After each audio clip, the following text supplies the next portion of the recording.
following is a presentation of Main Street Media, your source for news, sports, and information on Main Street in Middle Tennessee.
For Dustin Timmons and Joey Donnelly, they welcome every opportunity to serve and satisfy their clients. Whether you are looking to build your dream home or renovate your current home, their team will ensure that every client and remodel is unique, luxurious, completed on time, and within budget. Contact them today to set an appointment for a free consultation or to view some of their completed projects by logging on to DonnellyTimmons.com. Do you love bacon? I mean, do you really love bacon? Who doesn't, right? The 3rd annual Murfreesboro Bacon Fest is coming up Saturday, September 10th. Admission and parking are free. The Bacon Festival will feature live music, food, and craft vendors. And did I say bacon? You can ride a mechanical hog ride, visit the Kids Zone with free inflatables. There will also be hourly raffles with great prizes and an opportunity to purchase Bacon Festival merchandise. And did I say bacon? Yeah. There will even be a bacon eating contest. Visit the 3rd annual Murfreesboro Bacon Festival Facebook page for all the details. It was just a few drinks. I'm good. I thought I was good. After every game, we always have a few. It's no big deal. It was no big deal. Hey, I can hold my liquor. I thought I could hold my liquor.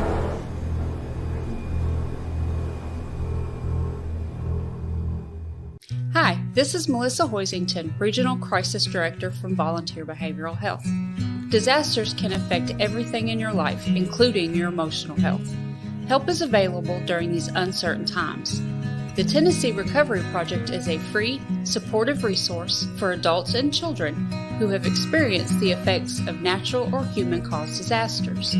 Specialists are available for counseling by phone or in person. For free, confidential service, please call 833-954-2424. The hotline is open 7 days a week, 7 a.m. to 9 p.m. Move forward with the help from the Tennessee Recovery Project.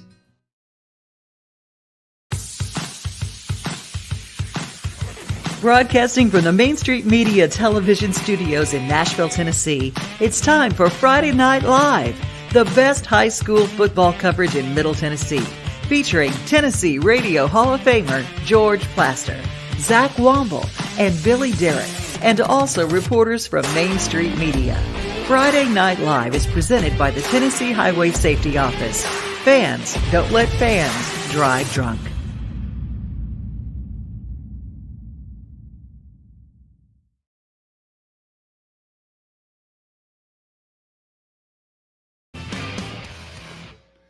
Well, good evening, everybody, and welcome in to what is week number 3 of the high school football season, which means it's week number 3 of Friday Night Live. George Plaster, Zach Womble from Main Street Preps, Billy Derrick by way of the Plaster Show. Zach, let's start with you. How are you? I'm doing very good, George. Excited for 5 hours of the best high school football coverage in all of Middle Tennessee. We've got a TV on the other side, so we're watching a little college football while we do it. So very much looking forward to diving into that pizza you guys ordered. Exciting night ahead. Wow. Got a lot of description in there. Billy, how are you? George, I'm doing great. We've got high school football in full swing. It's week 3 of the high school football season already. And taking a look at the slate, we've got a ton of good games tonight. A lot of rivalry games, a lot of games in D2 AAA that are really good. So I'm looking forward to hopping in. We've got about 10 minutes to preview. So, but we do have Maurice Patton on the line. He's covering Jackson Christian at Columbia Academy. Mo, how are you? Doing well, guys. How about y'all? Doing really good. We've got a little TV going in here. Man, we're ready.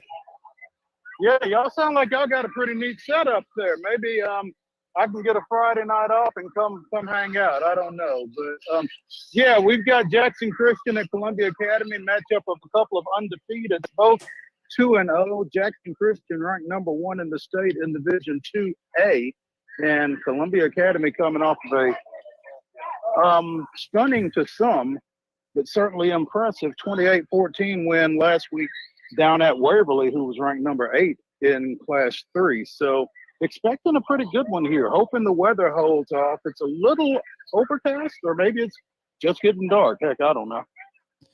Mo, I'm curious about this football game tonight. A, who do you expect to come out on top? Between these two football teams, and B, kind of what's your key for the underdog if they want to pull the upset tonight? I really feel like, and I say this as I'm sitting on the Jackson Christian sideline, but I feel like Columbia Academy wins this ball game. Again, that win down at Waverly against a pretty good Waverly team, a pretty highly motivated Waverly team playing at home for just the second time in a year and a half, basically. That just really kind of caught my eye. And I think for Jackson Christian to win this ball game, they've got to make it really hard on sophomore running back Monte Baldwin, who went for 210 and 3 touchdowns last week, went for 104 and 3 touchdowns the week before that over at Ezel Harding. If you're sensing a theme there, Columbia Academy likes to give it to Monte Baldwin. It sounds like he's a good one to give it to. Mo, I don't want to leave out Mount Pleasant and Cascade. I know you covered them last night. So just to give a little love to those two schools, what did you see out of that ball game? What really impressed you? Saw a lot of resilience from Mount Pleasant. They were down 13-0 and looked dead in the water at halftime, to be honest. They put together 3 scoring drives in the third quarter. A couple of them utilized their speed and the big ball with Nick Brown going for 64 yards to Darian Meza, and then 57 yards to Meza again to go out in front in that one and just take control of that contest. Big win for Mount Pleasant on the road in Region 5 2A. So keeping them undefeated. And for a team that dealt with a lot of injuries last year, they are fairly healthy right now, and they're kind of showing what they look like when they are. Mo, excellent report. You won't be happy to know the Mets have jumped out to a 2-0 lead early at home against Washington. I'm having to admit it, they're for real. Well, I don't know what you expected against Washington. So, well, that's true. I think the only thing the Braves can do at this point is just try to keep it close and be ready to take care of their own business when they get the Mets back down at Truist. So we'll see how that goes. You're absolutely right. Thanks as always. Thank you, guys. Maurice Patton reporting from Jackson Christian at Columbia Academy.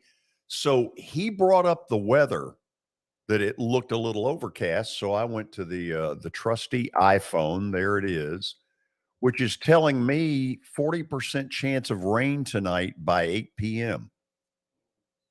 A lot of rain tomorrow, by the way. Could have some wet fields tonight, especially second half, starting that second half. So could be raining while the team's in the locker room. You get head out a little bit more of a soaked field, maybe. 10-day forecast is not looking pretty either, as it's supposed to rain every day for the next 10 days. We don't need this bad mojo, though. Yeah, so we need to keep the spirits high. No, but he's right about that. 80% chance of rain tomorrow, which normally you wouldn't get on a Labor Day Saturday weekend, 70% on Sunday. And so the great weather that we had during the week may be out the drain. Maybe the rain's going to bring cooler temps. I mean, I'm not a meteorologist by any stretch, but maybe 10 consecutive days of rain, a little bit of cloud cover. Maybe that'll usher in kind of that late summer / early fall weather for us. Give me a couple of the games that you're really interested in tonight. Well, I think you have to start with your rivalry games that I mentioned on the George Plaster show earlier today. You missed that from 4 to 6 every day on Main Street Media TV. But I think you immediately go to the backyard brawl between, and I'm not talking about Pitt, West Virginia. I'm talking about Blackman and Riverdale. Those two teams set to square up tonight. Really kind of kicks off the rivalry season in Murfreesboro between the Blackmans, the Oaklands, the Riverdales, the Seagulls of the world. Rockville gets in there. So, just a lot of fun that's going to happen out in Murfreesboro tonight. I know there's going to be several reporters out that way as well to give us updates. I'm also looking at Beach, Hendersonville, the battle for Drakes Creek. Of course, that's up in Sumner County. And, those two teams, they have battled to a stalemate for the last 10 years. So I'm anxious to see who comes out on top there. And so those are just two really, really good games that I'm looking forward to. Cane Ridge was a big winner last night over McGavick, 35-7, which was kind of more lopsided than I anticipated. I thought McGavick would throw up a little bit more of a fight than they did. I saw Gallatin last night. They played West Creek to a win. So there's just a lot of good games on the slate tonight, but there was also some really good games played last night as well. Billy, on the college football front, early second quarter, Eastern Kentucky leads Eastern Michigan 3-0 up in Ypsilanti. That would be a bit of an upset if Eastern Kentucky can hang tight there. Michigan State has scored twice in the last few minutes. They lead Western Michigan 14-3. The game we're watching, Virginia Tech, early in the second quarter leads Old Dominion 7-3. Bill and Mary leading Charlotte 10-3. That's early second quarter. What'd you say? Bill and Mary. I believe it's William. Bill and Mary. Okay. You were trying to be cutting edge against the grain. Or Guillermo y Maria. Oh, my gosh. Yeah. George. Oh, man. We've hit Looney Tunes. George, Yeah. how could I forget about Pope Prep Father Ryan? How could you let me forget about not bringing that game up, Billy? We'll get to that in a second. Georgia Hold wants on. to get this college football update on Friday Night Live. People want to know. Duke leads Temple 7-0, and that is your college football scoreboard update. Excuse me for wanting to inform the public. Good for you, George. Good Yeah. for you. I like that. Well, Friday Night Live, all about the high school football scene here. But I'm sure And they now- appreciate. And I'm now sure to they appreciate- Catholicism. Yeah. Exactly. The Bishop's Cup. We've got a fun one. I mean, it's fun every year, but that's, of course, the game I'm watching tonight. It's been 6 years since Father Ryan beat JP2. But the matchup I'm watching, I'm sure you're aware of this, Zach and George. Kenny Minchie, the Pittsburgh commit, is at quarterback for JP2. Father Ryan has a Big Ten commit of their own on the D-line, Drake Carlson. He's going to Purdue. So, interesting matchup. Does Drake Carlson get pressure on Minchie? Or does Minchie kind of dice it up? I'll be interested to watch that. That's actually on 104.5 The Zone tonight, so we may go to that one eventually. There's another matchup in Division II AAA, though, Zach. NBA at McCallie in Chattanooga. Yeah. Really, really good matchup. NBA's on a roll. Marcel Reed looks as good as advertised. This is the first real challenge of the season, though, for NBA. Yeah. I mean, you're looking at the Big Red. This is really, I mean, Ravenwood is a good team. Same time, though, this division play starts. Yeah, this is when it gets real. A lot of public school coaches don't like my take on this, but I don't think there's better high school football in the state of Tennessee than Division II 3A. I mean, what those teams churn out year after year at every single position is not matched by anyone. I'm sure the Oaklands of the world, the Lipscomb Academies of the world could compete with them, but to do it on a weekly basis, to go to play Baylor and then have to hit the road to MUS and then have to hit the road back to McCallie and then to NBA, I just don't think there's any stretch like that in high school football. I've said it before. It's the SEC of not only mid-state Tennessee, state of high school football. Another one in that division, Knox Catholic and Baylor tonight in Chattanooga. Baylor beat Ensworth on the road last week, 35-17. Knox Catholic has been dominant so far this season. So you got some huge matchups that will have a lot of implications in week 3. Yeah. We're used to seeing, especially for Father Ryan Pope, late in the season in that one. But I'm sure a lot of these coaches are stressing out about some of these early season big implication matchups. Yeah, I think they like getting those rivalry games out of the way early just because you can't get it out of the way. You don't have to focus on it. I am curious, though, Billy. I mean,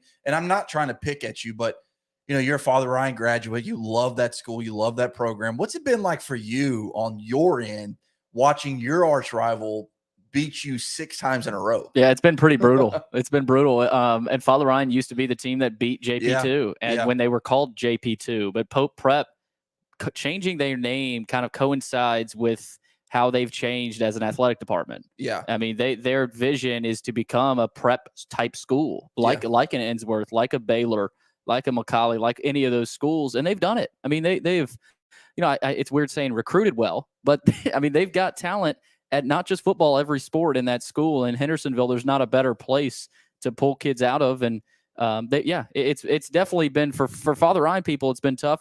Haven't beat NBA since 1997, and for JP2, it's now going on 6 years. So that's been tough. But the division's brutal, and it's a grind. So everybody's got to deal with it in that division. So it's tough. But I got a couple others tonight. Briarcrest and Brentwood Academy going at it tonight. BA beat CPA last week, 28-17. I'm looking forward to watching George McIntyre the rest of this season. He was named a 4-star quarterback, by the way. The kid's only a sophomore. Yeah, and just received an offer from Tennessee. Yeah, he's got a Vandy offer as well. So interested to see him and his progression, not just this season, but in down the stretch in his future. But another matchup I'm watching, DCA at Friendship Christian. Yeah. FC Friendship Christian has been dominant so far. They killed Trousdale County 40-12. Yeah. And then they beat Ezo Harding, a program that's still working, of course, but they killed them last week. So, and both those two pretty good teams so far this season. So DCA and Friendship Christian's another one I'm watching tonight. Yeah, I mean, that honestly could be a potential state championship game. I think it was like 3 years ago, a state championship game. So those two were two proud programs. Friendship Christian put it on Mount Juliet Christian Academy last week. I think 69-0. Mm-hmm. I can't remember off the top of my head how DCA fared. I want to say they lost, but I can't remember. I think DCA is 1-1 this year. So yeah. I don't remember who they played last. They lost their opener. Was it their opener that they dropped? I knew that they had dropped one, but that should be a really good football game. But yeah, Friendship Christian looks like to be on a different level this year in single A Division II play. I don't know who else could give them a run for their money in that single A division, but it sure as heck looks like it's theirs to lose. Yeah, it feels like they've got control of it. A couple others, though, George, before we go to the break. Germantown at Whitehaven tonight. Whitehaven looks like one of the best teams in the state so far this season. They beat Memphis Overton 48-0. They beat Ridgeway 46-0. So they're on a roll early in this season. And then also Elizabethton and Greenville. Elizabethton lost last week against Science Hill at home. Greenville's a really good team though too. So I like that matchup as well tonight. Greenville, I've never been to that area of town. Me neither. But I don't know what they're putting in that water, but every single athletic program at Greenville High School is a state tournament caliber-esque team. So going to be a really good one. Elizabethton is, home of Jason Witten. Shout out Vol. Shout out Dallas Cowboys. They're always a good program. So, yeah, a lot of games across the mid-state tonight to keep an eye on. Okay, we have only just begun. This is Friday Night Live, our coverage of week number 3 of the high school football season will continue. We are with you until 11 p.m. tonight. So if you're at a game, make sure and join us when it's over. Be listening. This is good stuff. This is Friday Night Live on Main Street Media Television.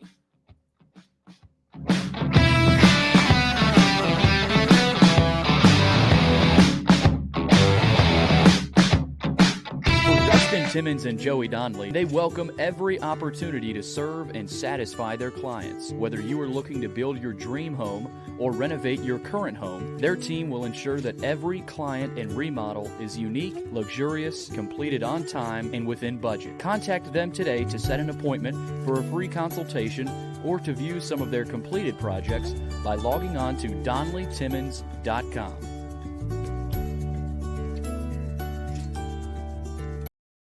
Do you love bacon? Do you really love bacon? Who doesn't, right?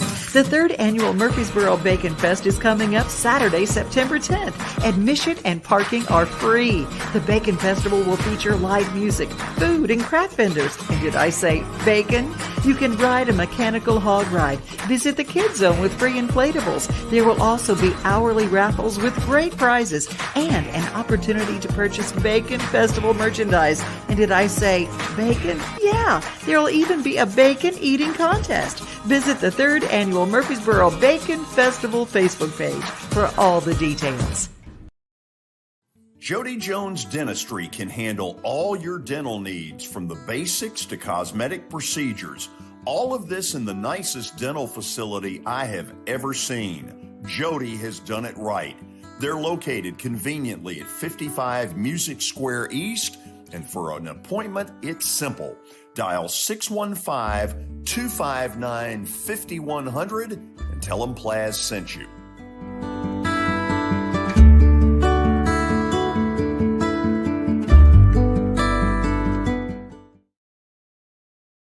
When you're thinking about golf, consider Riverside Golf Links. Under new ownership, the course has improved dramatically. It's now 27 holes, complemented by a 9-hole executive course. Book a tee time now at 615-847-5074 and get ready to enjoy the beauty of golf in the Old Hickory area at Riverside Golf Links.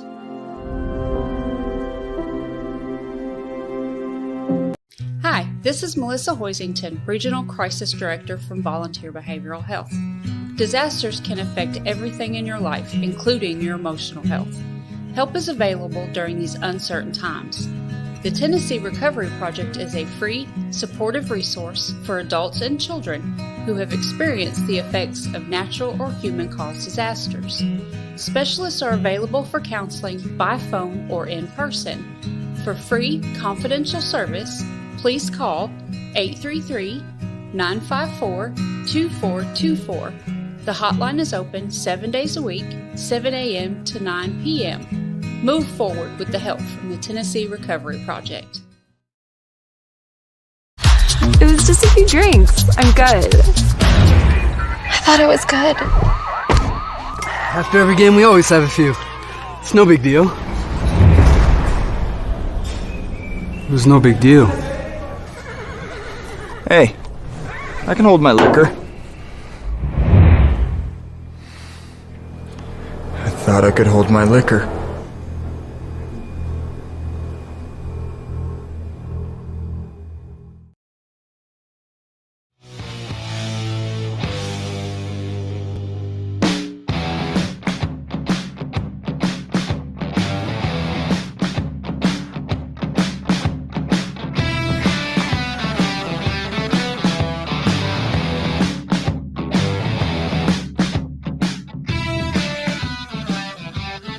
are back.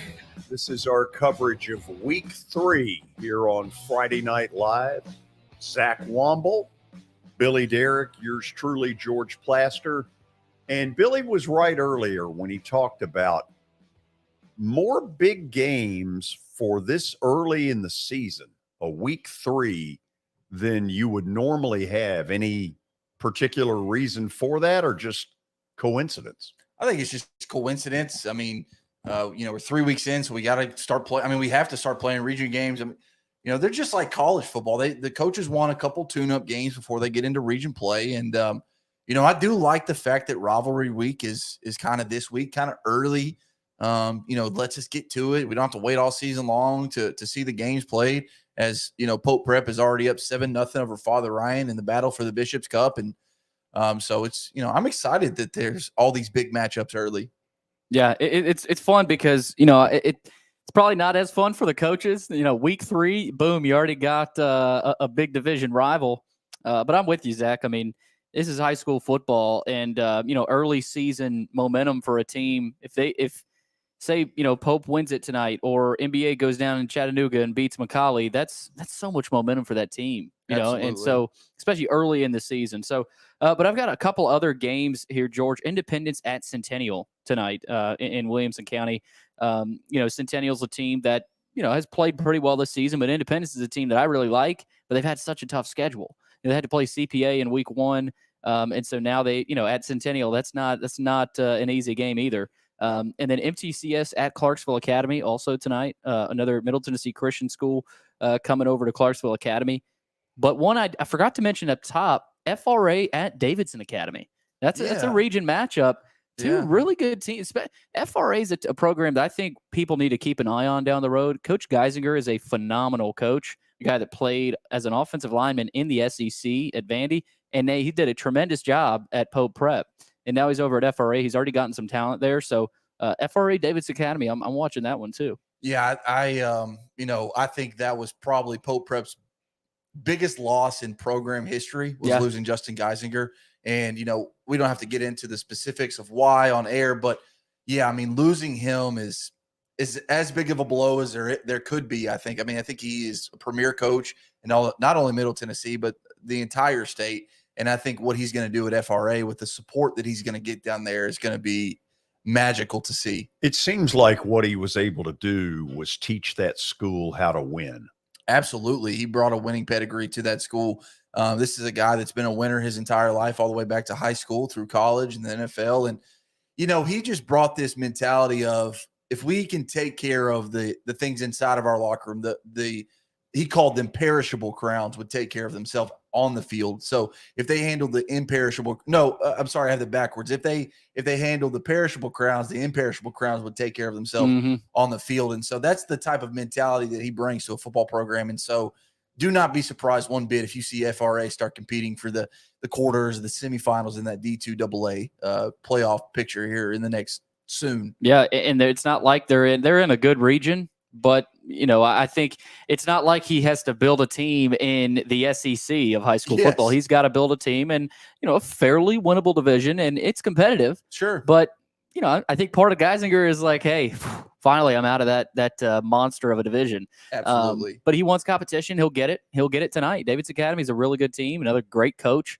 over there. Jonathan Quinn, yeah. Guy, what is he? 6'6"? Yeah. I mean, played in the NFL too. He's a big man. Yeah. I mean, that's a great coaching matchup tonight. And, the coaches is another thing. That's a whole nother conversation in the mid-state. So, yeah, absolutely. It's, just worked out the way that it did. And to FRA's benefit, you could say. But, yeah, that matchup, that game is going to be really good. I think Tyler Palmatier is actually at that game tonight for us. Yeah, and he where he was last night? He was at McGavock Cane Ridge last night. Oh, that's right. He was. Yeah. Yep. So he's a busy man. Cane Ridge demolished McGavock 35-7. You talked about it on the Plaster Show earlier today. Cane Ridge continues to roll. Yeah, I thought McGavock would put up more of a fight than they did.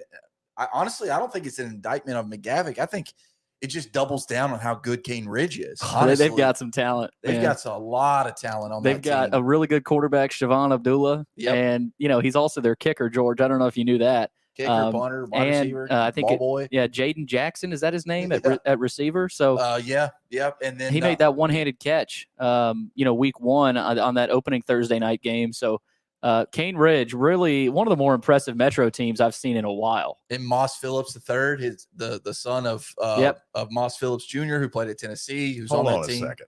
You talking about Mose Phillips? What did I say? Moss. Yeah, same thing. Well, now wait a minute. You're the Tennessee fan. You're supposed to be the one. Well, let's see. I'm not old enough to. he played to correct you on that. Zach. Yeah, Mose Phillips played at Hillsboro. Yeah, he did as a quarterback. Yeah. Did you know that? Yes. Oh, okay. Well, I mean, I didn't know. I didn't know if you were just taking a stab in the dark. But he did. Well, he was a standout quarterback. And funny enough, he went on to play fullback at UT, and obviously had a great career. Had there. a really good career there. Very good career. Tyler Palmatier wrote a fantastic story on him on Main Street Preps. I encourage everyone to check out. I mean, the subscription price to Main Street Preps is, or Tyler's pieces are worth the subscription price alone. So, I encourage everyone to check that out. Earlier today, you described his article as a heater. Yeah. Okay. What does that mean exactly? Well, I mean, it's a fire pack. I mean, it's good stuff. I mean, it's when a baseball fire pack. I mean, when a baseball player is throwing a heater, I mean, he's got the good stuff. He's got the goods. He's got the juice, and that's what Tyler brings to a story. That's what his Cane Ridge story was. It was a heater. Had the juice. You like that, don't you, George? I do. George, how confused are you right now? I'm not confused at all. I just like to use random words when maybe they're not supposed to be used. Right. You just kind of make up stuff as you go along. Exactly. It's the Zach Wumble style. Right. That'll work well next week in Pittsburgh. Oh, listen, those Yinzers have no idea what they're getting into. Those Yinzers. What? Yinzers. Yinzers. That's what they are. They don't say y'all, they say Yinzers. Okay. I'm learning some things. You didn't know that? I got to tell you. Yeah, hand to God. That's what they say instead of y'all. I got Jeff Neal calling me. Why is Jeff Neal calling me, George? I don't know. Should he be calling Billy? Yes. You're not the producer, Zach. Yeah, he's calling me though. So big moment on the show. George, I mean Jeff, if you I know you're watching, so call Billy. Well, now how's he gonna know that? Because I know he's watching. Okay. I know. No promises. Why would you think he would know Billy's number? Because I sent in an email. It's a good point. It's a really good point. Email's a new thing to George. That was a pretty good line. Billy, George, you're fired. Yeah, I knew that was coming. Oh, man. Do y'all need a college scoreboard update? We don't, but thank you, George. I'm going to give it whether you want it or not. We don't. Thank you, George. Well, here goes. Come on, let's get this thing as moving. The dead air just fills. Here we go. Fills the space. Eastern Michigan now leads midway through the second quarter, 7-3 over Eastern Kentucky. Michigan State has fired away again, 21-3 over Western Michigan about midway through the second quarter. Very late in the half, Virginia Tech leads at Old Dominion 7-3. Bill and Mary continuing to bomb away. They're now up 17-3 at Charlotte. Will Healy's program having some tough moments early. Having some issues. Yeah. I did not expect this type of a start to the season for them. Duke shutting out Temple 10-0 there early in the second quarter. And just underway, Indiana and Illinois are scoreless. That's your scoreboard update. That's your scoreboard update. College scoreboard update presented by Donnelly Timmons. Well, that was college. I'm presenting the college. Presented by George Plaster. Yeah. I didn't know if we were giving like a 2-for-1 special there or, how that was working out. We didn't organize that before the show. When do we go to a commercial where I can reprimand Billy? I mean, I don't think we have a commercial plan for at least another minute or so. Oh, no. It's going to have to hold off, George. Yeah. Okay. So what are you going to talk about? I was wondering, because we haven't heard from Ivan. And I was able to send Billy a link. I don't know if he was able to get that from Tommy. I know we wanted to do a Wilson County sports update with you guys. at some point, but I sent that. I don't know if I converted it to the right file. That might be on me. Can work on that. You're good. You're good. I figured you hadn't seen that email, so I just want to throw it your way and let people know what to expect. Yeah. So because Ivan didn't call in to give us Wilson Central. Ivan did not call in. Wilson Central. I'll have to ream him a new one off air. But do what? Yeah, I mean, Ivan's got it coming. Yeah, just gotta let him know he dropped the ball. I mean, essentially, right, George? No, Ivan's a good man. He's a great man. He really does a great job. You do not do anything to him. Okay, fair enough. Fair enough. From George Plaster himself, I cannot do anything. Did I tell you Bill and Mary up at Charlotte 17-3? You did. I'm very. You just wanted to say Bill and Mary again. I really did. George is. Yeah, I don't know where this infatuation with Bill is coming from, but here it is. Bill and Mary. Bill and Mary. They make a great couple. They have a good program. Are they in Virginia, George? William and Mary? You know, I think so. I've never been there. That's fair. That's fair. I'm just super excited to get into the high school slate. I know that the Battle for Drakes Creek is getting ready to kick off on MyTV 30 between Beach and Hendersonville. I know that Riverdale and Blackman have just kicked off about 15 minutes ago. So excited to get a scoreboard update here in a little bit. I mean, it's a little bit too early right now. I know NBA's up on McCallie 7-0 because that game started an hour earlier. Chattanooga on the Eastern time zone, and as we mentioned earlier, Pope Prep 7-0 at Father Ryan minus Billy. Doesn't look like they're overly bothered by that. They got a win last week, and when I was there, so yeah. If they don't, if they'll be calling us back. If I was gonna say, if they don't win tonight, over under odds that they call you to come back. Well, next week. I talked to Stuart Magnus last week, and he said we got to get you guys back before the end of the season. Fair enough. We felt it. We felt it in the air. I was sad I missed last week. I mean, I was at home with dealing with what I had to deal with, but it looked like an incredible atmosphere. Oh, it was great. It played out exactly how you would want it to play. Like, we're not rooting for anything. Like, maybe Billy is because he's, it's his school, but for the most part, we're not rooting for any kind of outcome. We're just rooting for the best story. And I think the best story happened last week, which was Father Ryan winning, because that allowed you to bring on players. It allowed you to bring on admins, right, and just kind of bask in that moment. Right. I'm sure there was nothing like it. No, it was really cool to go back and see a win. Yeah, it was ugly, and Coach Rector said that, but you could tell he was relieved, happy. Brentwood's good. Brentwood's a really good team. They beat Blackman in week 1. Yeah. And I think both coaches knew it was going to be a dogfight. Clint Finch does a great job at Brentwood. But it was pretty cool seeing that. Some mistakes on the Father Ryan side, but it was definitely a great night on Norwood Drive. Are you aware the band played "Jump for Me"? I saw that, and I did not see. Did you guys end up turning that into an ad promo for the George Plaster show? It'll come soon. It was awesome.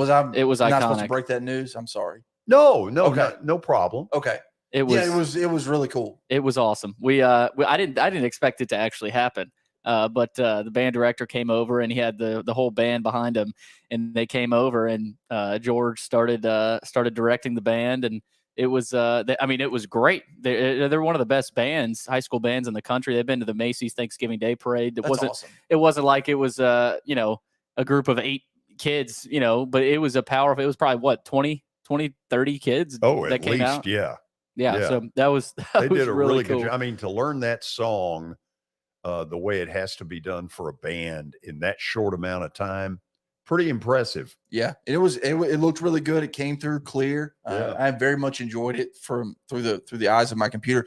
I do have to say though, from David Russell, who is our photographer out at Blackman and Riverdale, looks like they are under a lightning delay until at least 7:40, likely longer. Is what he's saying. I think we might have. Is this Ivan? That is Matt. Oh, Matthew Sawyer from Blackman. Blackman and Riverdale. Matthew, how you doing, man? Pretty good. Good, man. We're under a lightning delay right now. They haven't reset it yet. Last notice they gave was 7:30, but it's still hit lightning pretty heavy. The good news is there's no rain, which I heard up in Smyrna and maybe in Oakland, the north side of the county, it's raining pretty hard. Matthew, what is the rule now in the TSSAA about how close lightning either has to be or doesn't have to be? I don't know the exact proximity. I think it's maybe the head official's call. I mean, that's as far as I know. Yeah, I think it's anything that's within a 10-mile radius, because they have systems that pick it up. There's a 30-minute delay every lightning strike. So if you're 27 minutes into a lightning delay and it lightnings again, it just restarts that clock. So it can be a very long night if the weather wants it to be. And Matthew, I'm looking at the radar, and there's a lot of red, there's a lot of yellow, and there's some pink even. So hunker down, man. Yeah. It looks like it's coming your way in a hurry. I think well, I heard Brian Barrett say on WGNS that he thought the rain might miss us. I know he had gotten a call from the Rockville game, and they didn't have any rain, but he got a picture from Coach Shipley at Smyrna, and it looked terrible. Yeah, it doesn't look good. Matthew, I do want to ask you something about this football game, though, if we can, and deviate away from the weather. Excuse me. These are two really proud programs, and this kind of kicks off rivalry weekend in all of the state, really in Murfreesboro. All those schools battle it out. What's the atmosphere like for you as someone who's in Murfreesboro all the time? Just kind of be around those programs, be around those student sections in the community. What's the atmosphere been like for you?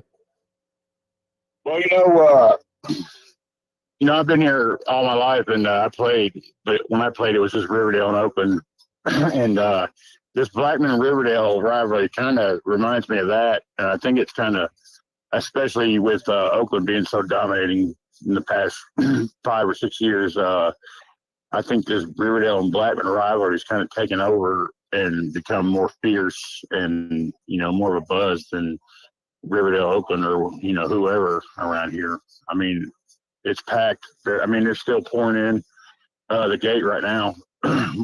They told everybody to go to their cars. Nobody's gone to their cars. And I saw David Limbaugh's the SID at Riverdale. I saw his pictures on Twitter earlier, the pep rallies and everything they had going on here. And I know it's huge. They always have a theme. And, even when one of these teams is having a down year, it's always still a slobber knocker when they play. So did you say for now, no football there until like 7:45? Yeah. Because the lighting is pretty much right on top of us, and it's still striking right now. So I don't even know. When they announced 7:30 at kickoff time, but they haven't. I don't know if they've actually started the clock yet. Because it's been pretty steady lightning. Yeah. So it's going to be a while. Yeah.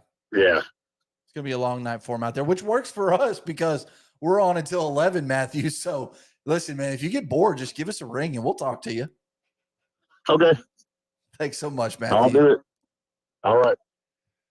That's not the last of those kind of stories. No. If that radar look is any indication, holy cow.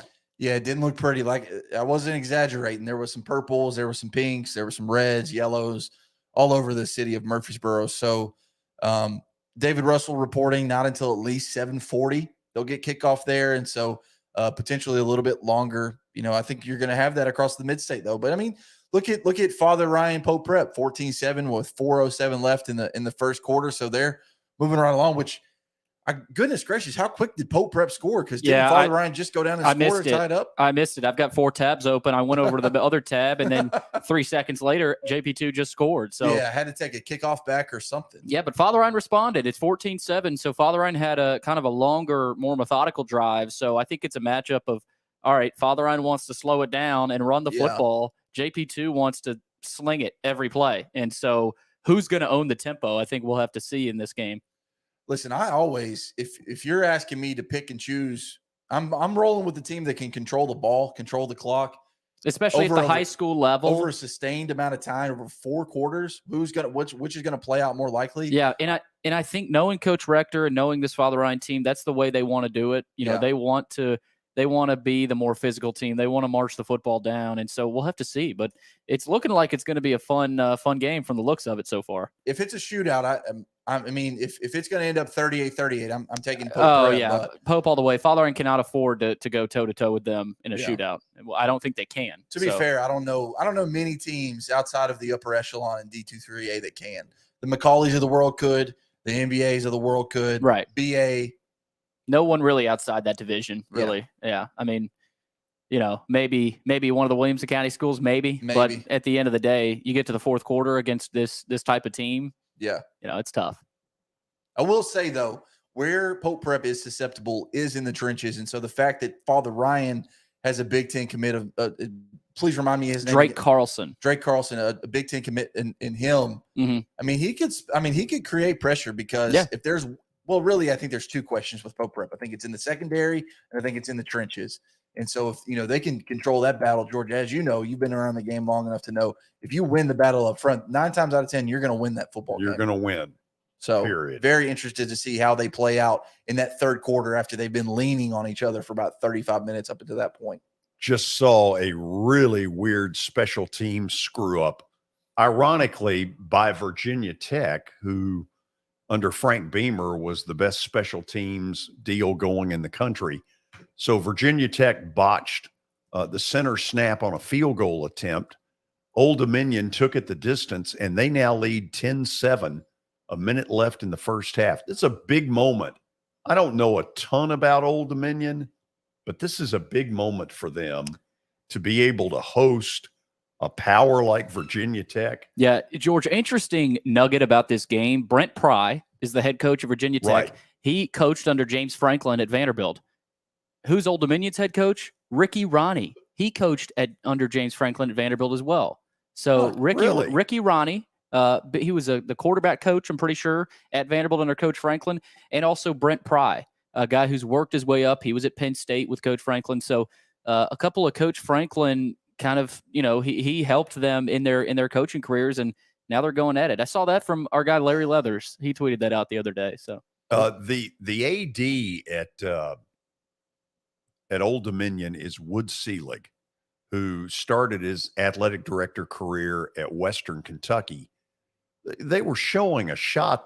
That's a pretty nice stadium. Facility. It's a nice facility. Yeah. Really is. Yeah, that is beautiful. And Old Dominion just almost had a pick there. I think they would have taken that to the house had he brought that that's in. Why that's why he's a linebacker. Yeah. Listen, that can't either that camera is not steady at ODU, or that crowd is just absolutely berserk and jumping because that thing is rattling. I'd guess the latter. Second quarter, they have dominated Virginia Tech. Yeah. Virginia Tech is using as their starting quarterback a kid, Matt Wells, who had been at Marshall, had been a really good quarterback at Marshall, and he's transferred to Virginia Tech, and he has had very little time to throw. Yeah, I mean, it's kind of funny that the Virginia Tech is losing that trenches battle with a team like ODU out of the. I mean, the SBC. What conference is that, George? Sun Belt. Oh, is that the new logo for the Sun Belt? Yeah. Okay. Yeah. So new logo. So I didn't recognize the new logo, but that makes sense. SBC, obviously. But yeah, I mean, the fact that they're struggling with them. I mean, 4 years ago, they lost to them. It showed. Yeah. Old Dominion looks like the better team. They do. I mean, they got Walmart version of Hugh Freeze on the sideline. Look at him. That is Hugh Freeze. That is Walmart version Hugh Freeze. Look at him. That's Hugh Freeze if he put on a few more pounds, I think. That's okay. So Walmart Hugh Freeze. We need to go to a break. Yes, we do, George. Let's do that. So we continue our coverage. It's going to be a little weird tonight because there is some weather moving in all over the mid-state. Don't be surprised if what we heard a few minutes ago out of that Blackman-Riverdale game starts to play out all over the mid-state. We took a look at the radar a minute ago, and there's some pretty heavy stuff moving in. Either way, this is Friday Night Live on Main Street Media Television.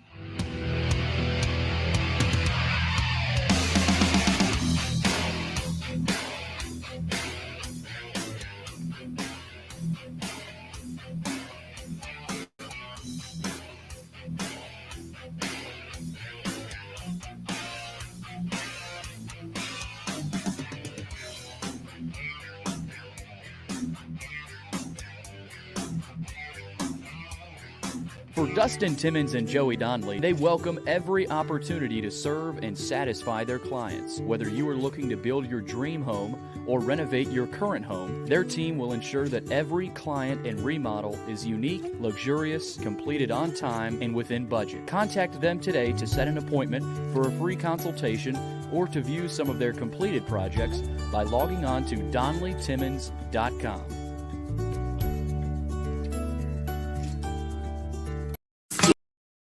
Do you love bacon? I mean, do you really love bacon? Who doesn't, right? The 3rd annual Murfreesboro Bacon Fest is coming up Saturday, September 10th. Admission and parking are free. The Bacon Festival will feature live music, food, and craft vendors. And did I say bacon? You can ride a mechanical hog ride, visit the Kids Zone with free inflatables. There will also be hourly raffles with great prizes and an opportunity to purchase Bacon Festival merchandise. And did I say bacon? Yeah, there will even be a bacon eating contest. Visit the 3rd annual Murfreesboro Bacon Festival Facebook page for all the details.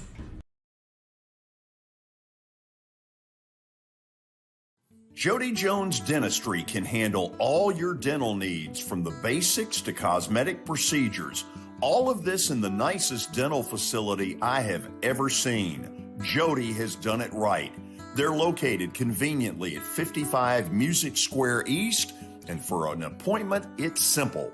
Dial 615-259-5100 and tell them Plaz sent you.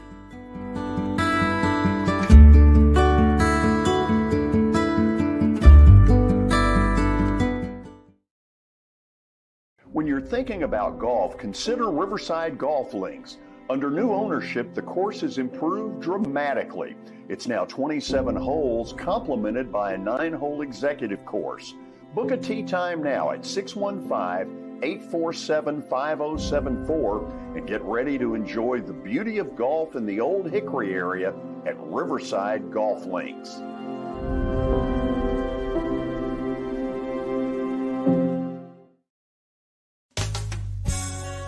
I'm Bart Durham. I was sworn in as a lawyer in 1963, and I've been working as a lawyer since then. We're a firm that does exclusively personal injury, a lot of tractor-trailer crashes. Insurance companies will open up their checkbooks when you force them to. We have systems that work. We get the most money for our clients in the shortest amount of time.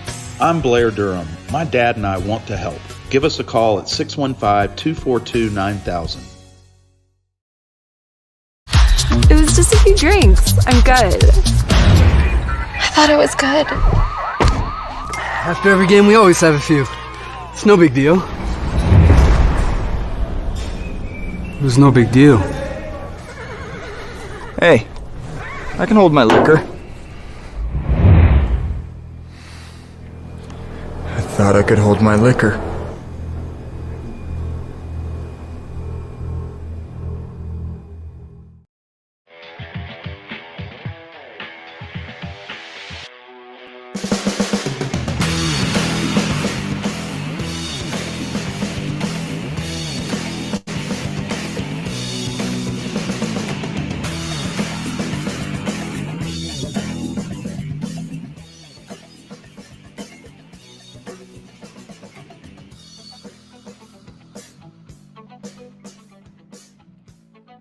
Welcome back in. Friday Night Live that may turn into Rain Live. There's a lot of bad stuff moving into the area, and so some of the games are going to get delayed. There's no doubt about it.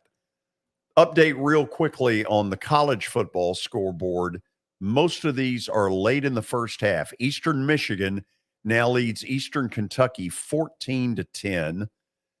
Michigan State over Western Michigan 21-3. Old Dominion with the field goal botch by Virginia Tech that they ran in for a touchdown.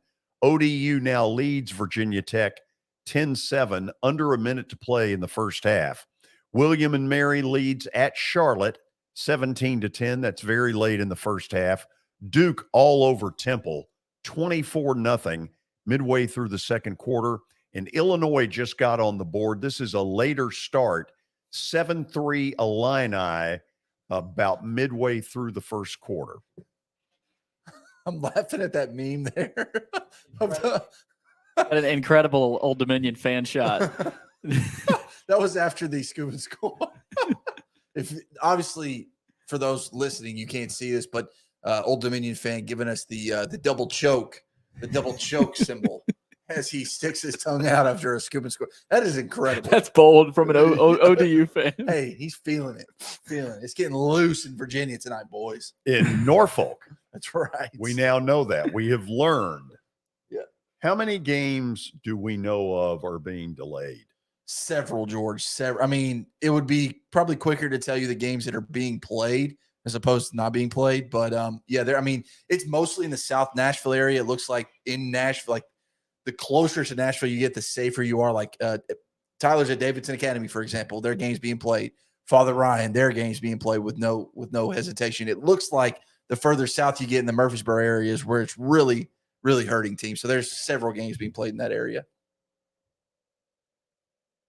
Are you looking at me, George? I was. Oh, well, let's see here. We looked for you to contribute a little something. Creekwood and Marshall County are tied at 7. Of course, JP2 leads Father Ryan. Pope Prep leads Father Ryan 14-7. Let's see here. Wilson Central trails Green Hills 7-0 into the first in that one. But yeah, Zach is right. There's just not as many scores out there tonight. NBA's up 13-0 on McCallie. Brentwood Academy up 7-0 on Briarcrest. I'm sorry. NBA McCallie's at the half. NBA leads 13-0. With 6:15 left in the first quarter, Brentwood Academy leads Briarcrest 7-0. The game is scheduled for a 7:25. Well, I guess it's pushed back now even further because now it's 7:36, but has been pushed back as well. So I think FRA leads Davidson Academy 7-0. So yeah, just not a lot to work with right now. Yeah, FRA over Davidson Academy right now 7-0 in the second quarter. Panthers just punched in for a touchdown. Looks like DCA hit a 2-run bomb to take a 2-0 lead over Friendship Christian with 9:47 left to go in the first quarter. So way to get a little baseball in there. Did that just for you, George. I appreciate it. Yes, sir. Yes, sir. You know, you're spearheading my my Rays conversation, so I'm just trying to do a little sucking up to you, I guess. What exactly did that mean? You know, like I'm just trying to, you know, suck up to you, so because you're leading all these great media, this Rays meeting, you know, because you're like, we're doing such a good job out here on Friday Night Live. Feel like, you know, Zach and Billy, you know, just really need to be good luck on that. Compensated, you know what I'm saying? Yeah. So I thought you were in charge of all that. So you think I'm going to get you better pay? Exactly. It's Friday Night Live with George Plaster. I thought you were spearheading all of that. You know, I looked at the open earlier. It never said with George Plaster.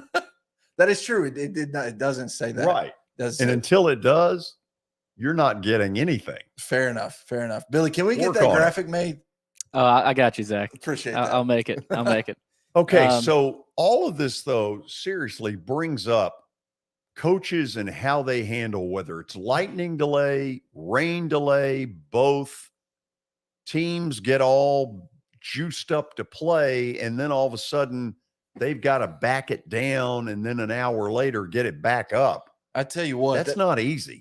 It is not. And I've seen teams come out on the losing end because of it. You know, obviously there's things that happen throughout the course of a football game, but you're right. I do think that's a real thing that, you know, you get so juiced and amped for this 7 p.m. kickoff, and then all of a sudden you're told to go sit in the locker room, you know, get tight back up, you know, try to stretch. I mean, you've got 60, 70, 80 guys in a locker room, and they're all trying to stretch out. It makes for a tough, difficult situation. You're uncomfortable. You're probably hungry at that point if you're a player. I mean, if it's 7:30, we've got pizza. You know, you're used to you know being playing in a game, and so you're not thinking about being hungry. But you probably haven't ate since that pregame meal at 5:30, so you're probably looking for a snack.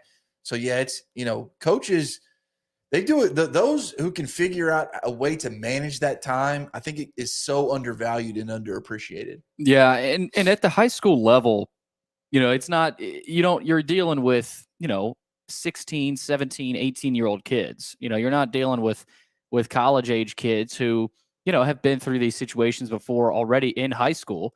But for a coach, I mean, everything's harder as a high school football coach. But on a night like tonight, you know, I think the best leadership wins. You know, the best coached on a night like tonight. You got to wait, you know, an hour or two for the game. You know, let's see who coaches better. I mean, that's I think what it comes down to. Absolutely, and you know, hopefully we can get Chad Watson on here. And this is not why I asked to bring him on, but it's something you maybe it's a sore subject for him because they lost the game. But you know, back in 2019, they had a really good team at Gallatin. They were 9-1 going in, hosting Summit, hosting the Wade brothers when they were sophomores. And, you know, Summit got caught in a bridge blow up on 109, and the game was delayed over 2 hours. And so Gallatin, the favorite in that game, they ended up losing that game. And yeah, you can say it's because Summit made plays, and they did. But you have to wonder how much a 2.5-hour toll takes on you, you know, sitting in your locker room. And you would say, well, they were sitting on their bus. Well, I think I don't know. I feel like it's a little bit more of an advantage for you being on a bus, being secluded. It's you versus everybody. You don't hear the roars of the crowd in the background. You don't smell the concession food. You're just kind of stuck together, if you will. And so, you know, it is interesting. Yeah, and my brother's at the Father Ryan game. He said it's pouring raining over there. Oh, so, okay. So it is. It's coming down right now. And advantage Father Ryan, right? Yeah, probably advantage Father Ryan, but that's in the Berry Hill area, just south of Nashville. Yeah. So, I mean, I don't even know which direction this is moving. It feels like it's going. You know, it's kind of has a mind of its own. I would agree. You know, thankfully, I don't have to pay to, or I'm not a meteorologist, have to live by this because there are people who get really upset with you if you get the weather wrong. But you're right. I mean, it's kind of everywhere, and you know, I feel like we've been lucky the first 2 weeks. I know you guys had the remote hit last week. The weather looked to be really nice. I think there was some delays in week 1, but not many. But it looks like, yeah, it's kind of come for us so far this week. The radar that we're trying to look at right now, Billy, is that in live time? Yes. So there's a big line of stuff right in the middle of Arkansas that we're going to get, it would appear, tomorrow. And thus some of the talk about, you know. Yeah, and right now, you know, there's a lot of red right in that Nashville area. So yeah. Won't be surprised. Good luck to athletic directors tonight. Yeah, I mean, seriously. And, you know, they got some tough decisions to make. Well, they're going to play. I mean, barring. As long as there's no lightning, though, you know. Yeah, as long as there's no lightning, barring anything. Now, grass field, it's a little bit different. Yeah. You can't play in a mud fest out there. Oh, sure you can. It makes for great photos if you do, right? The Mud Bowl. The Mud Bowl. I mean, you really like that, but, you know, Father Ryan, they got turf field. I know the Beach, they're playing Hendersonville tonight on a turf field. So a lot of turf fields, but yeah, the grass stadiums, say that even more so you couldn't play it on Saturday because as much of it's going to get beat up tonight. Imagine what it's going to look like the next day to try to play on it then. So really interesting. Excited to see kind of how it plays out and see what happens. But like I said, we do have some scores rolling in. You know, I know Green Hill is up 14-0. Brentwood Academy up 14-0 on Briarcrest in the second quarter as well. Is that in Memphis? That I'm not sure, George. Not sure. But we do have a caller on the line, and we're going to go back to the phones tonight. Who is this? Coach Watson. Hey, Coach Watson, how you doing? Good, man. How are y'all doing? Doing great. Thanks for taking the time tonight. I'm going to put you on with George Plaster and Zach Womble. Sounds good. Coach, have they gotten over my little speaking engagement? Hey, man, I think you did a great job. I know I really enjoyed it. Well, you're nice to say that. Thank you. I had a good time. The thing I have always appreciated about Gallatin, football's important there. There's tradition there. Man, that is such an asset for a program. Yeah, for sure. We tell our kids day in and day out to take pride in the tradition that they get to play for. Having that Gallatin on the back of the jersey means a lot to a lot of people. So every time we take the field, we want to make sure we're representing it the right way. Chad, I know I saw you last night at the game. I saved some questions for you just because I didn't want to use up all my content with you last night. But, you know, a really tough win, really hard, gritty win for you guys last night. As I mentioned, any game in league play is tough to win, but your guys came out, were opportunistic on defense, made plays on special teams. Now that you're 24 hours removed from that football game, what stands out about that win for you? I just think coming off of last week and playing the explosive offense that we played with Blackman and giving up 28 points in a quarter for our guys defensively to come back and respond the way that they did last night outside of one drive. We really limited those guys from moving the football, and our special teams group hadn't been good, honestly, in week 1 or week 2, and I thought they responded really, really well. Kickoff return for a touchdown and also blocking a field goal. So yeah, was happy with those two groups. Obviously through week 1 and week 2, our offense has been our strength. Some self-inflicted wounds last night. We put the ball on the ground 4 times.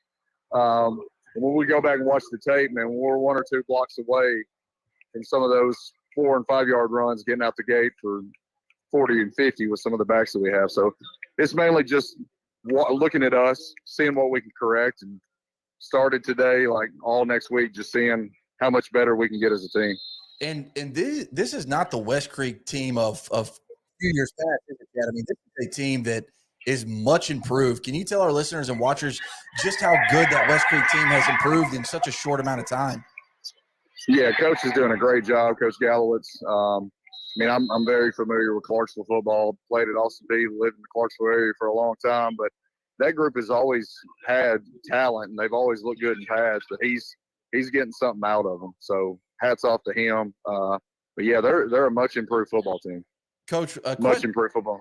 Absolutely. Sorry, I didn't mean to cut you off. I was just going to say, stepping away from football last night I saw you're able to have a little bit of a celebration. Do you want to go in? Do you want to tell listeners about your growing family and just kind of what that moment was like to celebrate with your team and your community? It is pretty much the polar opposite of anything I want to do. If you know me and been around me very much, I don't like to bring a whole lot of attention to myself. Sure. But the coaches' wives had other plans for that, so I followed along with it. And baby number 4 is going to be a little girl, and we got 3 little boys right now, so I'm excited to get a little girl. So it's a cool moment, and it's cool to have our kids. We talk about family all the time, so for my players to be there and see that, and it was cool overall. George, let me paint the picture for you. So after the game, everybody's set up, and Chad's there with his boys and with his wife, and players dump Gatorade on him, the color of Gatorade, whether it's a boy or girl. They shoot off those. What are those called, Coach? Poppers, I guess. Yeah, those little pink poppers. They shot them off. Got really good pick. It was just a really cool scene, and it just everything that you love about high school football and the community that it was. So, just a really cool moment. And Chad, hey, welcome to the Elite Girl Dad Club. It's the best. I promise, man. I never thought I would be a member, but I'm excited to be. Very good. Chad, we were talking about this before you came on. What is the key when a coach gets stuck in one of these lightning dash rain delays? Because you're asking a team that's gotten all jacked up to play at 7 p.m. to now dial it back, and an hour later they got to bring it back. How do you do that? Honestly, I got thrown in the fire with that. Year 1 at Gallatin, we went 9-1. We got the worst draw ever in the playoffs. We draw Summit and the Wade Twins first round, and they get in a wreck on I-65, and I handled that about as poorly as you possibly could. I think we went through a full pregame warm-up 3 times. So from that night on, ever since then, I'm like, we're not taking the field. We're not warming up. We're not going through a full routine until I know for sure we're kicking off. So we just try to keep our guys locked in as much as possible. Pre-game at Gallatin, we don't want anybody saying a word. We don't want anybody saying anything. We just want them locked in on what they're getting ready to do. So if we know it's going to be 30 minutes, we let them pop off their pads and relax. I don't know, man. I think every situation is different because you're checking out the radar. You're communicating with the other coaches. We dealt with it with week 1. Me and Coach Berry kind of agreed on how much time we wanted to allow for warm-ups and so forth like that. So I don't think there's a set plan, just mainly try to keep your guys locked in, talk to them in the preseason and the offseason about being flexible, being able to handle adversity, because it's going to happen one Friday night or the other. What is the actual rule on lightning? Certain schools can have their own rules. In districts, it can vary from school to school. But I believe if it's within 10 miles, you got to take a 30-minute delay from the last strike. And heat lightning, like they have like a common sense rule. If it's not lightning that's going from the sky to the ground, and it's just heat lightning, it doesn't apply to that. Interesting. I did not know that. I didn't know that. Hey, yep. That's why we got this guy on. He's going to teach us some things. That's right. Before we, Chad, I know you're busy watching. You're probably at station camp, I'd imagine. If you're not, please correct me. But you got a big game coming up. I'm actually at Beach. You're at Beach. I'm over here at Beach. Oh, yep. Okay. Okay, fair. We have coaches at station camp, so I'm at Beach. Listen, hey, you're returning the favor that Crabtree gave you guys last night, right? By showing up to your game and hanging out on your fit. So return the favor. But next week, a huge game with Station Camp in the Mayor's Cup. You kind of you alluded to it last night, the progress that program has made. Just what are you expecting going into that matchup, and just how big is it for the Gallatin community? I mean, it's huge for the community. It's huge for the kids. I think it's going to be a physical football game. They are a smash mouth offense. They run buck sweep, and they do a really, really good job of it. They got a quarterback. The Dickens kid is a heck of a football player. They finish blocks. They're coached well, and you can see it when you watch film. And I feel like we're a smash mouth physical football team too. So I mean, it's going to be about as old school as it can get. I think it'll be entertaining. If you like a physical brand of football, it'll be a good game to come check out. Is it weird watching another team's game? It is. I'm here hanging out with my dad, but it is. I mean, you try to take something away from it, like how do they break the huddle? What's their tempo like? What do their kids look like in person? Things that you can't really pick up on in film, but you also want to kind of just enjoy the atmosphere and the communities like Hendersonville Beach. This is an awesome atmosphere, and football in Sumner County is really special, and it's cool to be out here and watch it. Coach, you mentioned you're out there with your dad, and we had Calvin Short on the George Plaster Show, legendary Gallatin football coach, and hearing the fact that you're there with your dad. When I think of Gallatin football, I think of family, I think of tradition, I think of a lot of passion. Of course, every Friday night, whenever there's a home game at Gallatin, what are some of the other things that you think makes high school football in that Gallatin area so special? I just think about the tradition and the number of years and how long the program's been and the amount of success the program has had. But it's also it's like we're trying to chase it to get it back to that, and I think it's a huge challenge. I mean, it's been 16 years since we won a region title, and we're talking to our guys about history, but also trying to make a name for themselves. But man, everything about Gallatin is special. You ride the bus on the way to the Wave Yard, and you go through the square, and there's signs painted. Pep rallies at school are awesome. Just it's first class with everything at Gallatin, from our administration, from our coaches to the teachers, to love our kids, love our football players. Like it's the best place I've ever been for sure. Coach, thank you for taking the time. We're going to let you get back to enjoying some football on your own. You don't get that very often, but we really appreciate that you would take some time, come in and be with us. Thank you guys for having me. Y'all have a good rest of your night. You too, Coach. Thank you. Coach Chad Watson from the Gallatin Green Wave joining us. So he's at Beach Hendersonville. A little surprising. Yeah. I figured he'd be at station camp scouting there. But, I mean, he makes a point that, they run buck sweep and they do a good job.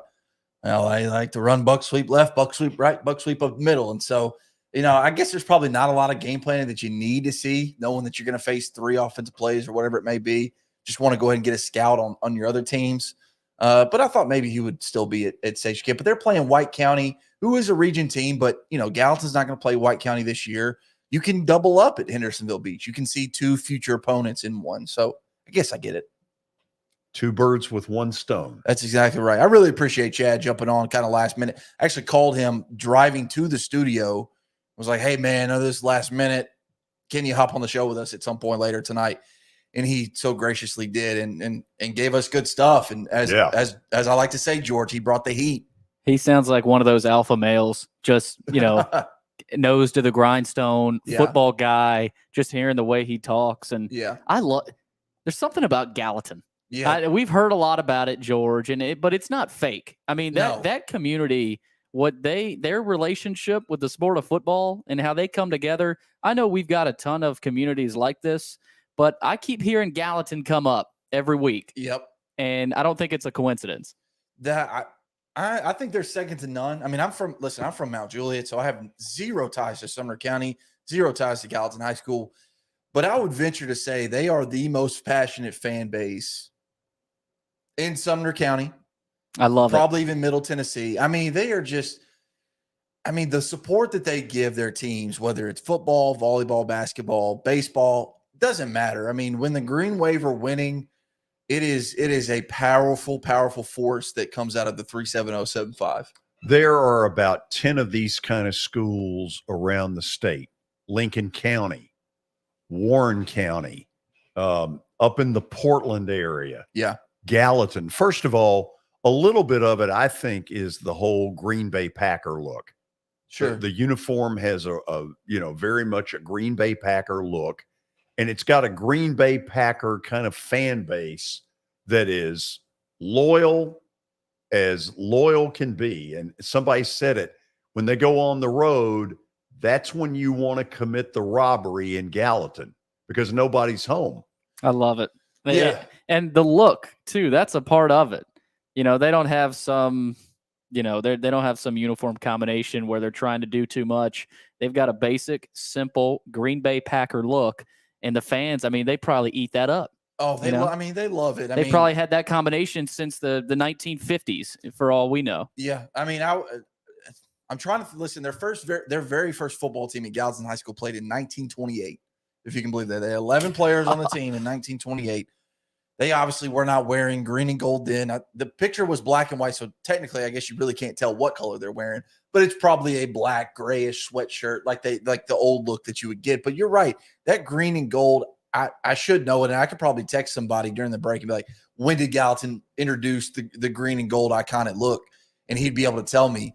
But you're right. I mean, that program dating all the way back to Jim Barron in the 50s and 60s to Calvin Short.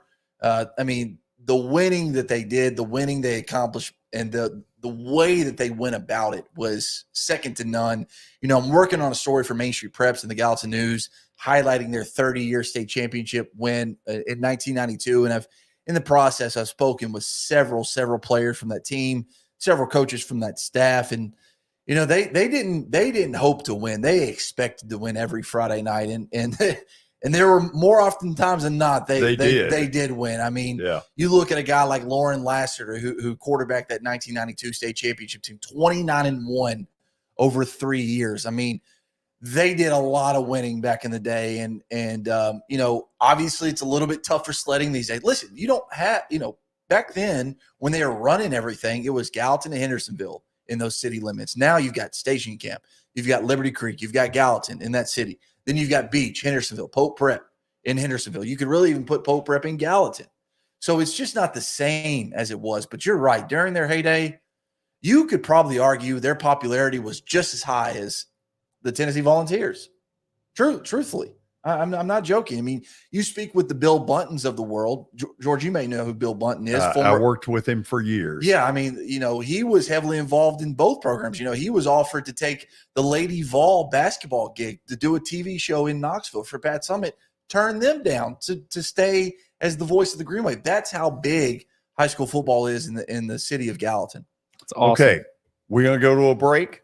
Yep, and then we got a big old scoreboard update after the break. Okay, we're approaching the top of the hour. This is Friday Night Live, even though some of it feels like it's weather delayed on Main Street Media Television.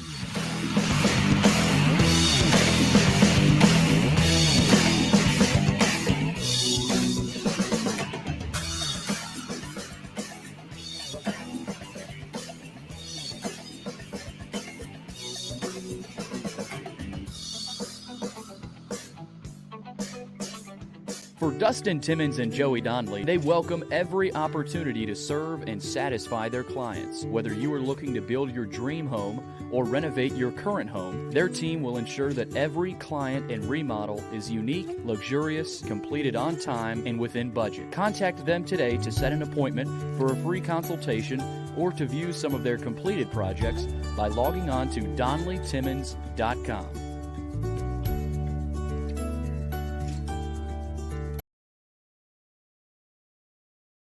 Do you love bacon? I mean, do you really love bacon? Who doesn't, right?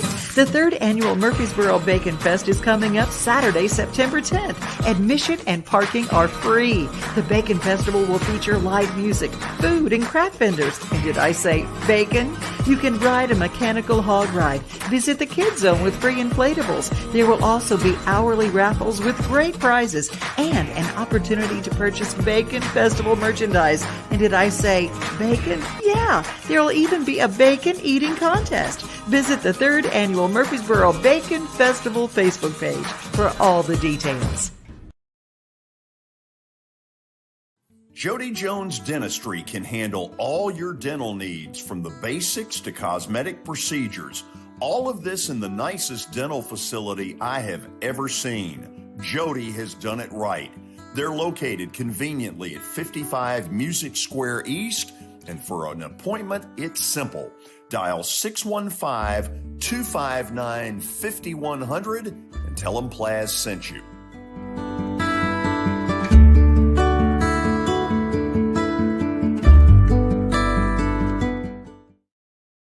When you're thinking about golf, consider Riverside Golf Links. Under new ownership, the course has improved dramatically. It's now 27 holes, complemented by a 9-hole executive course. Book a tee time now at 615-847-5074 and get ready to enjoy the beauty of golf in the Old Hickory area at Riverside Golf Links.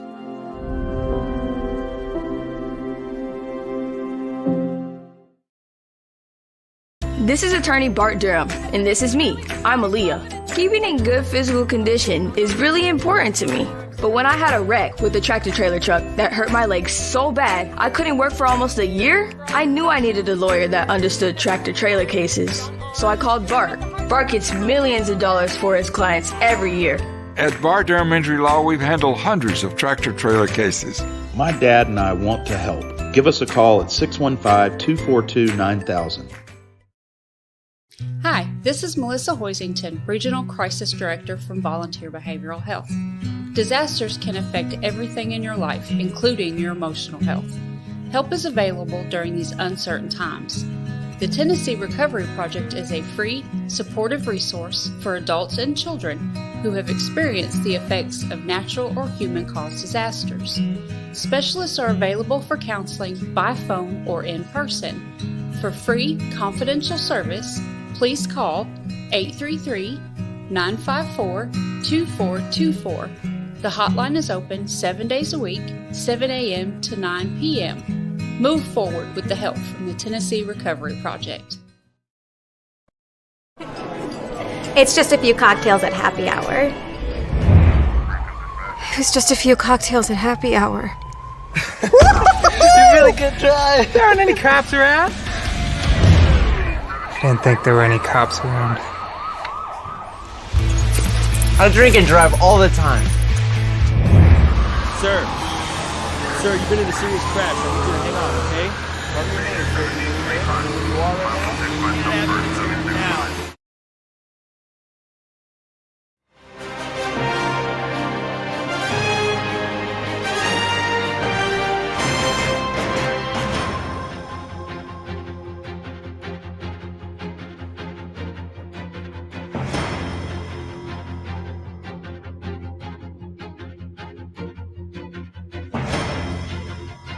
Welcome into the 8 o'clock hour of Friday Night Live on what is, in some parts, a really stormy night around the Middle Tennessee area. George Plaster, Zach Womble, Billy Derrick. And for our first scoreboard update of the hour, here is Guillermo.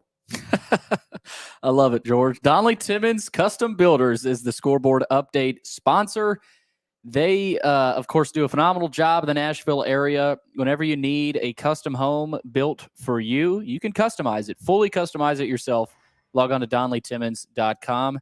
As we get to our scoreboard update, this sound effect's not working. There it is. All right, we go first. FRA and Davidson Academy. FRA leads Davidson Academy 21-7. Ensworth up big over Christian Brothers 20-0. FRA, of course, just mentioned that score. Beach up over Hendersonville 14-0. Zach, you may have an update there, not sure. MTCS up over Clarksville 22-6. Henry County leads Kenwood 24-6. Green Hill leads Wilson Central 28-0. Richland and Summertown tied at 7, courtesy of Chris Yao. Zach, on to you. Yeah, it looks like Hendersonville is trailing 14-2. They got a safety to start the second quarter, so they are finally on the board. Tennessee High School leading Pulaski County out of Virginia 28-14 in the fourth quarter. Everett County out of North Carolina all over Hampton 27-8 at the break. And then we've got Rockwood 36, Cloudland 6. Dobbins Bennett 42-7 over Mount Morristown East in the fourth quarter. Granger 22, Sullivan East 12 in the third quarter. And we've got Cosby up 28-7 over Jellicoe at halftime as well. And then moving on through other East Tennessee scores, you've got Gatlinburg Pittman 24, Austin East 6 at the break. Greenback 27, Sunbright 7 at halftime. West High School 35, Knoxville Hall 0 in the third quarter. Maryville all over Farragut in the fourth quarter 34-14. Oneida up on Wartburg 21-6. Sevier County in the fourth quarter leading Knox Central 15-8. And York Institute over Monterey in the second quarter 26-7. That is a scoreboard update so far. Sponsored by Donley Timmons Custom Builders. Okay, I'm told we're going to head out to Father Ryan High School. They're playing host to Pope Prep, and this broadcast that you're about to hear is through 104.5 The Zone, the station that I helped create through a lawsuit with Cumulus. What a tease. Yeah. The beauty of live radio.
Okay, so that gives you a little bit of an idea of a game where Pope Prep has dominated Father Ryan to the tune of 28-7. Another game where one team has dominated the other is Overton at Dixon County. Casey Patrick is there. Casey, give us the details. Hey, how are y'all doing? Yeah, I'm at the Dixon game tonight, and actually, when we started, I thought Dixon had a pretty good chance to pull this one out, but Overton's just resorted to running the ball straight up the middle, and they are dominating the game right now. So a lot of the games, you may not know this, have had huge weather delays. So far, so good where you are? Yes, sir. It's absolutely perfect out here, and I saw a few updates on Twitter. I know Smyrna's having an issue with some lightning delays right now, so we're actually incredibly lucky that we have not had to deal with anything. I expected even maybe a little bit of rain, but we've had no issues. It feels great out here. It's just kind of rough on the hometown crowd tonight. Casey, don't be boasting in our group chat that you get home before 10 o'clock before anybody else does, because they may come for you. No, I don't care. Every one of y'all can come for me. I'm 5 minutes from my house, and I'm going to haul rear end out of here as soon as this is all over with, too. I got like 5 stories to do tonight. But, yeah, I am going to boast a little bit. But like I said, it's a great night for football. Just Dixon County kind of coming up short and really just not playing very well. And honestly, their mood on the sideline kind of shows it, too. It's been kind of rough to watch. You know, Tyler Palmatier made a joke a couple years ago. It ain't easy fixing Dixon, and it sounds like they're in a tough fight again tonight.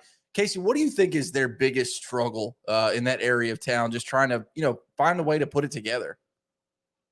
I'm going to tell you right now, it's 2 things. First of all, I don't believe the individuals on the football team are just big and strong enough. Quite frankly, they're getting absolutely beat up front on the line. Also, this has been the sentiment for quite a few years now, but there's got to be a culture change. And I honestly thought that Tomlinson was doing a great job after week 1 and week 2. I picked Dixon to win this week. They come out firing on all cylinders, but after the first mistake, it kind of went downhill. You gotta start getting these kids to believe they can win, because if they don't think they can win, they're not going to win. And I think that's the issue right now. I think that's been the issue for the last 10 years maybe. But that's going to be a serious problem that takes fixing. The bodies, you can work on that. Hopefully you get bigger, get stronger, work at it. But the culture, if you don't work on that, nothing's going to get better. Have they come to you for your help in that area of expertise, Casey? I know you are just the perfect person to really get after somebody, as obviously shown by your Twitter profile and the amount of followers you have. You clearly know how to command a crowd, Casey. I'm wondering, have they come to you for any kind of help? Not yet, and I'm waiting for it. I'm going to tell you right, I graduated from this school a long time ago. I'm getting old now, but I still got enough in me. I'll get after somebody if I need to. And honestly, that's what these kids need. And not just hollering at them. They got to start believing in themselves, and I don't think they believe in themselves at all. Casey, Billy Derrick here. I talked to you last week after the Father Ryan Brentwood game, your report. But I got to ask you real quick before we let you go, what'd you think of your Vols last night? I told some friends of mine, I said, there's a very small chance that Tennessee wins 55-10 tonight, exactly how they should. And they wound up winning 59-10. Everything kind of went to plan. I don't really know what to think of that. I'm a Tennessee Volunteer fan. We don't have a plan, and even when we do, it don't go that way. So I have no clue. I'm extremely excited. I thought it was fun to watch. Milton got to unleash that rocket arm he's got. That was fun. You get, young kids all over the field making plays. It was good to watch, and a big matchup with Pitt next week. They're battle tested, so it'll be fun to see. How much they grow. Casey, I'm about to take the entire week and just gloat and brag, but I will be in Pittsburgh next week for the game. What should I be expecting? You may have never been to Pittsburgh, but you've been behind enemy lines as a fan. What kind of games? Yes. What should I be bringing? What should I expect as someone who's going behind the enemy lines? Behind enemy lines?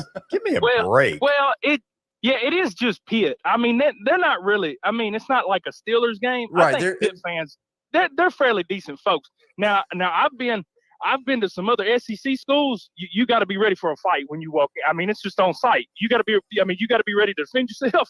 But Pitt, I think you'll be able to go up there and have a good time. I think you'll have fun. don't be looking at your phone the whole time because Tennessee's going to run about 560 plays in about 12 seconds. So pay attention because it's going to be fast. It's going to be live wire. Yeah, it is. I can't wait, man. It's gonna be a good time for sure. George, you got anything for Casey? Casey, the Braves are up 4-1. Oh, on Sandy Alcantara? Yes, they got a fourth spot in the third, and I was worried about this going in because he's the most underrated pitcher in the National League.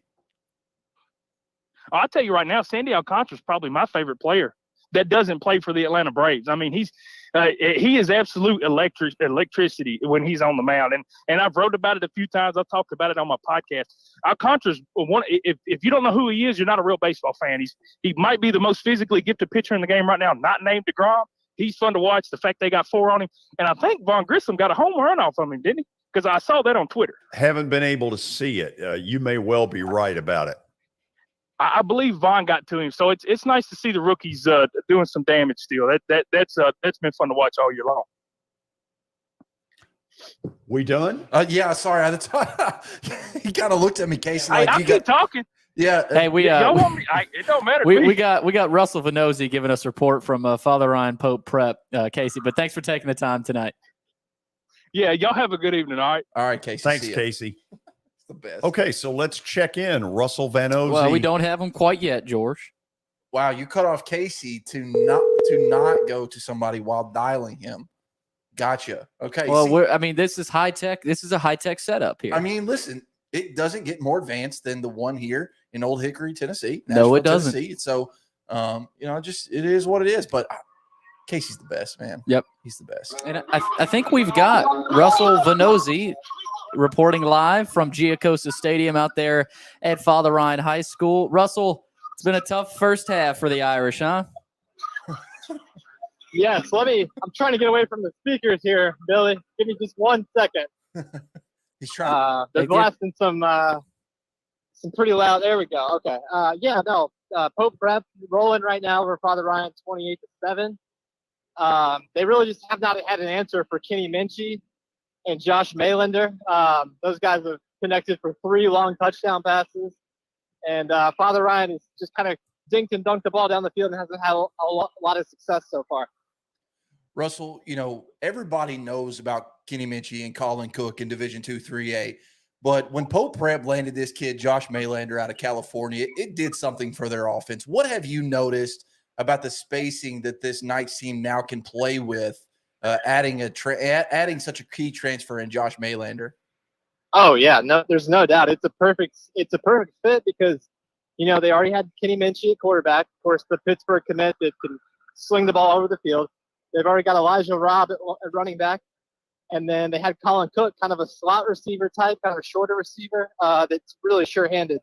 But now when you throw in a 6'3" transfer like Maylander, man, they're able to really stretch the field, and it showed tonight. I mean, they basically run this. It looked like basically the same play 3 times.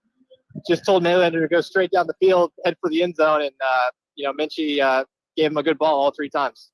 One of the keys that I've got around Pope this entire season, one of the two is, one, their defensive secondary, and 2, the battle in the trenches. Billy informed me that Father Ryan has a sure-studded defensive lineman headed to some Big Ten school. I'm losing Purdue. How has that unit held up against what could be a feisty defensive line out of Father Ryan?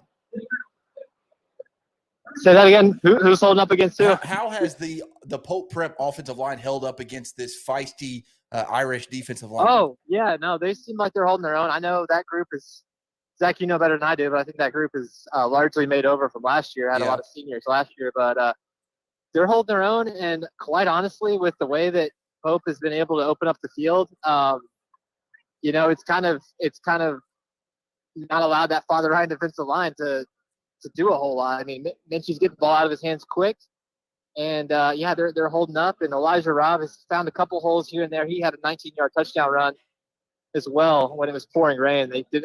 I guess they didn't want to pass quite as much when it was raining, but I think the offensive line's doing just fine there for Pope. So Russell, you've had the rain without the lightning? Well, there's some lightning down to the south, but I think everybody's just trying to turn a blind eye to that, but it just moved away. at one point, it was just lighting up the sky. It was really painfully obvious. But no, yeah, we ended up getting some heavy rain for a few minutes, and that's dissipated. So hopefully we're in the clear now. They're football guys over at Father Ryan. You got to respect They're it. tough. They're tough. Yeah, they're built different over there. Different. Hey, Russell. Yeah, Either that or they don't have. They can, Either that or they don't have the lightning meter. Hey, yeah, I guess maybe at a public school there's less liability, or a private school there's less liability. I don't know. That's not my area of expertise. Russell, in this second half for Father Ryan, you've been there, you've been watching the game. Is there any shot for them to get back into this game, or do you think JP2 or Pope Prep rather is eventually going to run away with this?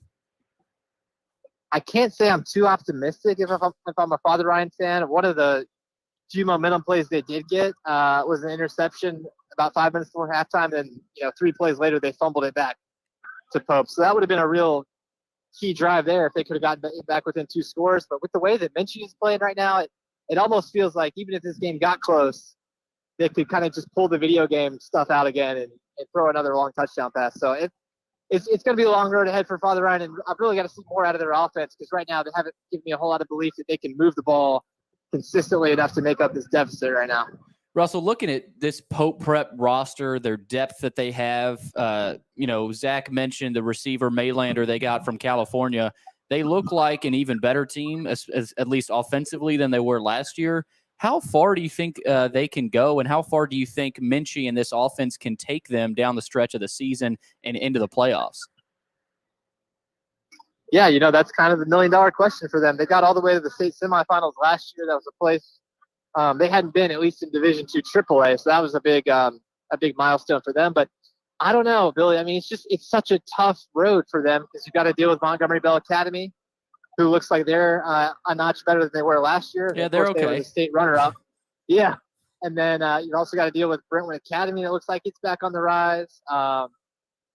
This isn't in their region, but Innsworth is kind of in that mix too. And then that's not to mention all the teams from East and West Tennessee. So tough road for them, but I mean, this is about as good of a start as you could ask for if they can come out of here 3-0. So I don't know. I don't have a great answer. I guess we'll kind of see as the season goes on, but I especially am interested to see how they, hold up against some of these other Division II AAA powers later in the year. Russell, dodge the imaginary raindrops, or is it the imaginary lightning? And continue to enjoy the evening. Appreciate the report. All right, guys. Thanks so much. Russell Van Ozey calling in from Father Ryan, where right now it's pretty one-sided. It has been all Pope Prep, and looks like, 7 in a row? That's what it looks like. That's what it's looking like, George. As dominant as it's been, though, Billy, I don't think that comes close to the record, does it? Because didn't Father Ryan hold it for the first? Yeah, no. Father Ryan had 10 years at least. Yeah, I think it was either a 9 or 10 games in a row, something like that. And now Pope has kind of gotten back. Father Ryan did beat them in the playoffs.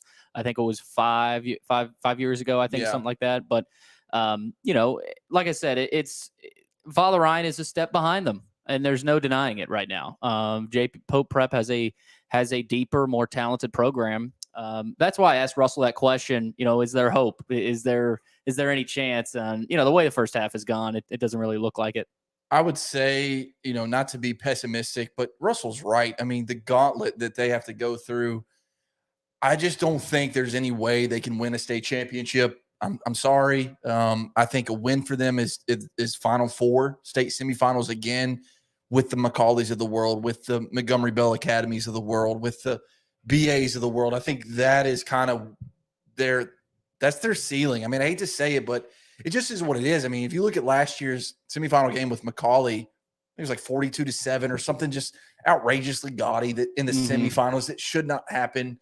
But McCallie, much like Baylor, a boarding school that you can go all across the country to get players to come to your school because you can put them in housing and you can put them up for 6, 7, 8 months or whatever it may be. And so, I just think Pope Prep is behind the 8 ball in a lot of ways, the same way that Father Ryan is.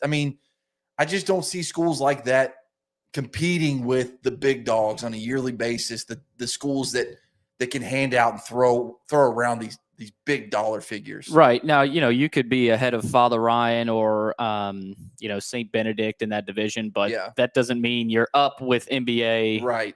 Brentwood Academy, McCallie, Baylor. I mean, that's how deep it is. It's ridiculous. There are certainly tiers in that 3A Mhm. region, right? I mean, I think you've got your McCallies, you've got your MBAs, your BAs of the world. And then I think there's your Pope Preps and, whoever else. Mhm. But I do think you're right. I think even if you're a 5-3 in league play, that's, you're not you're not sniffing Cookeville in that region. I mean, it's Right. just too tough. It's just Yeah. too tough. It's brutal. Hey, real quickly, let me update a few of the college scores that are going on. Late in the second quarter, Indiana has taken a 13-10 lead on Illinois. Virginia Tech and Old Dominion tied at 10, about 6 minutes to play in the third period. Michigan State 21, Western Michigan 10 with 4 minutes left, third quarter. Duke has dominated to the tune of 24-0 over Temple, about 5 minutes left in the third quarter in that one. Eastern Michigan has now extended their lead. It's 28-17 over Eastern Kentucky, 4 minutes to play in the third. Charlotte has rallied. They now lead William and Mary 24-20, 2 minutes left in the third. And at halftime, Kansas 35, Tennessee Tech 3. Hey, Kansas playing Tennessee Tech tonight? Yep. They got to get a win wherever That's they can, I guess. called money game. It's called a money grab. Yes, it is. For Kansas or Texas Tech or Tennessee Tech? Is that a real question? Yes. I mean, I think with the state of the programs. Well, that's actually a guy. I didn't realize that. Yeah. They did beat Texas because, Texas is back. But, I mean, you never know. That's funny. I didn't even think of. I didn't even It's think a good about line. It was a very good line. I'm here all week. Oh my! Is it time for a break, George? It is time for a Well, break. good. And Zach, let me ask you the WNSR game. Is that Riverdale? Yeah, Riverdale Blackman. Have they started yet? Yes, they have. Yeah. Riverdale Blackman. Okay. How about we give an update and then we'll go to Riverdale Blackman with Joe Fisher and Greg Pope. Okay. Perfect. Does that mean we're going to the break or not to the break? Well, we can do the update now. I mean, you're asking me like I'm the boss. Yeah. Well, in 25 minutes, you will be, Billy, because George is getting out of here. 26. Sorry. To be exact. Sorry. Okay. So we have an update. Yes, I will get to that update. It's time for a scoreboard update been sponsored by Donley Timmons Custom Builders. We start at the half. Franklin Road Academy leads Davidson Academy 21-7. Clarksville leads Rossview 14-3. Green Hill is up big on Wilson Central 28-0. Friendship Christian all over DCA tonight 29-2. They're actually in a lightning delay now. So tough break there for DCA. Ainsworth all over Christian Brothers tonight 41-3. Pope Prep over Father Ryan 28-7. Lawrence County 28, Montgomery Central 0. McCallie 14, NBA 13 in Chattanooga. Whites Creek 6, Harpeth 10. So Harpeth leads Whites Creek 10-6. CPA all over BGA 21-0. Greenbrier 48, Glencliff 0. Maryville 41, Farragut 21, almost half in that one. So those are the scores I got. Zach, not sure if you've got any that I don't have. You did a good job hitting on a lot. I know White County is all over Station Camp. I believe, what is it? 34-14 at the moment, which is kind of a surprise. Wow. Portland all over Clarksville Northwest, and no surprise, 35-0 at the break. I know that Richland trails Summertown 13-7, and I believe that is all that I have at the moment because you did a really nice job hitting on the rest. So that's all that I've got so far. We're very proud of you, Billy. Oh, Joe. Oh, one more. Joe Burns leads Red Boiling Springs 16-7. Okay, let's head out to the Riverdale Blackman game, courtesy of WNSR. Joe Fisher, Kelly Holcomb. Kelly Holcomb on the call tonight.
and he tried to get the ball to Easy Celestine, which is his real. You got to catch the ball. I don't think there was anything there that was trying to run a receiver screen, and there was 2 guys sitting there waiting on him. So it's probably better that he dropped the ball anyway. So 4th and 6. And Riverdale will punt the ball away. Blackman sends a man back near the 20-yard line. So not very deep. No real rush here. Punt is in the air. It's a good one. They're not even going to field it. It's going to go inside the 15, bounce inside the 10. It's going to trickle down near the goal line and going to crawl across the goal line.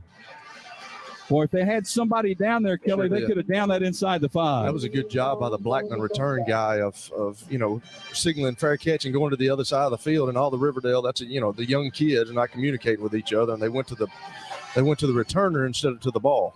40-yard punt, no return, but a net of 20 as that ball is going to come out to the 20-yard line. Timeout with 2:15 to go in this first quarter. It is Blackman 6, Riverdale 3 on WNSR, Nashville Sports Radio.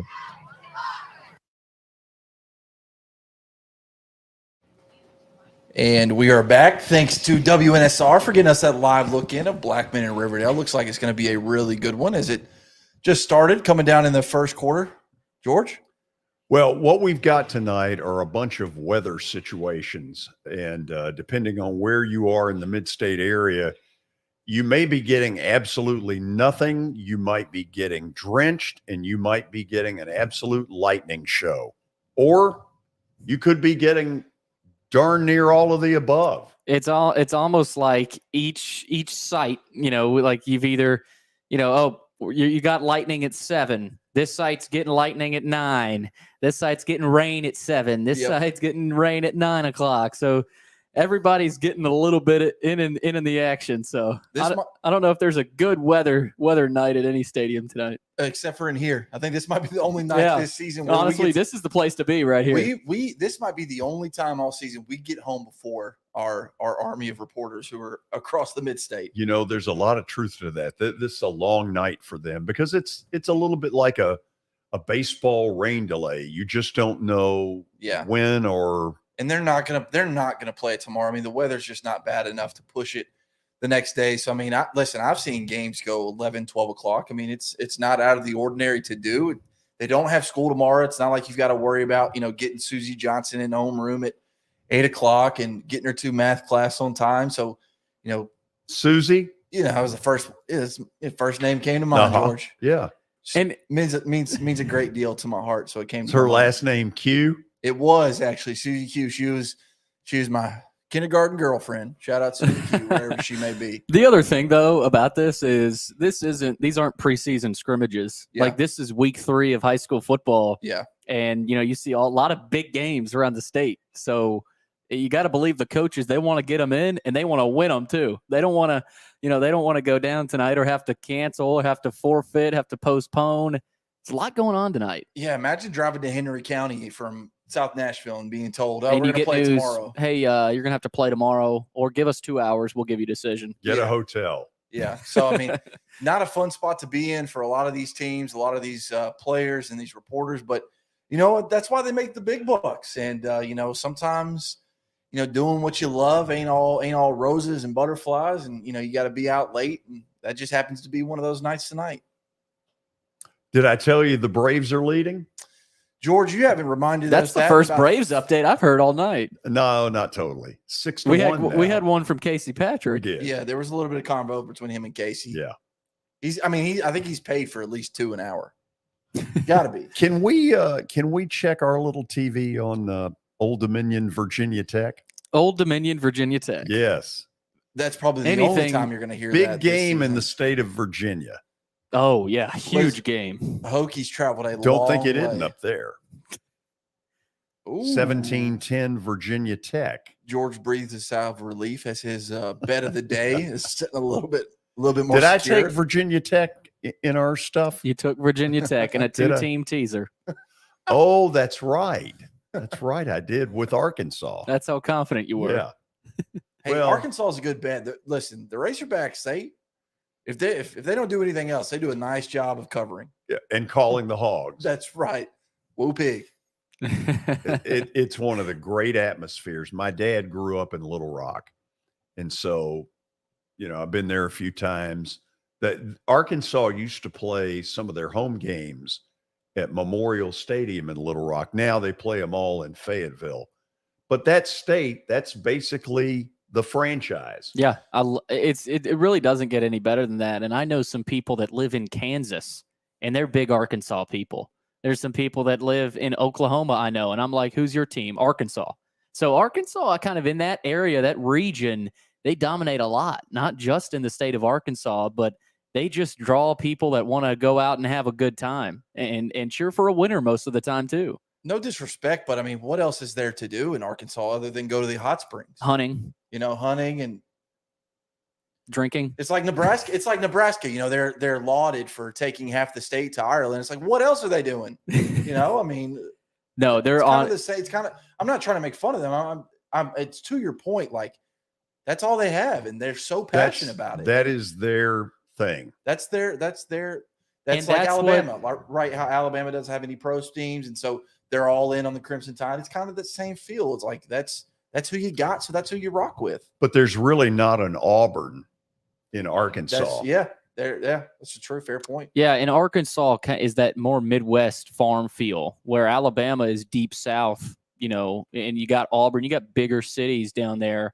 Arkansas is different than any other state in the SEC, really. Yeah. Maybe Missouri, and probably Texas A&M. But, Arkansas, there's literally nothing else. Yeah. What's the biggest city in Arkansas? Little Rock? Fayetteville? Little Rock. Yeah. That's your biggest city. So, Tennessee, you got Nashville. Georgia, you got Atlanta. Alabama, Birmingham, Montgomery, and, South Carolina, even, Columbia. That's just a different style. So Fayetteville really separates itself from the rest of the SEC. I think they take pride in that. Sure. That's one spot. It's one bucket list. I would love to visit all the SEC stadiums, but Arkansas is high on the list of top venues that I want to see, just because of that experience, that pageantry you just explained and described. I mean, there's, those places are special, George, when you can go into a stadium, close your eyes, and get goosebumps because of the just everything that you're immersed in. Arkansas's play-by-play announcer who left Vandy, and you guys won't remember him, Paul Eels. Paul Eels, heard his name before. Paul Eels was Vandy's announcer from 67 to 77. He moves to Arkansas. I was an intern of his when I was in high school, and 18 years later, he's doing Arkansas, I'm doing Vandy, and it was weird. How about that? It was a weird feeling. That's crazy. And I'm sure it was a weird feeling for him because he's sitting there going, that little, is doing games?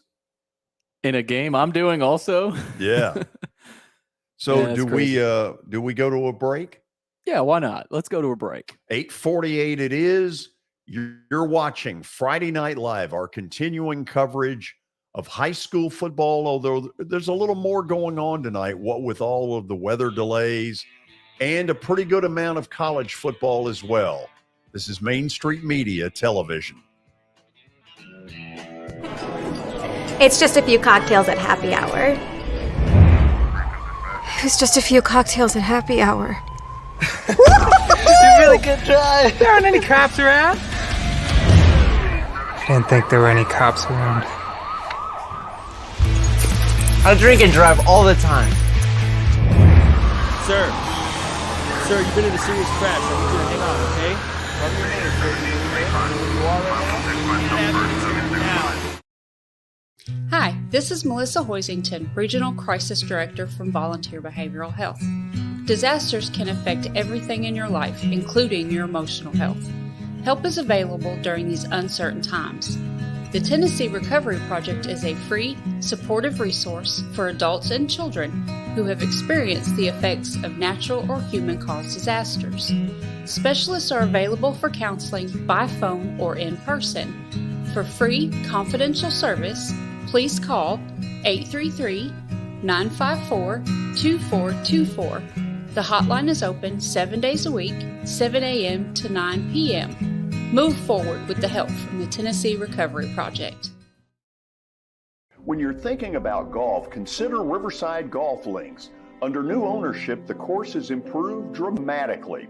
It's now 27 holes, complemented by a 9-hole executive course. Book a tee time now at 615-847-5074 and get ready to enjoy the beauty of golf in the Old Hickory area at Riverside Golf Links.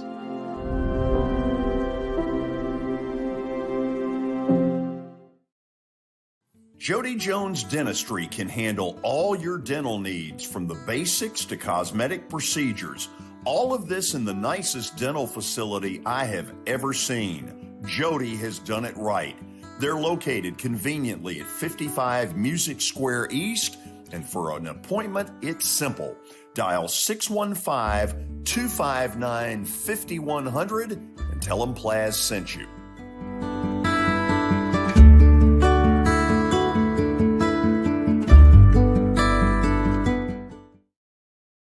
Do you love bacon? I mean, do you really love bacon? Who doesn't, right?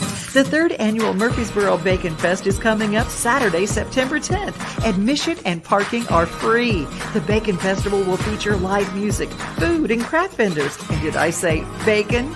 You can ride a mechanical hog ride, visit the Kids Zone with free inflatables. There will also be hourly raffles with great prizes and an opportunity to purchase Bacon Festival merchandise. And did I say bacon? Yeah, there will even be a bacon eating contest. Visit the 3rd annual Murfreesboro Bacon Festival Facebook page for all the details. For Dustin Timmons and Joey Donnelly, they welcome every opportunity to serve and satisfy their clients. Whether you are looking to build your dream home or renovate your current home, their team will ensure that every client and remodel is unique, luxurious, completed on time, and within budget. Contact them today to set an appointment for a free consultation or to view some of their completed projects by logging on to DonnellyTimmons.com.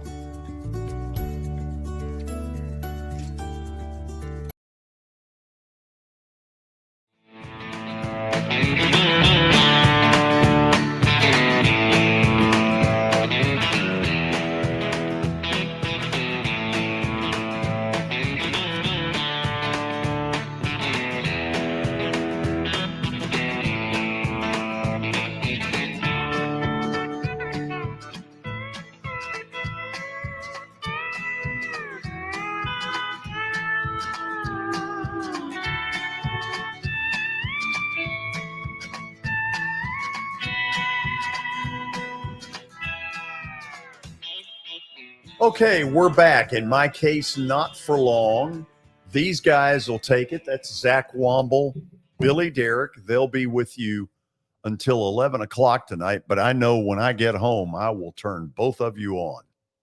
We appreciate that, George. We always appreciate the support that you give us here at Main Street Media. I mean, that's all we can really ask for, Billy, is to have the one and only George Plaster tune in when he gets home from his the Hall of Famer at his yeah, I mean, you know, having a Hall of Famer listen to us, you know, that's special. Yeah, special. I mean, it honestly might help us get verified on social media.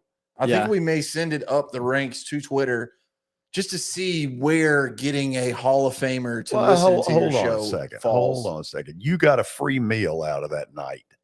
I bought your pizza tonight. You did. And just so we're like that, even. We're even. The tension is high here in Nashville. If you can't feel it through the camera, it's right.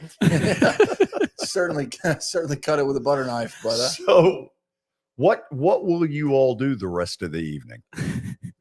George, your guess is as good as mine. I mean, honestly, we were hoping to take some calls from listeners and talk about the Braves, talk about college football. They're up 8-1. You know, Ronald Acuna, I think, went deep.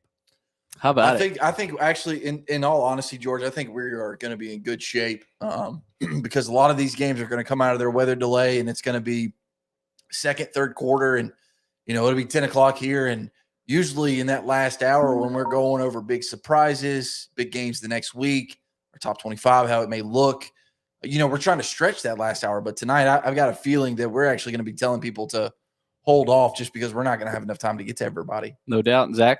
We've got the phone call. Perfect. Ready to go. Is this John Decker that's calling? It is. Decker, how you doing, man? You're all covered up tonight, man. Where you been? I'm in the Liberty Creek. I stayed there most of the first half. When I left, I think it was 12-7. The team from New Jersey, Wayne Hills, I believe it is. And then come over here, and it was the Malachi Dowell show for White County. He scored 4 times, and he's running wild. But Stacy Camp has kept it close. They scored to cut it to 34-21. It was 28-14 at half. They scored on the first opening drive, and then they got the ball back, and we're driving in. It's 3rd and 5 on White County's 31-yard line when the Lightning delay came into play. So they're in the locker room waiting to come out. John, if you cover 2 games, do you get paid double? I don't know. Ask Zach about that. I told him I'd take care of him. I told him I told him we'd take care of him. John, I do. Well, hold on a minute. It's up to you. It's listen. Yeah. Listen. You determine that? George, I don't want to. The truth is, George. Hey, George, I live about 3 miles from both schools, so it's not really that big a deal. I told him I'd buy his gas because he lives. You're all heart. I am. Thank you. I care about everybody. I care about the employees here. But what a humanitarian. John, listen, you were able to kind of capture some history tonight over at Liberty Creek. They, of course, playing their first varsity football game on that new campus. It is absolutely beautiful. You mentioned that you're a hop, skip, and a jump away. You would have been able to send your kids there had they been in school when that opened up. Just how beautiful is that facility, is that campus? I'll tell you what, everywhere you go, everybody's envious, and rightfully so. That's a top notch. That could be a D1 small school or a D2 school facility. It's incredible. It really is. Go ahead. Very good atmosphere. Very good atmosphere tonight as well. I mean, it was packed. They had all the tailgating going on, and it was a good atmosphere over there. They were excited. I should have asked Bill this last week when we had him on the show. Actually, I wasn't here because I was at home dealing with what I had to deal with. But anyway, he called in last week, and I would have asked him, how the heck do you play a team out of New Jersey? You may not have the answer to that, John, but it is pretty interesting. I mean, you are a Sumner County historian. You went to White House High School. You've been around Sumner County for a long time. Can you count how many times a team from like New Jersey has come down to play a team out of Middle Tennessee?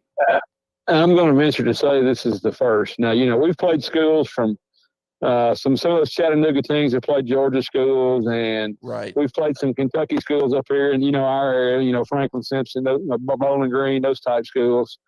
But that's a first. But I will tell you this, Bill told me that they inherited that schedule. So I'm going to assume that the principal or somebody at the board come up with that schedule, because he said I had no say in who we're playing.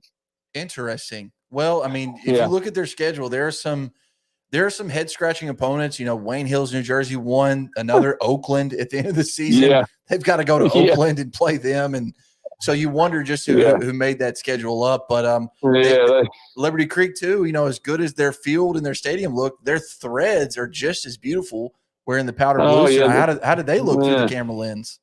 They looked excellent. One other thing that I noticed right off the bat was they have more room on their sideline than any school I've ever seen in my life. I bet they had probably 25 or 30 yards of outside the lines.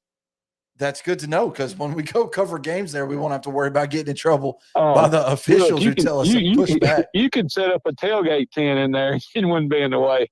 Very good. Very good. It's huge. Well, John, man, George, I'm sorry.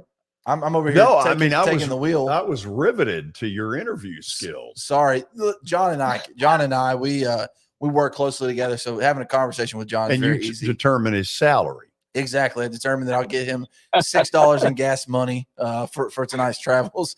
But John, man, we really appreciate you calling in. And listen, hey, I know you got a weather delay down there on the East Bank at Station Camp. Try to stay dry, man. Stay away from that lightning. And we just really appreciate all the coverage you bring to Main Street Preps, man. It's second to none. All right, brother. Appreciate it. See you later. Yes, Take care, John. Have a good weekend. All right. See you, George. You too. Thank you. Sorry, George. I didn't mean to hijack that from you. No, that's you did great work. Billy. George. You have a problem with that? Turn on the microphone. Well, I'm doing a lot of clicking over here. What are you doing over there? He doesn't want the people to hear he's a mouth breather. I'm just marking scores down over here, Are you? George. I'm working Well, very I tell hard. you what, I'm gonna turn it over to you for a scoreboard update. And when you come back to my picture, I won't be here. Oh, wow. How about that, George? Yeah. Safe travels. Thank you. Enjoy your football viewing tonight.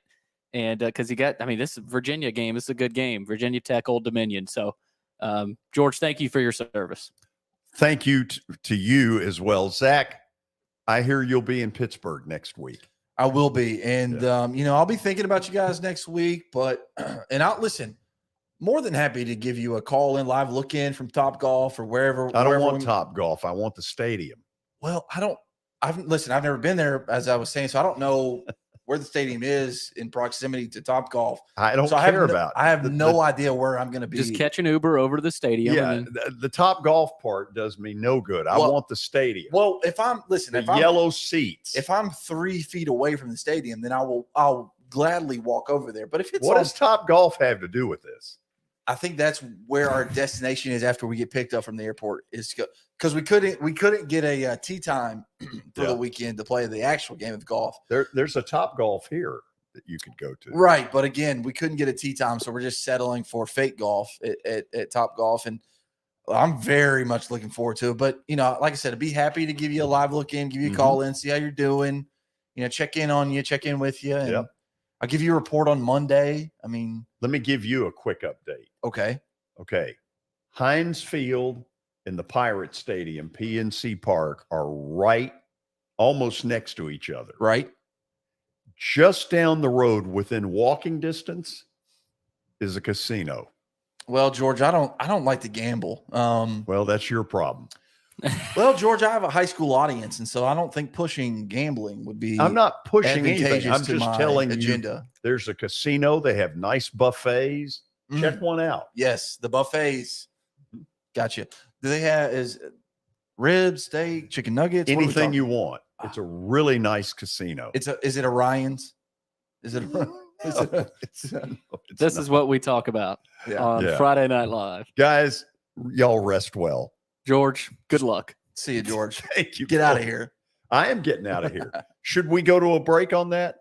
So that when I get up out of the chair, nobody sees me leaving? Yeah, let's go to a break, George. Let's do that. It's 9:00, and you're watching Friday Night Live on Main Street Media Television, and there are a lot of games that aren't being played.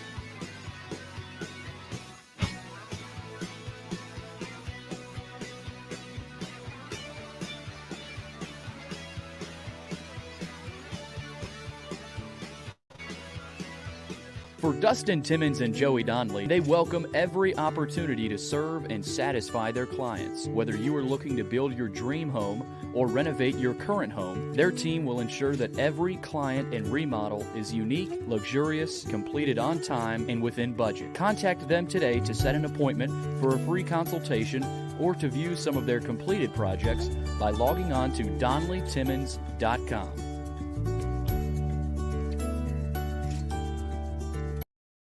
Do you love bacon? Do you really love bacon? Who doesn't, right?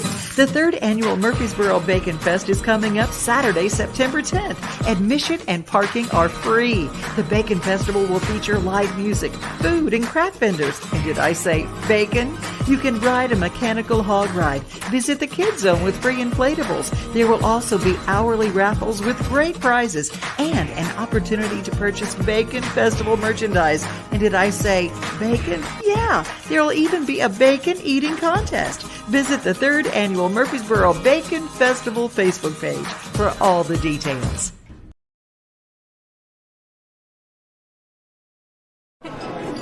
It's just a few cocktails at happy hour. It was just a few cocktails at happy hour. You really good try. There aren't any cops around. I didn't think there were any cops around. I drink and drive all the time. Sir, you've been in a serious crash. I need you to hang on, okay? Tell me your name, sir. Where you are right now. Hi, this is Melissa Hoisington, Regional Crisis Director from Volunteer Behavioral Health. Disasters can affect everything in your life, including your emotional health.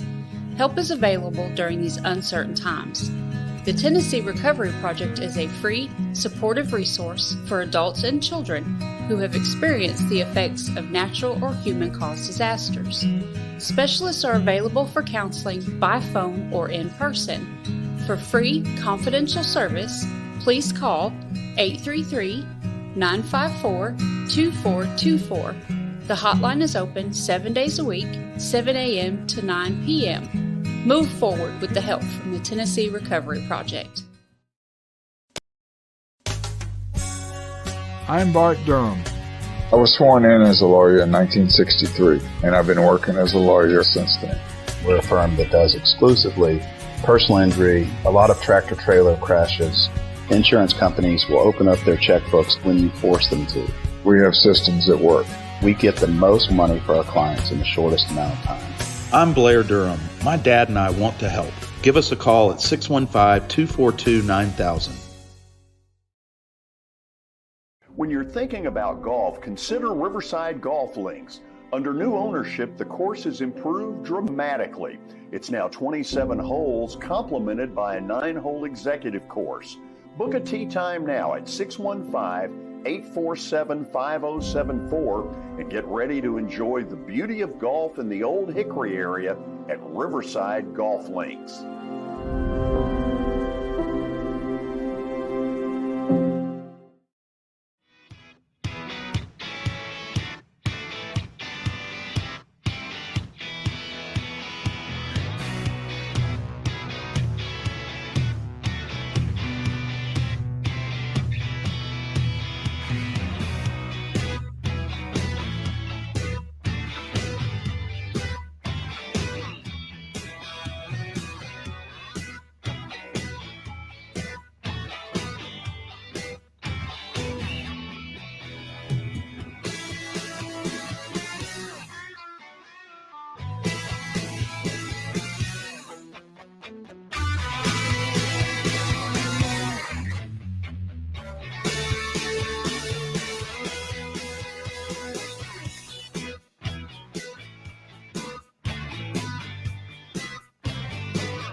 We are back, Friday Night Live. George Plaster has gotten out of here, so it's time to have some fun, Billy. As Billy, Derek, and I bring you all the latest from around Middle Tennessee on the high school football field for the next 2 hours. This is Friday Night Live, powered by the Tennessee Highway Safety Office, where fans don't let fans drive drunk.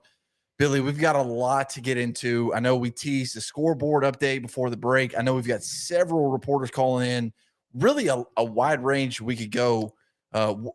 You're on the back end of it, so you kind of see what's in the, who's in the waiting room. Yes, I do. So do we have someone ready to jump in? We do have somebody ready to jump in. That is Blaine Keller. Blaine, buddy, how you doing tonight? I'm doing pretty good, Zach. How about you? I'm doing well. George is out of here, so it's time to have a little fun. Listen, Blaine, weather has ruined a lot of football games tonight with a lot of delays. What about you? You're up in Cedar Hill, almost in Kentucky. Has weather affected your game at all tonight? Not quite yet. As you can hear a little bit of whistles there, Joe Burns. Now up 22-7, I believe, on Red Boiling Springs. We've got some thunder strikes nearby, but lightning, knock on wood, hasn't stopped us yet. Where are you at in your ball game, Blaine? We are 3:04 left in the third quarter, if you can hear me over these truck engines. I can hear you over the truck engines. And, Joe Burns has got one of those really cool traditions up there in Cedar Hill. It's full of good old country boys, Billy. And when the Red Devils get ready to run out on the field, all the guys with the big diesel trucks get fired up and rev up their engines and produce the big black cloud of smoke. Did they do that tonight, Blaine? They did. It seems like it's been down, like not as prevalent as maybe it used to be in years past. But, with tonight being the home opener, there definitely is some excitement and some truck engines going for sure. Another non-football question. Have you allowed yourself to visit the concession stand and get either a fried bologna sandwich and or a pork chop sandwich? I've heard the mythical tales about the concession stand at Joe Burns High School, but I try to limit myself to not spending money at the concession stand, at least not yet. I've done pretty good over the first, couple months here on the job. I think maybe over the last couple of years that I've freelanced, I've done it maybe once.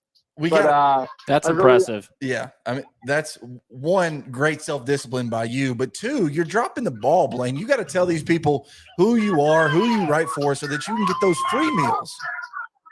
Oh, that's a good. Well, I do kind of have that self-dialogue in my head. I could go up and say, "I'm media, give me a free meal," but you always run the confrontation of somebody saying, "No, I'm not going to do that."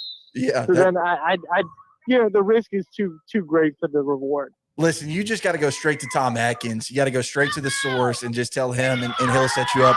No, but Blaine, I hear the crowd behind you. It sounds like a really good atmosphere. Joe Burns obviously probably going to get a win tonight against, a mightily struggling Red Bowling Springs team. What have you seen from them this season that lends you to believe that maybe they could put some things together as the season progresses? Well, it helps when you have the longest tenured coach in Class 1A football.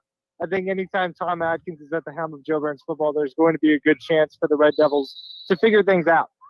Their quarterback is not experienced. Taylor Head definitely spent 2 years off and is coming back for his senior season here. But, he's an athlete on the baseball field and the basketball court as well.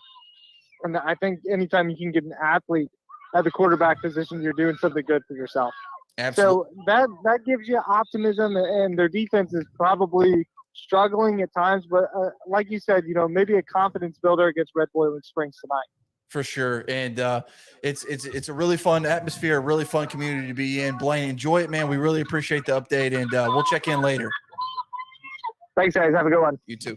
That was Blaine Keller reporting from Cedar Hill at Joe Burns at Red Bowling Springs. I know we got some more calls trying to get in lined up, so we're going to get that. I know Tyler Palmatier wants to call in from his game. He's at FRA at Davidson Academy. I know Marthany Sanders we want to get in, who is at Laverne Antioch, that just, I think, kicked off maybe 15 minutes ago. So we're trying to round some guys up to get them in to give us some updates. It's been hectic. It's been crazy with this weather, Billy. But you know what? On nights like this, we really flourish because the heart of what we do is have reporters call in and give us updates, and we're going to get that tonight later than usual. Yeah, that's what we got, and I think we've got Tyler Palmatier reporting live. Tyler, what's going on out there? Well, guys, better late than never. We're here out in the hills around Davidson Academy, and FRA is just about to wrap this thing up. 36 seconds left. FRA is going to win this thing. It looks like 35-7. Wow. The big story just being Ty Clark III, the FRA running back, who is he's got 270 yards tonight rushing and 4 touchdowns, and he's every bit as advertised as kind of we heard, which is kind of funny to think because we've only been playing 2 weeks, but Ty Clark III is almost halfway to 1,000 yards rushing. I mean, that's crazy. Thing to watch just in a singular game, but when you think about him being able to do it over the last 3 and where this season might end up for him, I mean, he's on the Mr. Football watch list easily, and shoot, I don't know who I don't know. I shouldn't get ahead of myself, but he's gonna be on the list if he keeps this up, guys. Tyler, there's a lot of directions we could take this football game. I want to look at the coaching side of things. You obviously know that Justin Geisinger left Pope Prep to take over an FRA program who I don't want to say was struggling, but was looking for a different direction and looking for a kind of rejuvenation of life. Have you noticed that from the sidelines that FRA just maybe plays with a different confidence that they had last year? What do you think Justin Geisinger has brought to that program?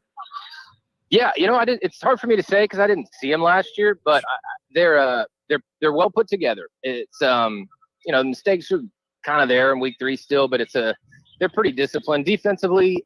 I mean, gosh, I hate to even say anything. They held Davidson Academy to 7 points, although Davidson Academy was without its starting running back, Corton Simmons. So maybe it might have made a difference, but they gave up 7 points. They're pretty good. I mean, I kind of like the way they look. It's just there's not a whole lot of disjointedness, or for lack of a better word, if that's even a word. And I like the football team, and from what I that you can give it to and make a play. I mean, sometimes that's just all the difference. You got some guys up front, and they do certainly in tackle Joe Crocker, the Mississippi State commitment, who is a huge human and moves around really well, really long, and got some other big guys on the line. So they got some good pieces, guys. It's a pretty fun team to watch. And we'll just kind of have to see how everything plays out. Tyler, one more question before I know you want to get to some interviews, but I got to ask about DA.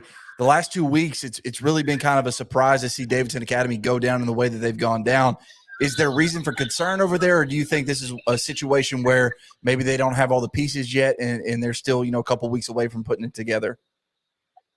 Could be the latter. I mean, when you don't have your workhorse running back in a big game against a good opponent, that's pretty tough. And so then you're relying a lot on the pass, and Knox Roberts is a good quarterback, but it's hard to do. You can't, if you can't set that up very well, that just kind of throws your rhythm off. And I think they've played 2 really good teams. So when you kind of look at maybe the way the schedule might fall, maybe they can figure out a way, but man, you're talking about a tough region there.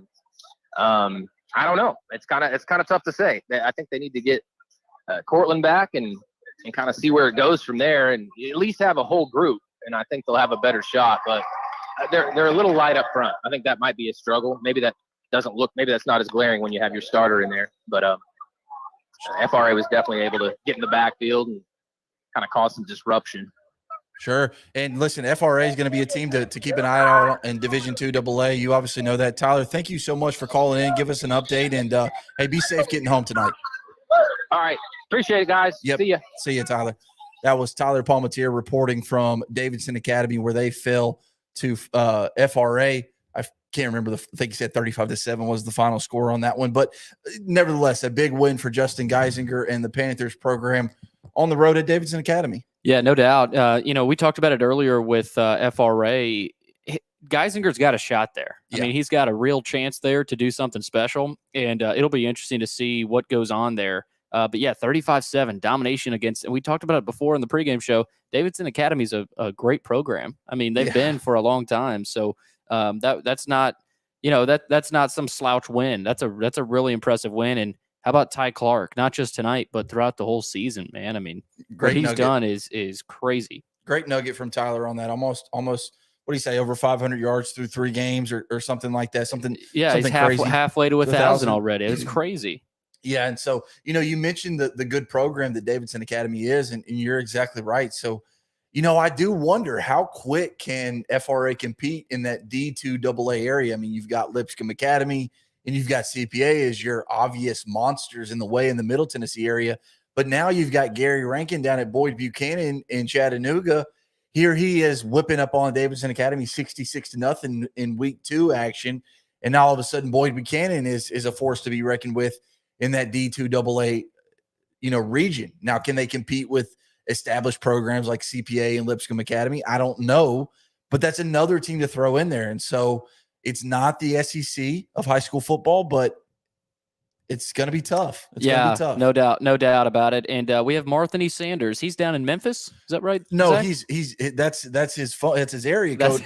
Okay. He is calling from Antioch and Laverne that kicked off Marthany at 9 o'clock. When did they kick off? Yeah, just a little bit, probably right before 9 o'clock. It was the kickoff time here in Laverne, between Antioch and Laverne. We're still in the first quarter right now with about just under 4.5 to go. Laverne is up right now, 8-0 right now after they took their opening drive down the field. Javon Drake ran it in with a quarterback keep, and then they got the 2-point conversion. And now the Bears are now traveling down the field as well, right around midfield here with about 4.5 left to go in the first quarter.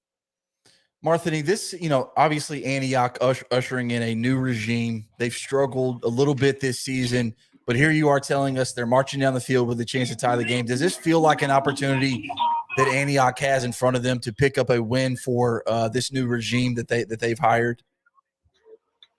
Yeah, definitely. They look a little bit more polished than they have in recent past over the couple of years.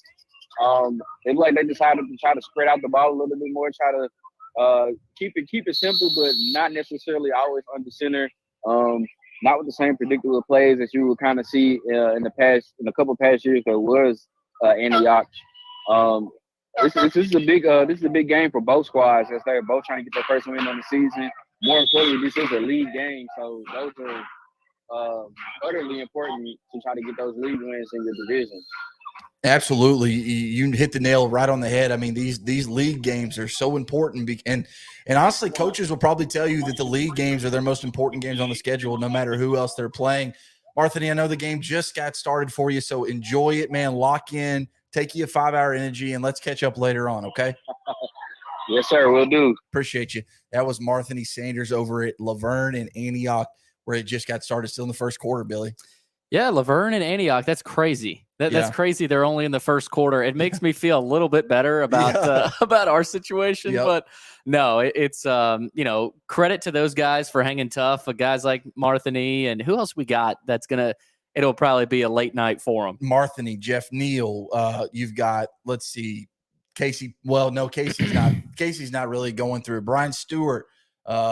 Matthew Sawyer. So I mean, just going through it right now, just for the love of the profession. And I think that's why we haven't gotten as many calls so far tonight, because there hasn't been much happening. There's nothing to update us on. I mean, Casey did text me. He was like, "Hey, I can call just to talk to you guys if you want."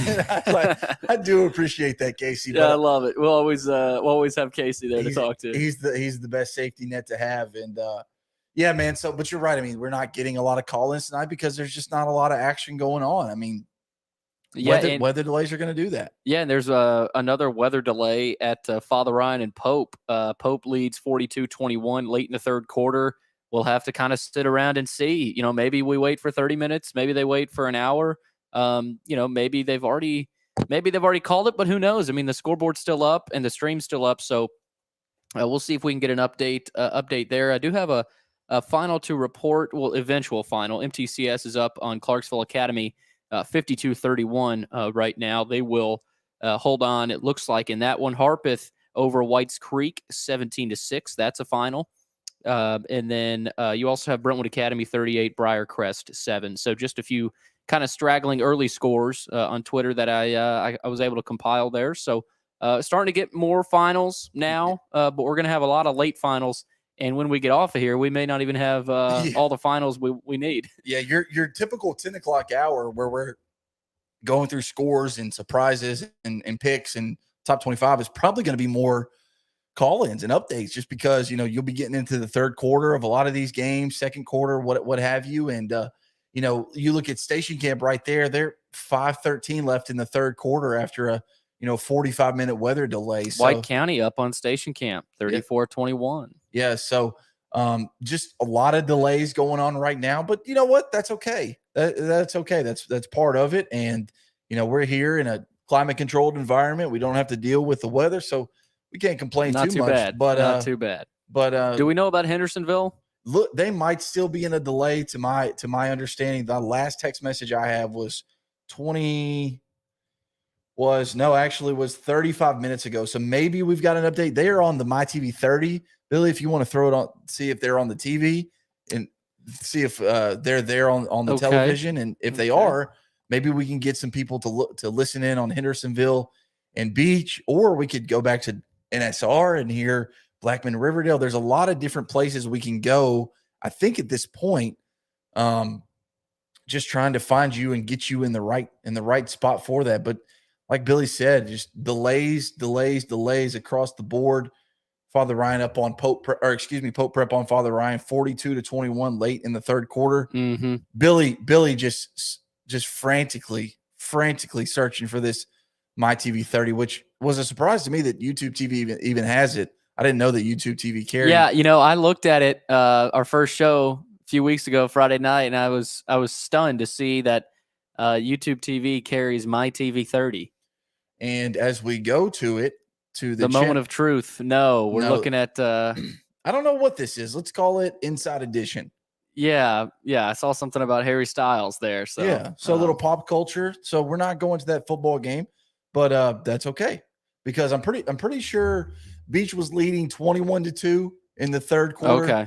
At some point, it's been a common safety season. I saw a safety last night. Have you noticed that? I saw a safety last night at Gallatin, actually. Oh, my gosh. Gallatin turned it over in their red zone, and then the next play, boom, hit him in the backfield for 2 points. Yeah, not surprised they've happened early in the season, though. If you're gonna have a safety early in the season, you can't really blame you. No one can really blame you, but it does seem like they've been somewhat common here early in this season. Looks like NBA has defeated McCallie 23-20. Yes, I was gonna get to that. I'm sorry. Well, I wrote it down earlier. I forgot to get to it, but NBA holds on to beat McCallie 23-20. What a win for the Big Red! What a season they've had. I mean, it's incredible. I mean, that first game against Ravenwood, they are not a slouch. That's a good Ravenwood program, and so they did what they did against them. They went out and beat Pearl Cone, an athletic team. Now. Pearl Cone's not at NBA's level, of course. We weren't surprised by that result. But tonight, to go down to Chattanooga and win a game like that, man, I mean, this is not anything new for NBA, but really impressed with them this year. Really, really impressed. It just goes to show what your team can do with a senior signal caller who has been there. Marcel Reed has been their starting quarterback for 4 years now. Mm-hmm. And so you can tell he's a seasoned vet. Obviously, we're not at that game. We don't see how it shakes out. But they don't win that. They probably don't win that game without Marcel Reed, going to Ole Miss for a reason. Just a really special kid, a really special quarterback, the son of Rod Reed, the former, Tennessee State football coach, longtime football coach. So football runs in their blood in that Reed family. And just really cool to kind of see it play out. And Billy, I would honestly venture to say that NBA is without a doubt the favorite in D2-3A to bring home that gold football. Yeah, without a doubt. I mean, there's teams behind them, that I think will compete with them. But at the end of the day, what NBA has this year, I don't know that any team in the state can bring, other than maybe Lipscomb Academy, maybe Oakland. I think NBA is being underrated. I mean, they got a really good quarterback. I know Pope Prep has a really good quarterback, but I think NBA might have the best defensive line in the state. You got a guy like Gabe Fisher who's bringing pressure. Eric George, the son of Eddie George, who is a kid that has developed really well and is only a junior. I think I heard that right. Junior. Yeah. So they've got the D-line, they've got the quarterback, and they've got the coaching edge on pretty much everyone. I've always thought Marty Uverard is one of the best coaches in the state. So it's going to be fun to watch. No breaks on that schedule. They may suffer a couple, a loss or two. Maybe. But in the end of the day, it doesn't matter. They're going to be at a high seed in the playoffs, and they usually do host in the playoffs. So, Uverard knows what he's doing. He's done it before, and, man, it's been impressive to watch them. Next week they play Thursday night, a little Thursday night action. I may actually go check that game out. But who do they have next week? CPA. Yeah. Oh, man. CPA. NBA and CPA next week. Next Thursday. Coach T's got it as a Thursday night game. I might have to go to that one September too. 8th. I would go, but it's my wedding anniversary, so I can't get out of that. Yes. I can't get out of that. I mean, I'm already flying to Pittsburgh the weekend after, so I'm already in the You're already on the couch. Yeah, so I definitely can't miss the actual night of the anniversary. No, but I can listen to Joe Fisher. No doubt about it. I mean, who doesn't want to listen to Joe Fisher? Yeah. I call him the golden voice. The golden voice. I thought they only did Friday night games, but Coach T has it down as that's the mid-state checkdown game. So yeah, they're doing a couple Thursday night games this year. So man, looking forward to that one now. Yeah, you've got me wanting to go to that one. Yeah, that's going to be a good. And listen, I mean, NBA schedule. Listen to this. So they got CPA next week, as we mentioned, and then 4 straight road games. They got at Father Ryan, at Brentwood Academy, at Pope Prep, at Innsworth, and then you close it out with Baylor and Knox Catholic. I mean, goodness gracious. It doesn't get any harder than that. I mean, that's kind of it's the SEC. I mean, it's like an Alabama. Yeah, God forbid you lose to A&M on the road. Exactly. I mean, you're playing you're playing monsters every week. So, but Zach, interesting update here. Very interesting tweet. Tom Krieger, Lipscomb up over Goodpasture 52-0. They have 398 yards to Goodpasture's 24 yards. Wow. Fourth quarter not played. The game was called early. I don't know if I've ever seen that. Is there a mercy rule in football? There is not a mercy rule in football. I do wonder. I mean, it had to have been a delay. It's in the area of the delay. We're not far from Goodpasture right now. And as George was leaving, he said it was pouring. So I don't know. I don't know if that's a weather delay there or what. Probably because of the long lightning delay was coming. Could be an hour where I'm at right now. That's what Tom Krieger just said. Okay. Yeah. So, wow. Yeah, that's still crazy though. That result. 24 yards of total offenses. That's not a lot, Billy. But Lipscomb Academy, we've said time and time again. I mean, they just went and beat Alabama powerhouse Thompson High School on ESPN in front of the entire country and show just how good Tennessee high school football is. And so, no disrespect to Goodpasture, but when you play Thompson, Alabama high school, and then you come back and play Goodpasture, it feels like there is a level of discrepancy there. And, Goodpasture was just on the wrong end of it tonight. Yeah. I don't know if you're able to watch that Lipscomb Thompson game, but it was crazy to see Lipscomb and how they compare to another national power, not just a really good team in the state. But they're pound for pound, player for player. Of course, comparing coaches, they're up there in the country. I mean, they're a top 25 national team right now. And it was really impressive. Hank Brown is phenomenal. Maurice Sherrill on the outside is a really good receiver. Caleb Beasley is a 4-star on the back end of that defense. He had a fumble recovery, 100-yard fumble recovery. He picked it up at the 1-yard line and ran it all the way back for a touchdown. And I think they scored 21 unanswered points. So really, really impressed with Lipscomb Academy, Trent Dilfer, what he's built there to go down to Thompson, Alabama, and play a national power. They recruit just like Lipscomb does. Wow.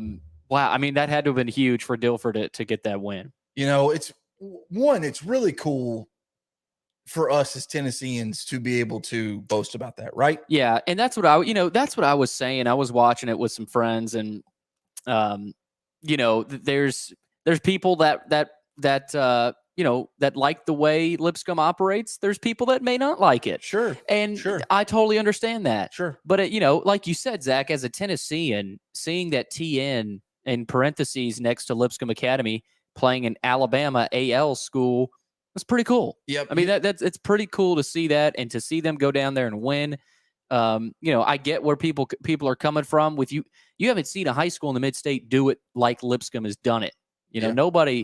Nobody's seen that. So, but I'm with you, Zach. I think it's cool. It was awesome to see that, and got to watch a little bit of it. But man, that was impressive. Yeah, I mean, like you said, it's TN versus AL. At the end of the day, and these are high. It's Tennessee beating Alabama. Exactly. And listen, you're not going to get that in the college football world, so you got to take it in high school, right, Billy? And I think anytime, listen, these, I know rivalries run deep in the college game, but surely no one, who's Lipscomb Academy's biggest rival. I honestly don't know, just because I don't. I don't know that they have one. Maybe CPA. Maybe CPA. Yeah. You think maybe CPA wasn't rooting for them, but because they're the biggest rival. But if you have no real dog in the hunt, what's the harm in rooting for a high school team to go down on national TV and beat another state? You may not like Trent Dilfer. You may not like the way they run things at Lipscomb Academy, how they do it, how quickly they've been able to rise to this national prominence. But at the end of the day, it's your home state beating the state that's below us. And at the end of the day, doesn't matter who you are. I'm rooting for you if you're from Tennessee, whether you're Lipscomb Academy, whether you're Oakland, whoever, I'm rooting for you. But, Billy, I just want to transition real quick because this deserves a shout-out if I've ever seen one. Tyler Palmatier got on and praised the performance of Ty Clark, but I don't think he did him justice. Ty Clark, 19 carries, 284 yards, 4 touchdowns tonight in their win.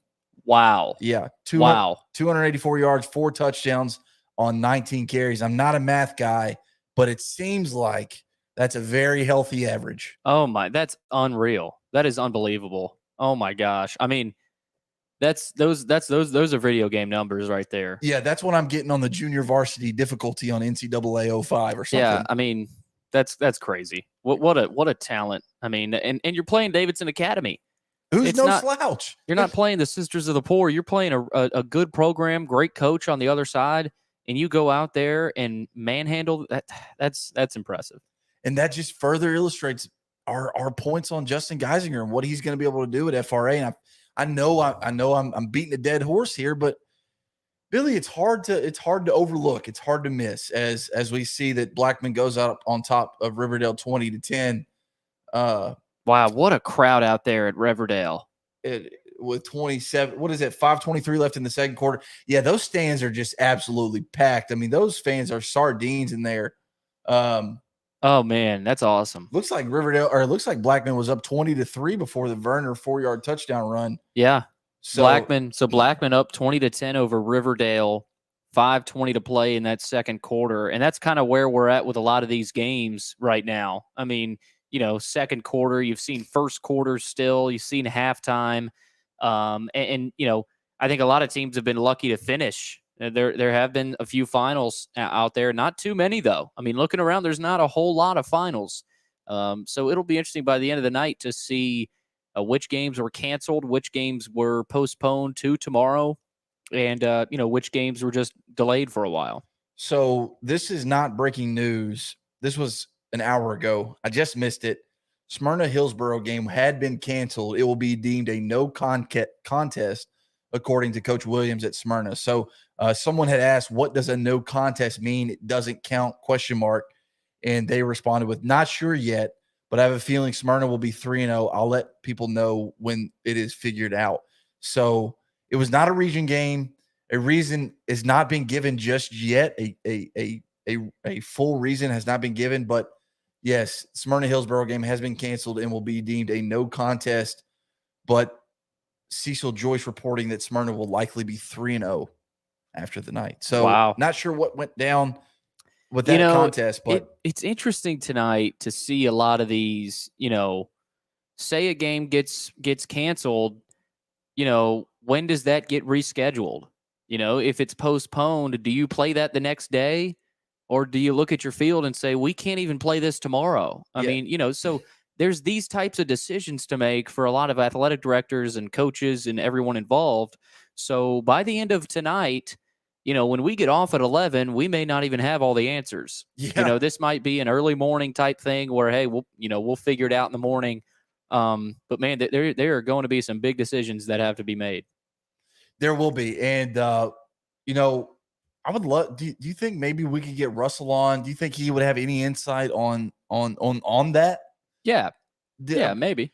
Yeah, we could try to get Russell in. Russell Venozzi, obviously the Main Street Preps sports editor, does a really good job. I think he's actually in a break right now and reached out to me that he's in a delay and could potentially come on. And so you do wonder about these games that are deemed no contest, how they're going to play out, whether or not they're going to be played on Saturday. But yeah, weather kind of getting the best of a lot of teams. But this Smyrna Hillsborough game, it doesn't look like it's weather related. Maybe it is, but it feels like if it was weather related, they would just come out and say, hey, this is weather related. We can't play it. But Smyrna's got a new artificial turf field. And so something just doesn't add up down there. Yeah, there's a lot of interesting scenarios out there, but we do have Russell Venozzi with us from Father Ryan. Russell, are you still at Father Ryan? Hey, Billy, still here, waiting this out in my car. It looks like I'm probably in the minority, though. A lot of people are heading out. The delay started at 9:15, and at that point, it's the 30-minute rule from the last strike. I haven't seen any strikes in the last couple of minutes, so maybe around top of the hour, optimistically, they could resume. But right now, we are in a lightning delay. Kind of been dodging it all night. There was, like I said earlier on the show, there's been lightning to the south just almost every couple minutes. But then in the third quarter, there's a couple strikes I don't think that could be ignored. So here we are. Russell, interesting kind of start to that second half, though. Father Ryan got out. They got an early score, but it seemed like that's a common theme for this game. Right as Father Ryan does literally anything, Pope Prep responds with an answer. So how impressed have you been with that style tonight from Pope Prep? And then what can you tell us kind of how they've continued to sort of dominate in the beginning of the second half? Yeah, you're right, Billy. I mean, every single time Father Ryan's had a big play, it's been like a minute later and Pope has answered. They got a 12-yard touchdown pass from JoJo Crump to Charlie Becker right there at the start of the third quarter, and Pope instantly answered with a 48-yard bomb from Kenny Minchey to Colin Cook. Father Ryan then came back on their next drive to score a 55-yard touchdown from Crump to the running back number 29. His name is escaping me, but he made a really great play. Yeah, kind of caught the ball and ran it down the field. Mason Bryant, I think. Yep, that's him. Great play there by him, but then Pope answered with another long drive that Kenny Minchey capped off with his 5th touchdown pass of the night, this one to Chet Lack. So, yeah, it seems like anytime Pope is in trouble at all, they can just throw Minchey out there and basically, like I said, turn on the video game and make it happen. So it's working out all right so far.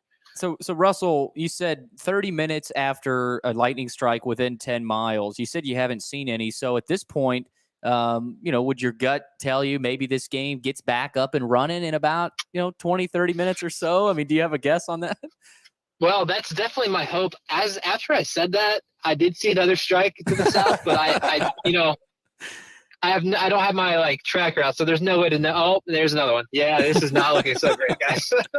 It's going to be a long night, but I mean, they've got turf here, and it didn't rain a whole lot. So I mean, I would think you would try like heck to get this game in tonight, so that everybody doesn't have to come back tomorrow to play essentially one quarter of a 3-score game. I would imagine they're definitely going to. I mean, that does not sound like a good plan to me at all. So hopefully they can get it in tonight. That's at least my opinion. Russell, do you know what goes into the postponement or the cancellation of a game? The reason I ask is, we saw Lipscomb Academy Goodpasture get called early. Yes, it was out of hand, but it got called early. And the reason was maybe it was the weather. Do you know what goes into the decision of whether or not they're going to try to play it out tonight or if they have to move it to tomorrow? I haven't been part of those conversations before, but I'd imagine with that Lipscomb game, with the scores out, as out of hand as it was, that just makes sense to go ahead and just call that one off. It was already a running clock. Whereas this one, I mean, it's probably a little more debatable. Though it's not a running clock; it's a 3-score game.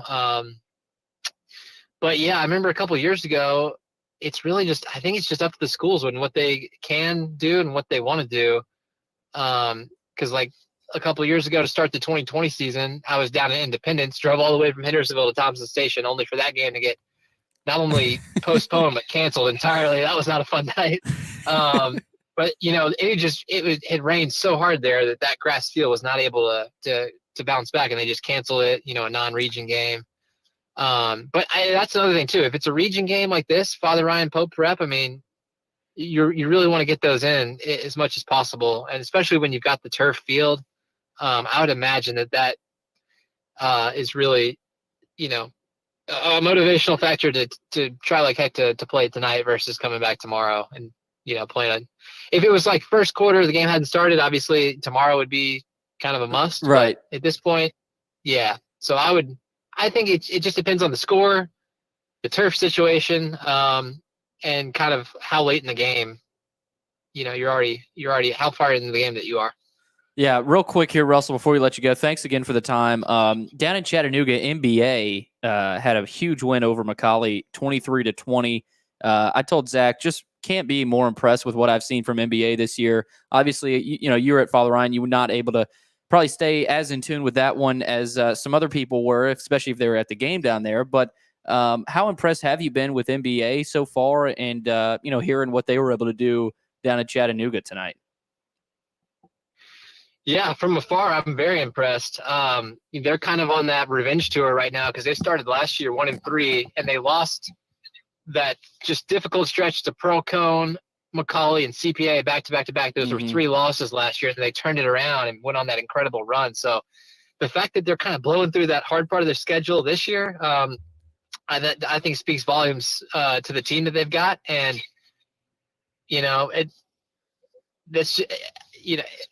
with the rest of the schedule and how it lines up for them, I mean, it's gonna be tough for anybody to knock them off all season if they keep playing like they are. Russell, I want to ask you one more question before we let you go. I'm kind of putting you in a bad spot here, but I'll just say this. You're not at that game, so you're probably not going to know, but I have to ask you just because in case you do know anything. So it looked like Smyrna Hillsboro got canceled tonight, and the game will be deemed a no contest. Do you have any idea of what went down at Smyrna tonight? Yeah, no, I saw that just like you on Twitter, and I have no idea what could have happened, but yeah.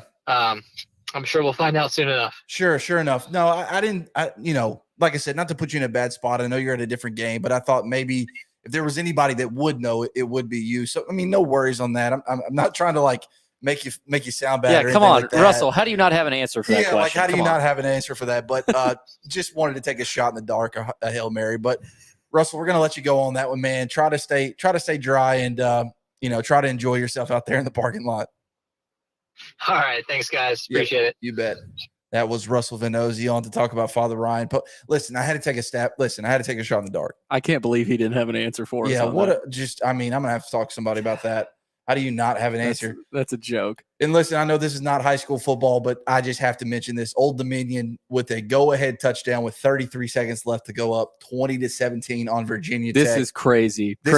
Listen to this too, Zach. Remember the delay in this game? Yes. So the delay was because it was being held because Virginia Tech coaches were stuck in the elevator trying to get back to the field for the second half. Oh, I wondered why there was a little bit of a delay. Makes sense now. That's crazy. What about Old Dominion, though? Thinking about shocking all the college football world, shocking George.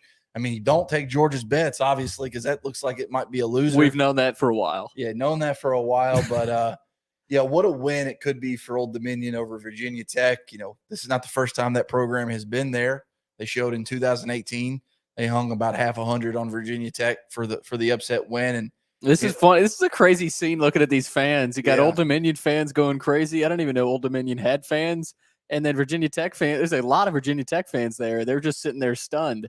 So crazy scene in Norfolk, Virginia tonight. Yeah, absolutely. And so, man, I just can't believe it. But, that's college football, right? I mean, that's why you play the game. That's why the old adage, it's, you got to play it to win it. You don't win it on paper. And, here they are coming out with a big win. It looks like at home. And, George and I were kind of discussing off air. The fact that Virginia Tech has gone to Old Dominion to play that game is kind of surprising a little bit, right? That a big Power 5 program would head on down to the lowly Sun Belt team and basically pay them $1 million to get beat on national television. Yeah, you've seen this more often. It's interesting. I don't know what goes on with a decision like this. Why a Virginia Tech school would go down. I tell you why not, though. Why schools don't want to do it? It's because of this right here. Yeah. They don't want to go on the road and have a pretty tragic loss like this. I mean, Old Dominion beat Virginia Tech in 2018. They killed them. They put up 59 on them. Yeah. And now they're doing it again this year. That's why they don't. Yeah. I mean, where are you at as a program for Virginia Tech? I mean, where do you go if you're a Hokie fan from this point? I mean, I know as a Tennessee fan losing to Georgia State, it was tough. What was that like? I mean, it was just brutal. Well, it's like Vanderbilt. Well, this is like 10 times worse, but Vanderbilt losing to ETSU last year. Yeah. I mean, that one's bad. I mean, Georgia State's bad. Yeah, I mean, listen, Alabama lost. I mean, Nick Saban lost to Louisiana Monroe his first year. That's right. That's right. And so as a Tennessee fan, that's what we try to tell ourselves. Like, oh, well, Nick Saban lost to UL Monroe. Like, Jeremy Pruitt can lose to Georgia Southern. That doesn't mean anything. Right. Clearly, Jeremy Pruitt was not Nick Saban as he was, caught handing out McDonald's bags worth of money. But, yeah, that was a tough day to be a Tennessee fan, a tough week, tough to be on social media. I mean, because as you know, Billy, I mean, people like to make fun of Tennessee and rightfully. Oh, they love it. Listen, I'm not saying I'm one of them. Yeah. I mean, I'm not saying it's not well-deserved at some points, but having old Cornbread lose to Georgia State, that was a new low, man. That was a new low. I can't imagine. I mean, being a Vanderbilt person, it's like, you're so used to it and you're kind of numb to, losing. But at the same time, the difference with Tennessee is that they do have expectations. And when things don't go well, it's not a pretty sight in Knoxville. No, it's not. I mean, listen, Vol Nation will live up to its name if you let it. I mean, there are way more crazy fans out there than there are the Casey Patricks of the world and the Zach Wombles of the world, the people that can kind of separate true fandom from like objectivity. Yeah. You know what I mean? Whereas a lot of like Vol Twitter and Vol fans, they cannot separate the two. They don't know how. So, I mean, that's reason enough to make fun of. And, I have every one of my Tennessee fan friends are like you. They're like Casey. They are logical. Game day comes and emotions do get into it. But it's the off-season talk that gets me with some of these Vol Twitter people. It's relentless. And I tell you what, if you say the wrong thing, the mob will come for you. Oh and my gosh. If you think you're above the mob, you're not. I can promise you that. The mob is undefeated. Oh my gosh. They are undefeated, but sometimes you just have to take a step back and take a hard look at your favorite team and tell the truth. And right now, if you're a Virginia Tech fan, the truth is you're a 3-point dog to Old Dominion on the road as their quarterback just heaves one down the field. And did he catch that ball? Oh no, intercepted. Interception, and Old Dominion's going to get it done. Wow. Old Dominion 20-17 over Virginia Tech. What a win. What I was going to say for the X amount of team, the X team, the Old Dominion. Monarchs. Are they? I think it's the Monarchs. Okay, I'm going to show this is crazy. My IQ here. What the heck's a Monarch? I don't know. I really don't know. Yeah, I have no idea what a monarch is. I mean, clearly the people are wanting to know what that is. What the heck a monarch is? Not a monarchy. Not a monarchy. What is a monarch? What is a What's Webster? The sovereign head of state, especially a king or a queen. So it's another word for a king or a queen. Gotcha, and that would explain the kind of the crown on top of their ODU logo. I tell you what, man. Old Dominion might land my offensive coordinator services in NCAA football 24 next year. I mean, they're looking like they could have themselves a squad. I want to learn more about Old Dominion. I mean, this is crazy. Norfolk, Virginia is where they. Oh, look at the fans, and they're storming the field. Storming the field. Oh, that is a fine. The NCAA is just. This is when you just have to stop what you're doing, stop what you're talking about, and just enjoy. Yeah, I wish we could bring. I don't know who's on the call. It's probably like Beth Mullins or something. Somebody like C plus.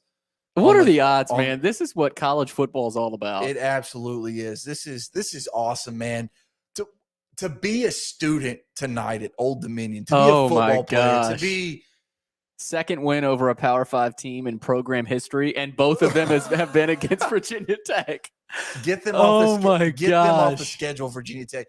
Imagine, okay, I don't know who Old Dominion's quarterback is. I don't know who the player of the game is for Old Dominion tonight, but imagine being that guy, that group of guys as they walk around campus tonight. They go down to the Tin Roofs, or they go down to the Broadways of the world, or whatever's in, Norfolk, Virginia. And I mean, just imagine being a college student at Old Dominion. My God. Look at that scene. That's awesome. That is beautiful. The scenes in Norfolk. Yeah. I mean, to be in that right now would be awesome. And that's how I imagined last week would have went with Father Ryan, Billy, but they let me down a little bit, Billy. They didn't. No, Zach, it was awesome. It was really cool. You would have loved it. It's a great community over there. And they're honestly, Father Ryan, they're up there for one of the more traditional schools. Sure. Great tradition. Yeah. I mean, NBA, Father Ryan, one of the best rivalries in all of the mid-state. So, but yeah, great time last week. But back to Old Dominion, they have a 24,000 enrollment. So that's a decent sized school for as small as they are. It looks like a great place to be. Yeah, it really does. I want to do some research here. If I was coming out of high school, if I knew what I know now coming out of high school, I 1,000% would have sent a application to Old Dominion. That place looks awesome. Look how nice that looks. Yeah, that looks awesome. Right there on the beach in Norfolk, and right there on the water. I mean, that looks beautiful. That's awesome. Crazy stuff. Not only in high school football, but also college football. Billy, Wow. are you prepared to do a scoreboard update? You know, Zach, I think I am. I think I am prepared. Let's do this, Billy. Let's get a scoreboard update as we get ready to come to the top of the hour. 9:55 on your clock here on Friday Night Live, presented by the Tennessee Highway Safety Office, where fans don't let fans drive drunk. We're going to get a scoreboard update from Billy. We're going to go into a break, but when we come back, we're only going to have an hour left. Can you believe it, Billy? Only an hour left after we come back from the break. But as Billy works to get that scoreboard ready for you, I know that it is going to be good. Billy, are you ready? I hear the music. I am ready, Zach. All right, I'm so ready for this scoreboard update, powered by Donley Timmons Custom Builders. We start. Springfield defeats Northeast 50-14. We've also got FCS over DCA. That one's still in a lightning delay. FCS leads DCA 29-2. Laverne is up on Antioch 16-0. Clarksville up on Rossview 35-10. 49 Oakland, Stewart's Creek 7. Lawrence County 35, Montgomery Central 0. Just mentioned the Oakland score. We've also got MTCS 52, Clarksville Academy 31, Brentwood Academy 38, Briarcrest 7. Pope Prep 42, Father Ryan 21. They are in a delay. Harpeth 17, Whites Creek 6. That is a final. NBA goes down to Chattanooga and defeats McCallie 23-20. CPA all over BGA tonight. Last I checked in that one, it was 28-0. Portland up over Northwest 35-0. That was the last one there. Last report from Blaine Keller over at Joe Burns. Joe Burns leads Red Boiling Springs 22-7. And I think that's the majority I've got right now, Zach. Again, we just don't have as many finals as we normally would right now. But at the same time, looking through a few more, Ezell Harding is up 20-0 over Republic tonight. So Corey Stewart, shout out to him over there at Ezell Harding, the head coach. Former Father Ryan assistant. He was a defensive backs coach at Lipscomb Academy. Ezell Harding playing well tonight. We've also got White House Heritage and Franklin Simpson going at it tonight. No score in that one.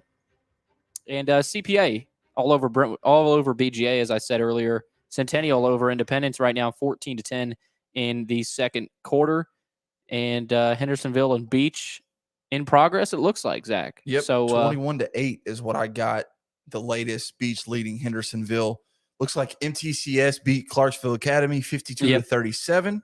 I'm sorry if I missed that on your end. Looks like Laverne is up on Antioch 24-0.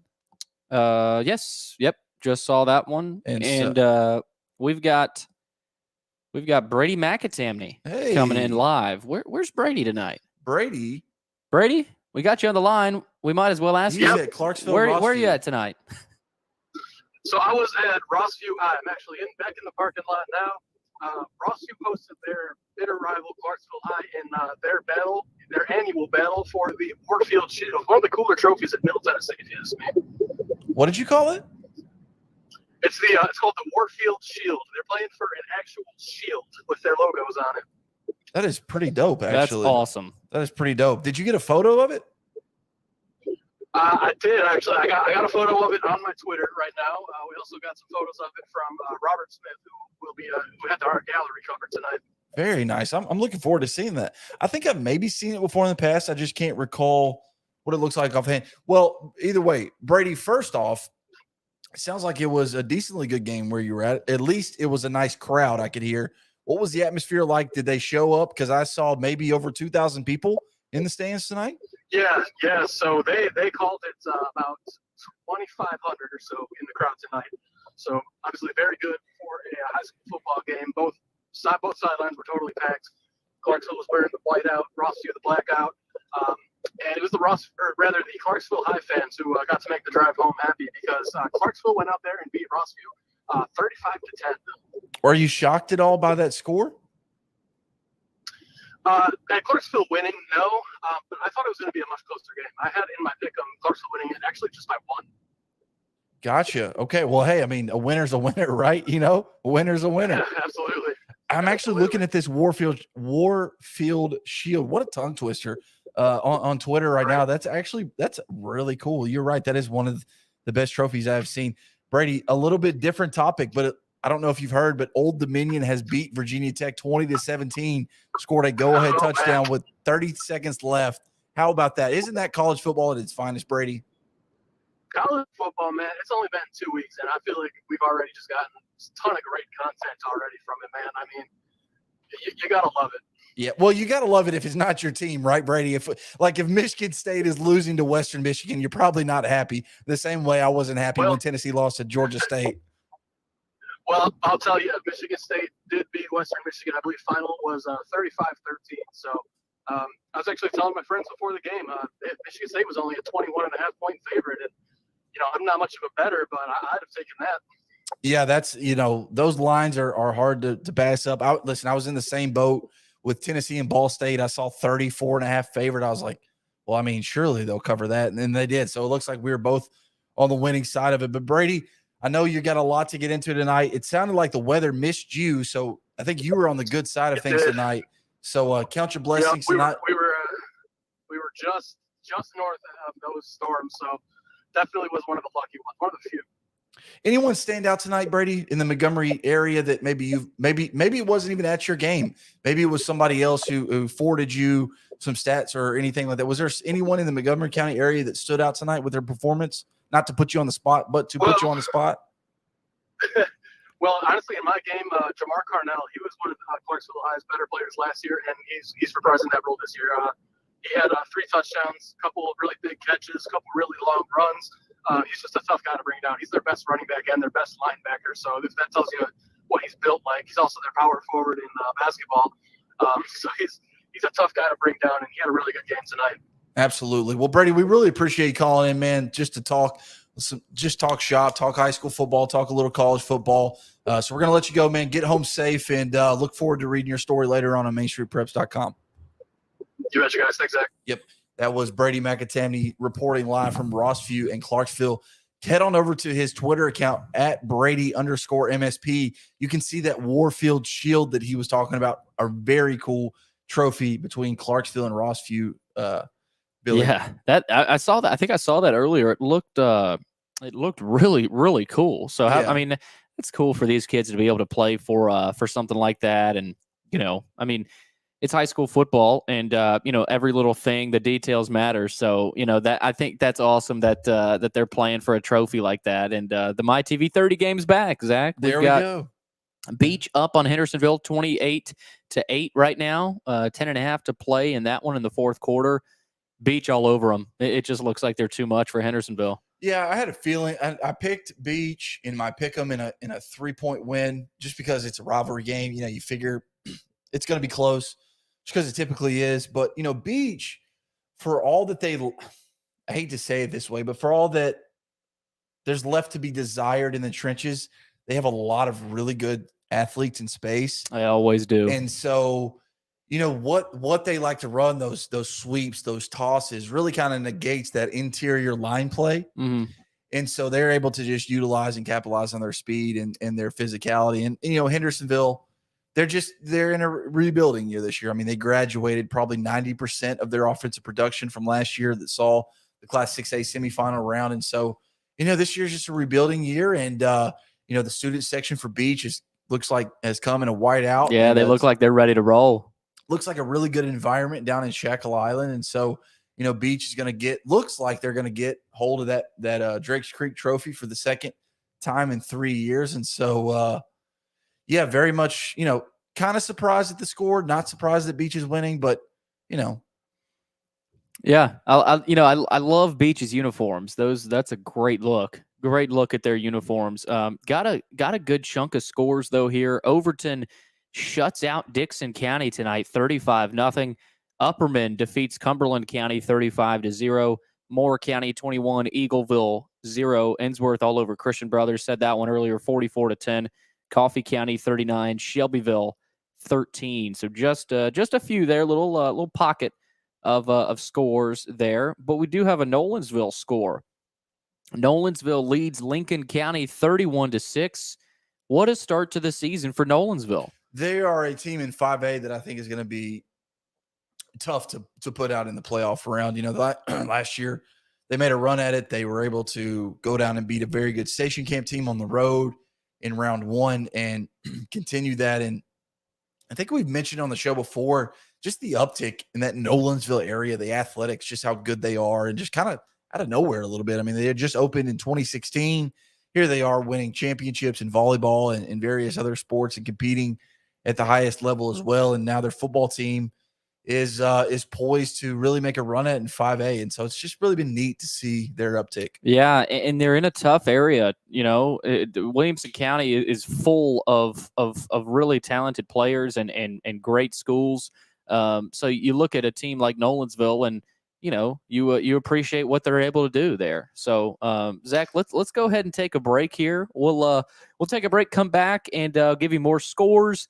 Maybe do a little listen in there in the Hendersonville game. Give Zach Williams some love. Maybe go back to WNSR if that game's still going on. But we will do our best. We'll take a break and come right back here on Friday Night Live.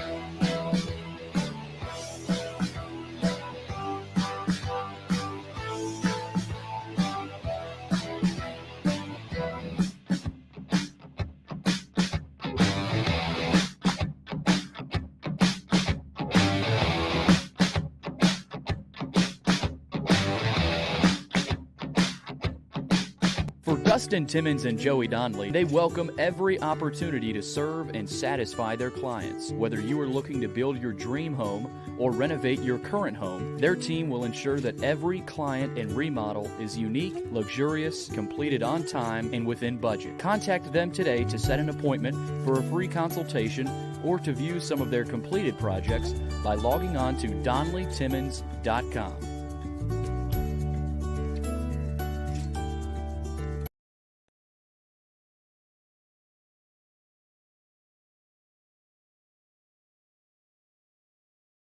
Do you love bacon? I mean, do you really love bacon? Who doesn't, right? The 3rd annual Murfreesboro Bacon Fest is coming up Saturday, September 10th. Admission and parking are free. The Bacon Festival will feature live music, food, and craft vendors. And did I say bacon? You can ride a mechanical hog ride, visit the Kids Zone with free inflatables. There will also be hourly raffles with great prizes and an opportunity to purchase Bacon Festival merchandise. And did I say bacon? Yeah, there will even be a bacon eating contest. Visit the 3rd annual Murfreesboro Bacon Festival Facebook page for all the details. Jody Jones Dentistry can handle all your dental needs, from the basics to cosmetic procedures. All of this in the nicest dental facility I have ever seen. Jody has done it right. They're located conveniently at 55 Music Square East, and for an appointment, it's simple. Dial 615-259-5100 and tell them Plaz sent you.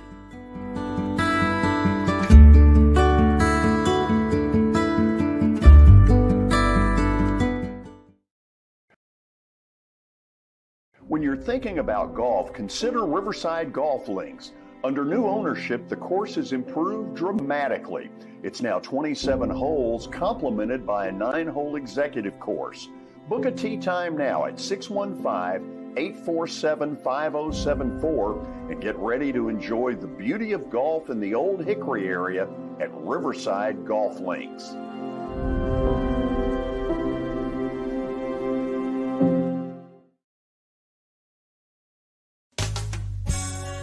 I'm Bart Durham. I was sworn in as a lawyer in 1963, and I've been working as a lawyer since then. We're a firm that does exclusively personal injury, a lot of tractor-trailer crashes. Insurance companies will open up their checkbooks when you force them to. We have systems that work. We get the most money for our clients in the shortest amount of time. I'm Blair Durham. My dad and I want to help. Give us a call at 615-242-9000. This is attorney Bart Durham, and this is me. I'm Aaliyah. Keeping in good physical condition is really important to me. But when I had a wreck with a tractor-trailer truck that hurt my legs so bad I couldn't work for almost a year, I knew I needed a lawyer that understood tractor-trailer cases. So I called Bart. Bart gets millions of dollars for his clients every year. At Bart Durham Injury Law, we've handled hundreds of tractor-trailer cases. My dad and I want to help. Give us a call at 615-242-9000. Hi, this is Melissa Hoisington, Regional Crisis Director from Volunteer Behavioral Health. Disasters can affect everything in your life, including your emotional health. Help is available during these uncertain times. The Tennessee Recovery Project is a free, supportive resource for adults and children who have experienced the effects of natural or human-caused disasters. Specialists are available for counseling by phone or in person. For free, confidential service, please call 833-954-2424. The hotline is open 7 days a week, 7 a.m. to 9 p.m. Move forward with the help from the Tennessee Recovery Project. It was just a few drinks. I'm good. I thought I was good. After every game, we always have a few. It's no big deal. It was no big deal. Hey, I can hold my liquor. I thought I could hold my liquor.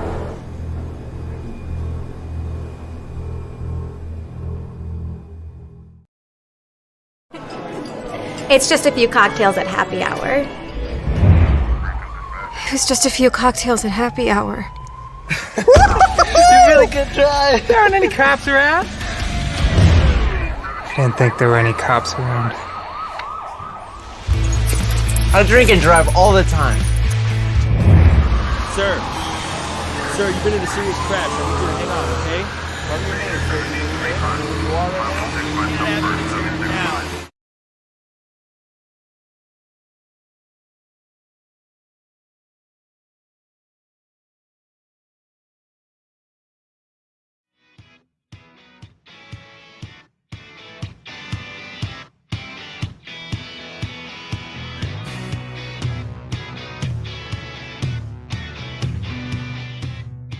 And we are back Friday Night Live here, presented by the Tennessee Highway Safety Office, where fans don't let fans drive drunk. 13 minutes past the hour, 10:13 here. About 47 minutes left with you on this Week 3 edition of Friday Night Live. Listen, I'm not going to make any bones about it. We have got a very interesting football game going on in Murfreesboro right now as Blackman and Riverdale are battling in the backyard brawl. It looks like Blackman is up 20-13 with 7:09 left to go in the third quarter. Our good buddies over at NSR are on that call with Joe Fisher and Kelly Holcomb. Billy, let's jump into Nashville Sports Radio and hear that call. Let's do it. Here it is. Let's send it over to 560 WNSR. Faked the handoff. There was nobody there, so they toss it outside across the 30. He breaks across the 35 to the 38 and a first down. I'm not sure that's the way the play was designed, but Werner gets the first down close to the 39 after a gain of 12. Well, that looks like one of those Dan Mullen plays when he was at Florida where, you know, they run the inside zone so much that he sticks the ball out for inside zone. You get the in guy to pinch down and you just pitch it off of him. So that's kind of what it looked like. And you got to give it to Verser. I've been around him for a couple of years, but, he's really impressed me tonight with his acceleration and his willingness to stick his foot in the ground and go north. Verser left the game briefly with some looked like cramp issues in his left calf, but he's back out there now. Yeah, I mean, he's got 87 yards, and a lot of it's been on his own. He's got the handoff again across the 40, dragged down at the 44-yard line. That's another nice gain of 5 yards on first down. And Riverdale right now sort of controlling the tempo of this game. And I think that's what you have to do to keep the Blackman's offense off. I mean, their defense is, Riverdale's defense has kind of got a hold on them a little bit, but, with all the playmakers and the really good quarterback that they got that's behind center, they can kind of score and score really fast. So if you're Riverdale's offense, you kind of want to control the ball and take some time off the clock, long drive, and then get some points out of it. 54 yards rushing in this second half, no yards passing. They'll hand it off, running left. Thompson across midfield. That's going to be a first down into Blaze territory to about the 47-yard line. So right now, Riverdale got a little rhythm going offensively. They're feeling pretty good about themselves. Thompson running left with the carry and the first down. Well, that's the first time we've seen the jet sweep tonight. They brought him in motion and gave him the ball, and the back goes out and he leads blocks for him, and that was a good pickup by the Warriors. Verser 15 carries, 92 yards. Taylor, 12 carries, 63 yards. It's a good 1-2 combination right there. Both played really well tonight. First down in Blaze territory at the 47-yard line. Warriors trailing 20-13. Two receivers split to each side. Graham in the shotgun. Takes the snap. Hands off. Taylor up the middle, maybe the 45, and that's about all. Just a couple of yards. Ran into a lot of traffic. And for the Blaze, hobbling out of there is Rochelle. Josh Rochelle made the tackle, and he's going to limp over to the sideline. Well, there's some guys dragging on both sides, but it looks like Blackman is they're dragging. I mean, they're guys going out. I don't know if they're catching cramps. But, man, they look tired. And as you know, Kelly, once you get a cramp, oh, it's awful. And then you're more susceptible to get another one as the game goes on. Absolutely. Second down and 8. Graham rolling right, looking to throw for the Warriors, looking toward the sideline. Pass is caught. That's a first down, 35. Running left to the 30, upended right at the 30-yard line. Outstanding catch. Great pass on the sideline. The reception by Edmiston, who makes the catch and gets 15 yards at a Warrior first down.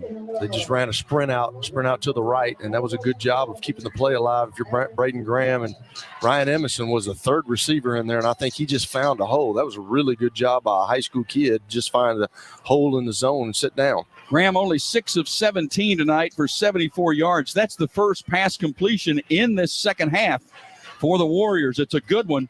Sets up a first down just shy of the Blaze 30-yard line. Blackman leading 20-13. Warriors on the drive. Verser is dragged down for a loss back at the 33-yard line. Outstanding pursuit there by King. William King, the defensive end, was in the backfield to make the stop. He's had a good night as well. Yeah, and those guys have been in the backfield quite a bit, and that's what Verser's been doing. DJ Taylor's been able to do. They've been able to make some things happen by themselves. There's been too many white jerseys in the backfield. We got a good one. We head to the fourth quarter. It is Blackman 20, Riverdale 13. Stay with us on WNSR Nashville Sports Radio. Let's go to work, fam. Hello, this is Greg Pogue, and I invite you to join Joe Fisher and me for the broadcast of the Mid-State Checkdown Game of the Week with a very special Thursday. And that was our good buddies over at Nashville Sports Radio, over in the backyard brawl between Riverdale and Blackman.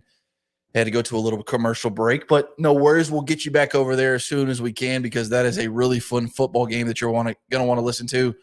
Right now in the Friday Night Rivals game, Beach is all over Hendersonville, 28-8 with 4:15 left to go in the fourth quarter, and the Buccaneers are driving inside their red zone. It looks like Trent Shealy in is at quarterback, and J.P. Courtney kind of dots the I's. They hand off to Darius Johnson, who kind of rumbles through the middle, picks up about 5 yards. Look, maybe there's a fumble on the play. Hendersonville saying they got it. Refs are coming in to see just who has the football. No signal yet. I love Hendersonville's uniforms. They're the best. Yeah. I mean, it's like the Oakland Raiders. There's not a whole lot going on, but I respect it. I will say this. As much as I am an orange and white fan, the black and gold and the black and white, there are not many color schemes that top it, Billy. Mm-hmm. I feel like I'm watching Tennessee Vandy right now. You know, when Vandy played in the Music City Bowl with Zach Stacy, those uniforms were awesome too. The gold, black and gold. Yeah, those were great. I think Hendersonville models their uniforms after Vanderbilt as Trent Shealy hands off. They're going to plow their way down to the 1 yard line. But did you, hey, Zach, did you get a chance to watch Jamo Wharton? I did at all last year at Jameson, Hendersonville. yeah, Jamison Wharton. I did. Jameson is a.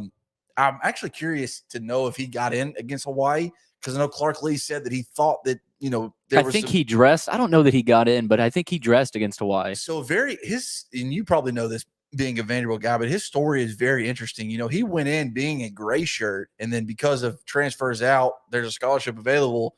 Now here he is dressing for game 1 for Vanderbilt. Right. He is a long, rangy corner at 6'3", 6'4", that has elite speed. And I think that's why Vanderbilt signed him as JP Courtney dives into the end zone for a score. Looks like he fumbles the ball. I don't know. What are they going to call here? Direct recovery by Hendersonville. I think they're going to give Beach the touchdown. Beach the touchdown for the 34-8 lead and just kind of pour on as they look like they're going to win this battle for Drakes Creek. But I'm sorry, now I've lost my train of thought of where I was going. Jamison Wharton. Yeah, I think he's very raw. Yeah, and needs he would some tell development. He would tell you that, but there's one thing he has that you can't coach, and that is speed. He runs the 100-meter the 100-meter dash in 10.4, 10.5 seconds, and that is elite speed. And I was actually kind of wondering if Vanderbilt would land his talents because he is so talented on the track and field team. Vanderbilt obviously doesn't have a men's track and field team, and so the option to run track at the college level was not presented to him at Vanderbilt, where it was pretty much every other college choice that he had. Vanderbilt was obviously the biggest offer. He took it. He's betting on himself, and he should because he has the intangibles to be that dude. And, like I said, 6'3", 6'4". I saw him over the summer. He had put on already 15 pounds of muscle, Billy. He looked like a completely different man. You just pulled up a photo of him running the 100-meter dash at the 2022 state championships in Murfreesboro. And from that picture, he has added at least 15 more pounds of muscle. So he is a different looking dude, one that is built to carry that weight. You know what else is so great about Jamison Wharton? I obviously got to know him for 4 years in Hendersonville and Sumner County. He started and runs his own Football for the Cure charity event. And what it is all donations go to breast cancer awareness. And so he spearheaded this and created this foundation at 10 years old, living in Georgia, because his aunt or grandmother, one of the two, suffered from breast cancer. And I don't want to speak out of turn. I don't want to say that she passed away. I know that she suffered from it. I don't want to speak out of turn there, but it allowed him to create this foundation, this charity. And every year, football players from all over the county, all over Sumner County, all over Middle Tennessee come, meet, play a flag football game. They share laughs, share love, share fellowship. That's awesome. Collect money for breast cancer awareness. Cool. What was not cool, though, Billy, the TSSAA came in last year and said that they could not play a flag football game during the season because it was deemed as another contest. What? So the TSSAA came in and ridiculous. And nixed that game. So what they decided after several years of doing it, and I think the only reason the TSSAA said anything about it, and this is purely speculation on my end, News Channel 5 did a story on Jamison. They asked him about how much money he had raised, and he had said close to about $7,000. And I think the TSSAA heard that dollar figure and said, wait a minute, where's our cut? We're not getting any. You can't hold this event. And so I think the TSSAA is 1,000% petty. Their S's are made up of money signs, and that's really all they care about. And so good thing for Jamo, though, because good for him and good for everybody else involved with that. Because that's awesome. He turned it into a positive because he said, okay, if we can't play football, we're going to play kickball. So now they play a kickball game. That's awesome. That's awesome. Zach, you want to go back to WNSR right here? I do, because I'm tired of talking, and I'm sure the people are tired of listening to me talk. All right, here we go. Back to 560 WNSR. Shout out to y'all. Hey, Tony, I appreciate that, man. You might have just made a promo for us. I'm the best. Bruno is the best. Yes, Bruno is the best. That ruins the afternoon stretch. Afternoon stretch with Zach Williams and Bruno Reagan. This is WNSR's broadcast of the Mid-State Checkdown High School Game of the Week. Here's Joe Fisher. Please. Well, a big drive by Riverdale. They pull even 20-20. The touchdown pass to Edmiston of 31 yards with 10:57 left to play. Blackman is led basically. Then Blackman opened up a 20-3 lead. But Kelly, Riverdale has made some outstanding adjustments. They really have. I mean, defensively, they kind of stopped them since the middle of the second quarter. I talked about it earlier, and then, they just hung around, and usually when you let a team hang around, they're going to make a play or two, and that's what's happened. Now, if you're Riverdale, Blackman's been killing you, on kickoff return, so I'm not sure I'd kick it to Justin Brown. Oh, he's about 5 yards offside. That wasn't even close. That's happened twice tonight. Riverdale, the player, again, right next to the kicker, Kelly, he's 3 or 4 yards ahead of the kicker. Yeah, I mean, that's just you go over this stuff every day. That's what drives you crazy. I mean, I did it for 10 years, but that's what drives you crazy about these young kids. I mean, you can't be offsides, and you're right there next to the kicker. You got to let him kick it first. 7th penalty for 40 yards on the Warriors. And again, that was not even close. That was clearly about 3 yards across the line. So we'll try it again. They back it up to the 35-yard line. Pitts and Brown back deep to receive the kickoff for the Blaze. Still a lot of time left.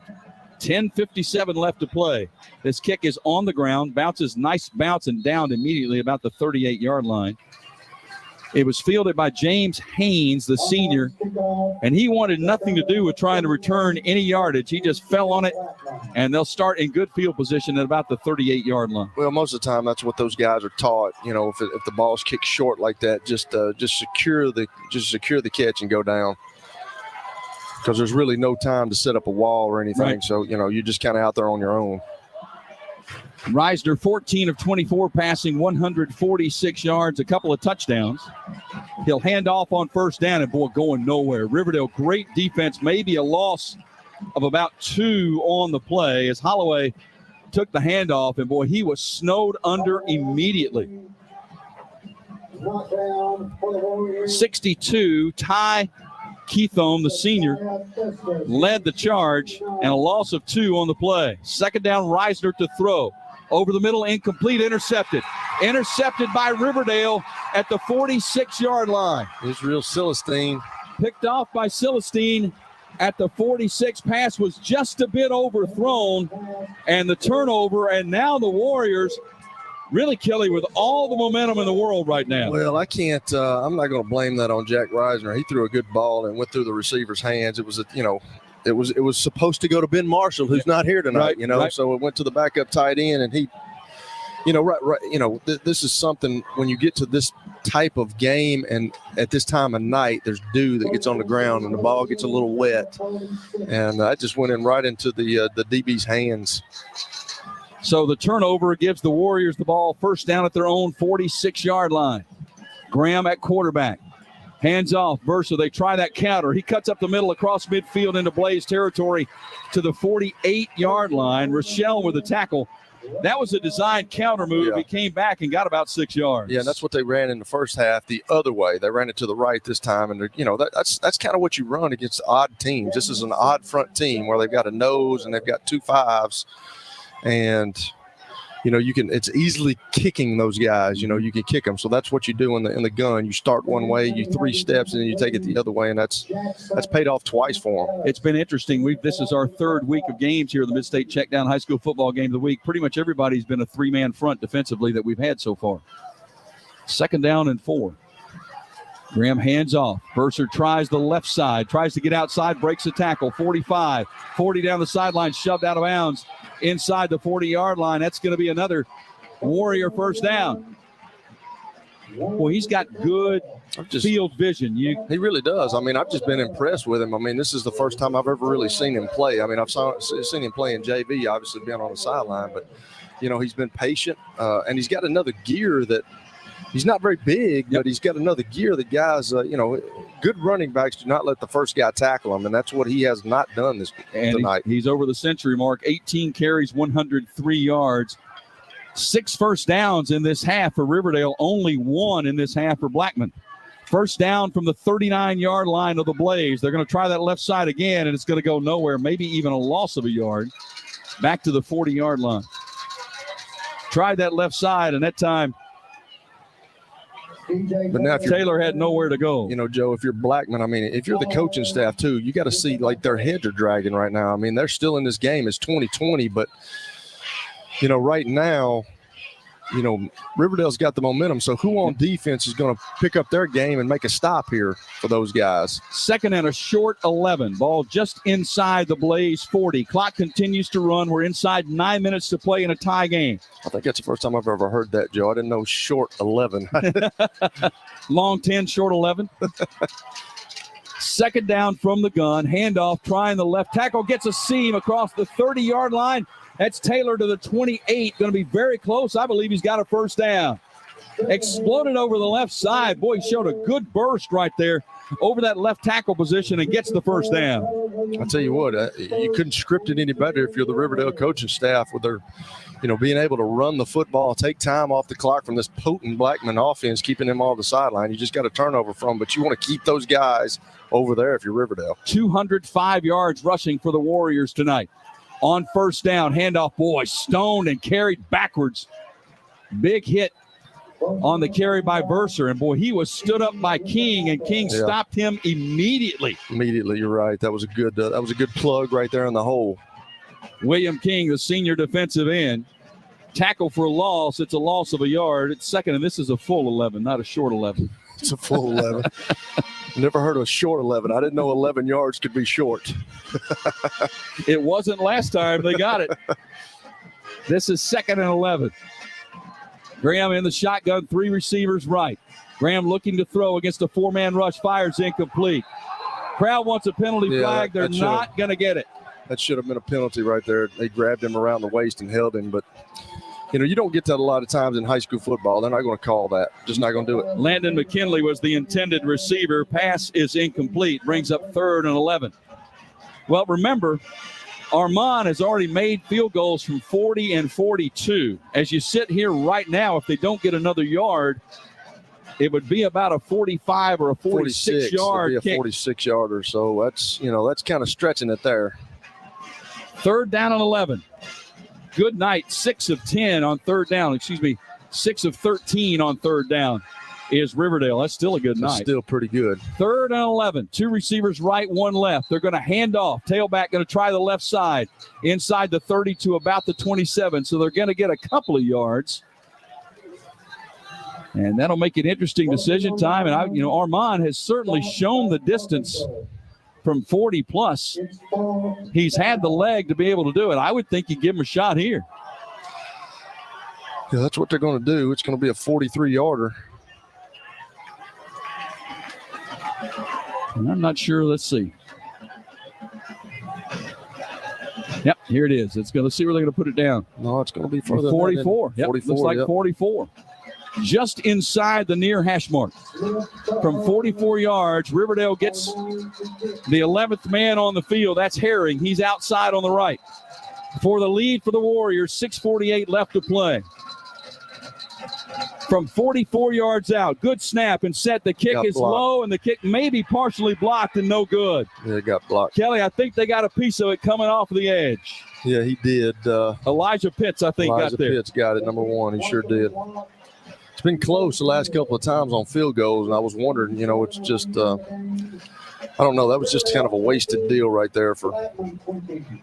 You get down there, you just, I don't know. I think that's what they were trying to do. They were trying to get in position to kick a field goal, just make it shorter for him. Well, Blackman hasn't really done a lot offensively in this second half. 14 yards on the ground, 16 yards through the air, 1 first down, 30 total yards of offense. But they've got the ball now from their own 20-yard line with a chance to drive and try to take the lead. And their offense can be explosive, Joe, so you know that. They have loaded up to the left side. Handoff, tailback running left. He'll get the 25 to the corner to the 30 and out of bounds. Boy, he was hammered at about the 35, and there's a penalty flag. It might have been a little late. And we got a few words being exchanged over on the far side. A couple of Riverdale players in the mix. That is on the Blackman sideline. So if you're a Warrior player, that's probably not where you want to be doing a lot of woofing right now. No. That's what you hate to see with young kids nowadays. But they see it on TV all the time. So it's just I think they gave him the 36-yard line. We'll see. 15 yards on the carry. The question is, the flag flew immediately. Was it a hit out of bounds?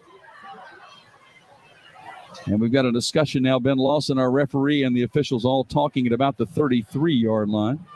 See, I'm just not sure about that because the running back was able to protect himself. And it looked like you still might have had a foot on the field. So I don't know why you call that. Yeah, he wasn't defenseless, and he had not given himself up. Right. Yep. I think they're going to call it, though. Yep. Looks like dead ball, personal foul. That is against Riverdale. So tack 15 more on that.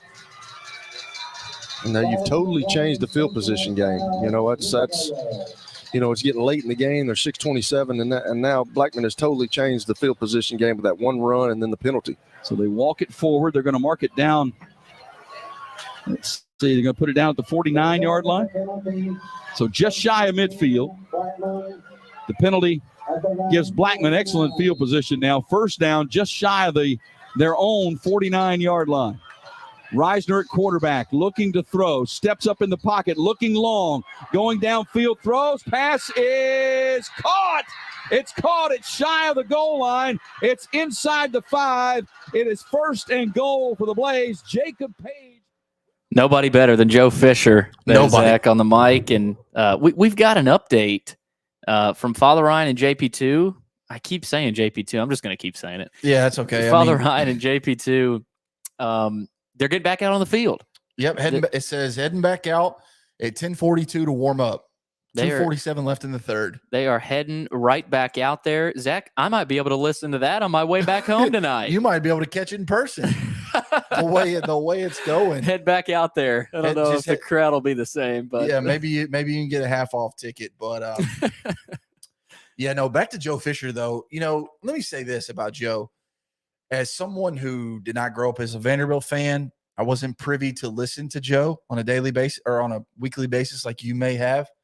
But I did hear Joe from time to time through various games throughout his illustrious career. And I will just say that Joe is the best. I mean, he's simply so great at what he does. Mm-hmm. And, you know, part of me wishes that someone like that was in Knoxville calling Vols games because, you know, no disrespect to Bob Kessling, but, you know, he's a shell of who John Ward was. No one expected him to be John Ward. It's hard to be another John Ward. But, you know, it feels like people like Joe Fisher would have maybe done a better job, maybe coming in after him. Just the energy that he brings, the passion that you could tell he calls with. It just a very soothing voice, a calm voice, and just, you know, I can only imagine how special it was for you to grow up listening to that. Yeah, I mean, Zach, that's where it starts for me as a Vanderbilt person and fan, lifelong fan. You know, I mean, as a 10-year-old, you turn on the radio, you know, from about 10 to 16, 17 years old, it was Joe Fisher on the radio. And that's where we went. That's where we going to games, after games, before games, you turn on and you hear Joe. You know, that's just who you hear, and it becomes second nature. And, you know, when you don't hear him anymore, it's kind of sad. It's sad. And, of course, it was sad the way everything went down, but really happy to hear him back in the booth and, you know, doing a great thing calling high school football on Friday nights. And I know he's happy about it, getting to do tonight's game with Kelly Holcomb.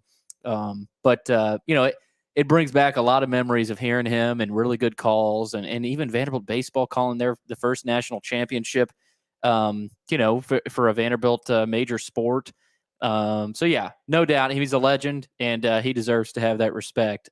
So yeah, no doubt. But I think we are going to try to send it back over to 104.5 The Zone.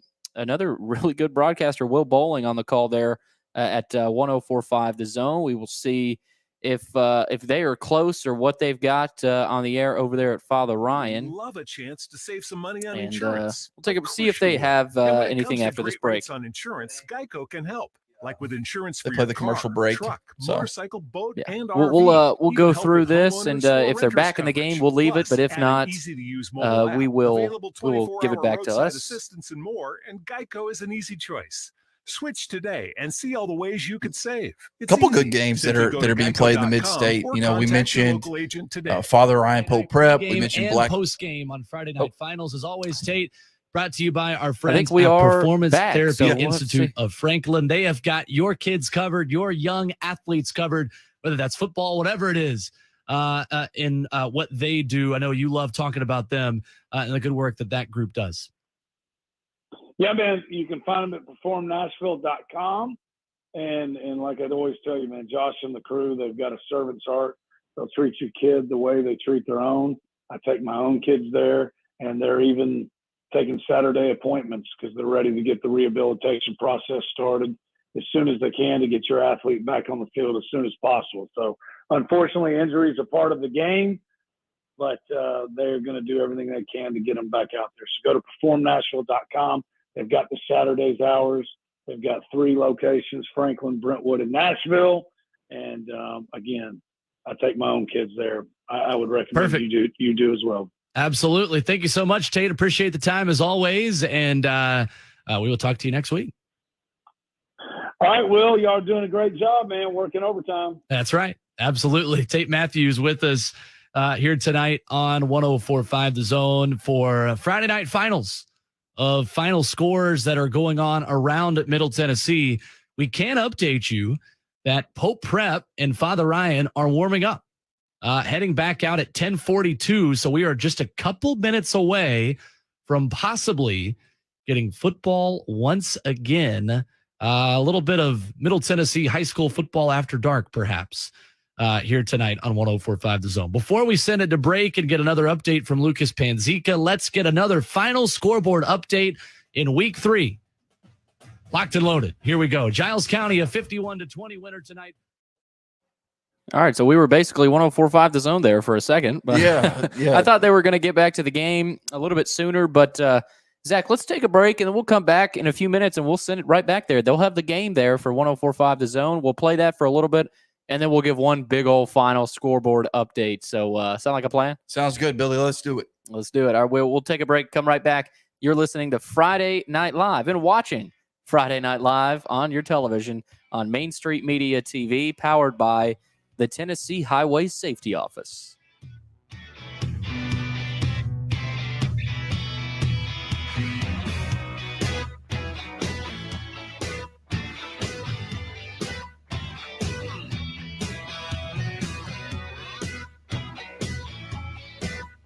For Dustin Timmons and Joey Donnelly, they welcome every opportunity to serve and satisfy their clients. Whether you are looking to build your dream home or renovate your current home, their team will ensure that every client and remodel is unique, luxurious, completed on time, and within budget. Contact them today to set an appointment for a free consultation or to view some of their completed projects by logging on to DonnellyTimmons.com.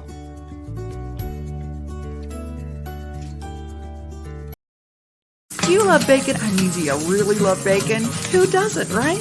The 3rd annual Murfreesboro Bacon Fest is coming up Saturday, September 10th. Admission and parking are free. The Bacon Festival will feature live music, food, and craft vendors. And did I say bacon? You can ride a mechanical hog ride. Visit the Kids Zone with free inflatables. There will also be hourly raffles with great prizes and an opportunity to purchase Bacon Festival merchandise. And did I say bacon? Yeah. There will even be a bacon eating contest. Visit the 3rd annual Murfreesboro Bacon Festival Facebook page for all the details. Jody Jones Dentistry can handle all your dental needs, from the basics to cosmetic procedures. All of this in the nicest dental facility I have ever seen. Jody has done it right. They're located conveniently at 55 Music Square East. And for an appointment, it's simple. Dial 615-259-5100 and tell them Plaz sent you.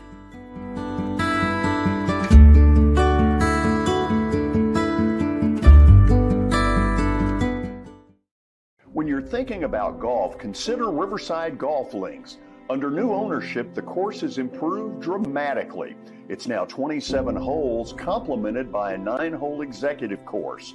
Book a tee time now at 615-847-5074 and get ready to enjoy the beauty of golf in the Old Hickory area at Riverside Golf Links.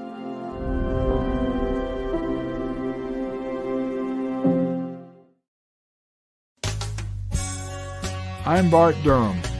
I was sworn in as a lawyer in 1963, and I've been working as a lawyer since then. We're a firm that does exclusively personal injury, a lot of tractor-trailer crashes. Insurance companies will open up their checkbooks when you force them to. We have systems that work. We get the most money for our clients in the shortest amount of time. I'm Blair Durham. My dad and I want to help. Give us a call at 615-242-9000.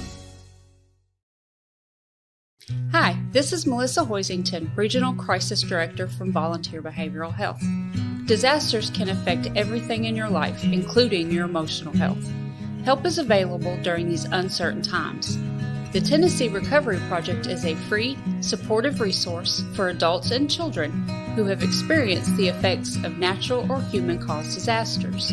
Specialists are available for counseling by phone or in person. For free, confidential service, please call 833-954-2424. The hotline is open 7 days a week, 7 a.m. to 9 p.m. Move forward with the help from the Tennessee Recovery Project. It's just a few cocktails at happy hour. It was just a few cocktails at happy hour. You really good try. There aren't any cops around. I didn't think there were any cops around. I drink and drive all the time. Sir, you've been in a serious crash. I need you to hang on, okay? Tell me your name, sir. Do you know where you are right now? Now.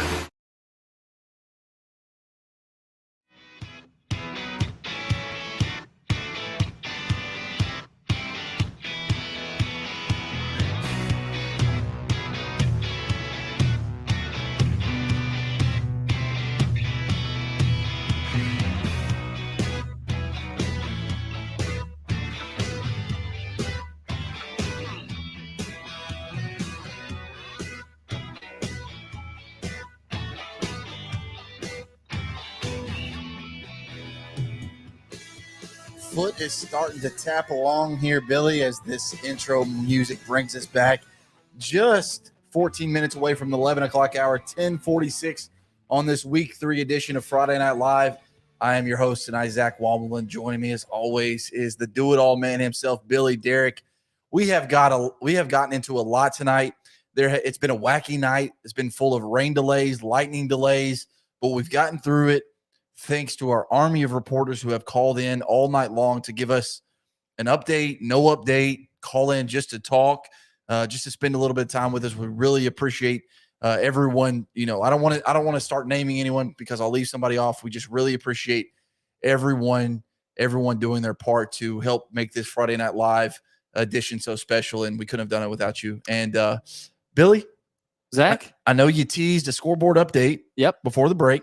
Mm-hmm. You know, we're 13 minutes away from the 11 o'clock hour. Pac-12 After Dark just kicked off. Yep. Well, I say just kicked off. There's 7:20 left in the second quarter. Not quite. But we're nearing the end of this show. I wanted to get a scoreboard update in. Are you ready to do one more final scoreboard update? Let's do it. Let's do it, Zach. You want to start it off? Yeah. Start it off, and Yeah. I'll kind of add in because I do have some scores. You do? Okay. I've been going to the Main Street Preps Twitter. Man, they have been filing in like crazy, haven't they? I mean, like I said, everyone does such a They've great, been phenomenal. And I think I am ready actually now, Okay. Zach. So yeah. Let's just go with out of state. All right. Hampton over Avery County, North Carolina, 36-27. Jackson Central Mary getting a win over MLK Prep, 34-0. Tennessee High, 35. Pulaski County, Virginia, 28. No score on White House Heritage at Franklin Simpson. No score at Chattanooga Prep School. Let's move on down the list here. I'm dropping the ball, Billy. Alcoa all over Northview Academy, 61-6. Baylor, 48. Knoxville Catholic, 9. Score of interest for Middle Tennessee teams in the Division II area. CAK, 28-7 over that Boyd Buchanan team that we were talking about earlier. I guess you can't win them all. Chucky Doak, 39. Johnson County, 6. Cosby, 48. Jellicoe, 21. Dobbins Bennett, 42. Morristown East, 14. Gatlinburg Pittman, 36. Austin East, 6. Gibbs, 42. Knoxville Carter, 26. Granger, 28. Sullivan East, 24. Harlan, Kentucky, 36. Unica, 0. Hickson, 35. Sequoia, 14. Shout out Sequoia. Kingston, 17. Brainerd, 14. Knoxville Webb, 42. Notre Dame, Fighting Irish, 0. Maryville, 41. Farragut, 28. NBA with that huge win that you mentioned earlier, 23-20 at McCallie. McMinn Central, 17. Signal Mountain, 14. Oakdale, 24. Midway, 14. Pigeon Forge, 54. Union County, 0. Polk County, 48. Tellico Plains, 26. Rockwood, 36. Winners over Cloudland, 6. Sequatchie County, 41. Cannon County, 19. Seymour, 41. Volunteer, 20. South Pittsburgh, 62. Lookout Valley, 0. West Green, 28. Claiborne, 12. And looks like that's all we got out east. Billy, do you want to handle the middle region? I will, Zach. Let's go to Brentwood Academy. The Brentwood Academy team 38, Briarcrest 7, Cane Ridge over McGavock 35-7. That was last night. Coffee County beats Shelbyville 39-13. Ensworth all over Christian Brothers 44-10. FRA beats Davidson Academy on the road 35-7. Gallatin defeated West Creek last night 19-7. Gordonsville defeats Oliver Springs 41-7. Harpeth over Whites Creek tonight 17-6. Lewis County beats East Hickman 41-7. Macon County 21, DeKalb County 13. That was last night. Moore County 21, Eagleville 0. Mount Pleasant 20. As we got to change the song here, Zach, already. Mount Pleasant 20, Cascade 13. Oakland all over Stewart's Creek. Shocker, 65-14. And let's go a little country here. I love it. The thing is, it goes straight to the ends of these songs. It's really weird, but we'll keep rolling here. Smith County 39, Maplewood 0. That one was last night. Upperman defeats Cumberland 34-0. And Webb School 59, Mount Juliet Christian 0. Westmoreland last night over Watertown. Big old rivalry. Yeah, it is. Out there. Westmoreland dominates 20-0. White House beats Cheatham County tonight 42-6. And that'll do it in the middle. And Zach, as we keep rolling here, you want to close us out with the West? Yes, sir. Let me get down to the West, where you've got Adamsville 42-28 winners over Scotts Hill.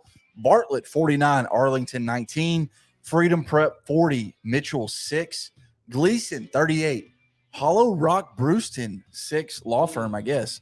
Huntington 57, Camden 0. I just mentioned Jackson Central Mary 34, MLK Prep 0.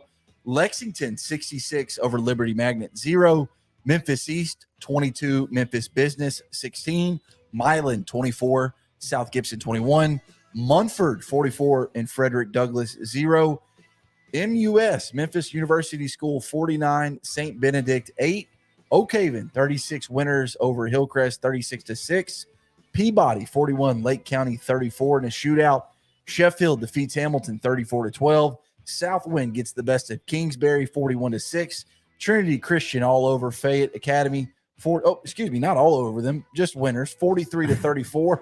West Carroll all over. Yeah. West Carroll in a shootout with Humboldt 14-6. And I believe that will do it out of the West, Billy. And that is your scoreboard update, your final one, presented by who? Final one of the night, presented by the great folks at Donley Timmons Custom Builders. Can't say enough about them. They made the broadcast of Father Ryan last week possible. Log on to DonleyTimmons.com. I mean, they're the premier home builder, so can't say enough good things about them. Zach, we got about 7 minutes here, and I guess your impressions from tonight. I wrote down, the games I was watching tonight, Zach, and my top 3 tonight. Of course, no bias, Father Ryan Pope Prep. Sure. And that one's actually getting back underway. So I'm going to get in my car on the way home and throw that one on the radio. Looking forward to it. But NBA and McCallie, I was really looking forward to seeing that one tonight. NBA's on a roll. Marcel Reed is playing like the best quarterback in the state.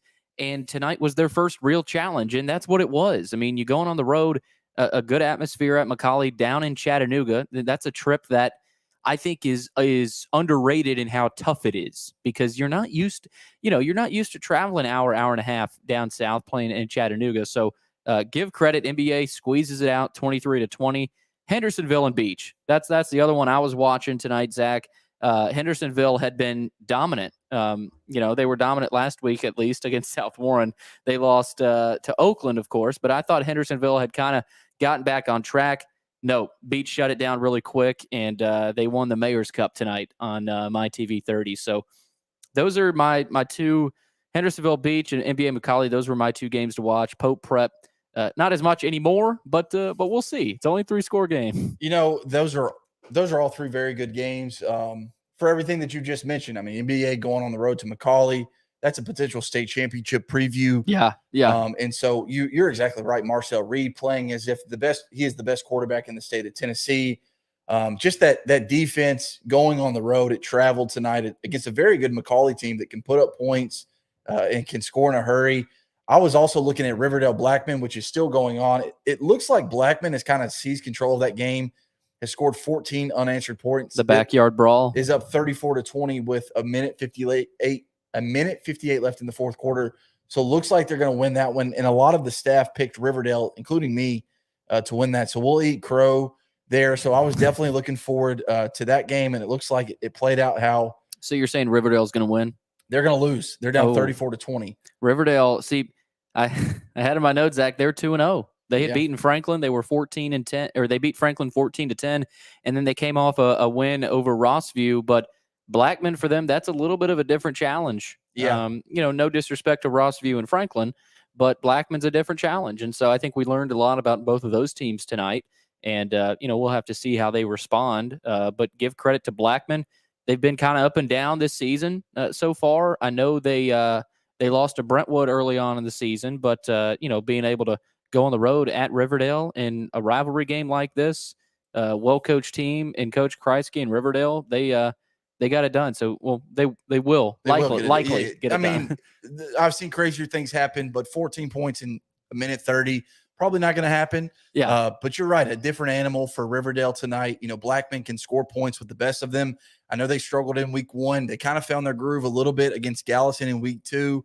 And I guess hit on all cylinders tonight, because that is not an easy win. No. Before we let people go, though, Billy, I do want to talk about our top 25, because I think there's some interesting conversation.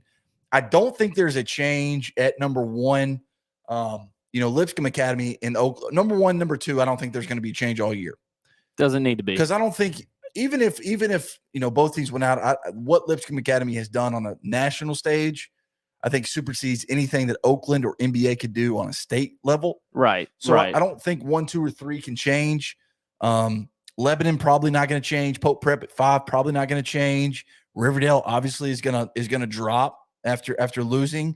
Brentwood Academy, I think they beat Briarcrest, if I'm not mistaken. Yes, they did. They did. So they beat them pretty handily. They should move up.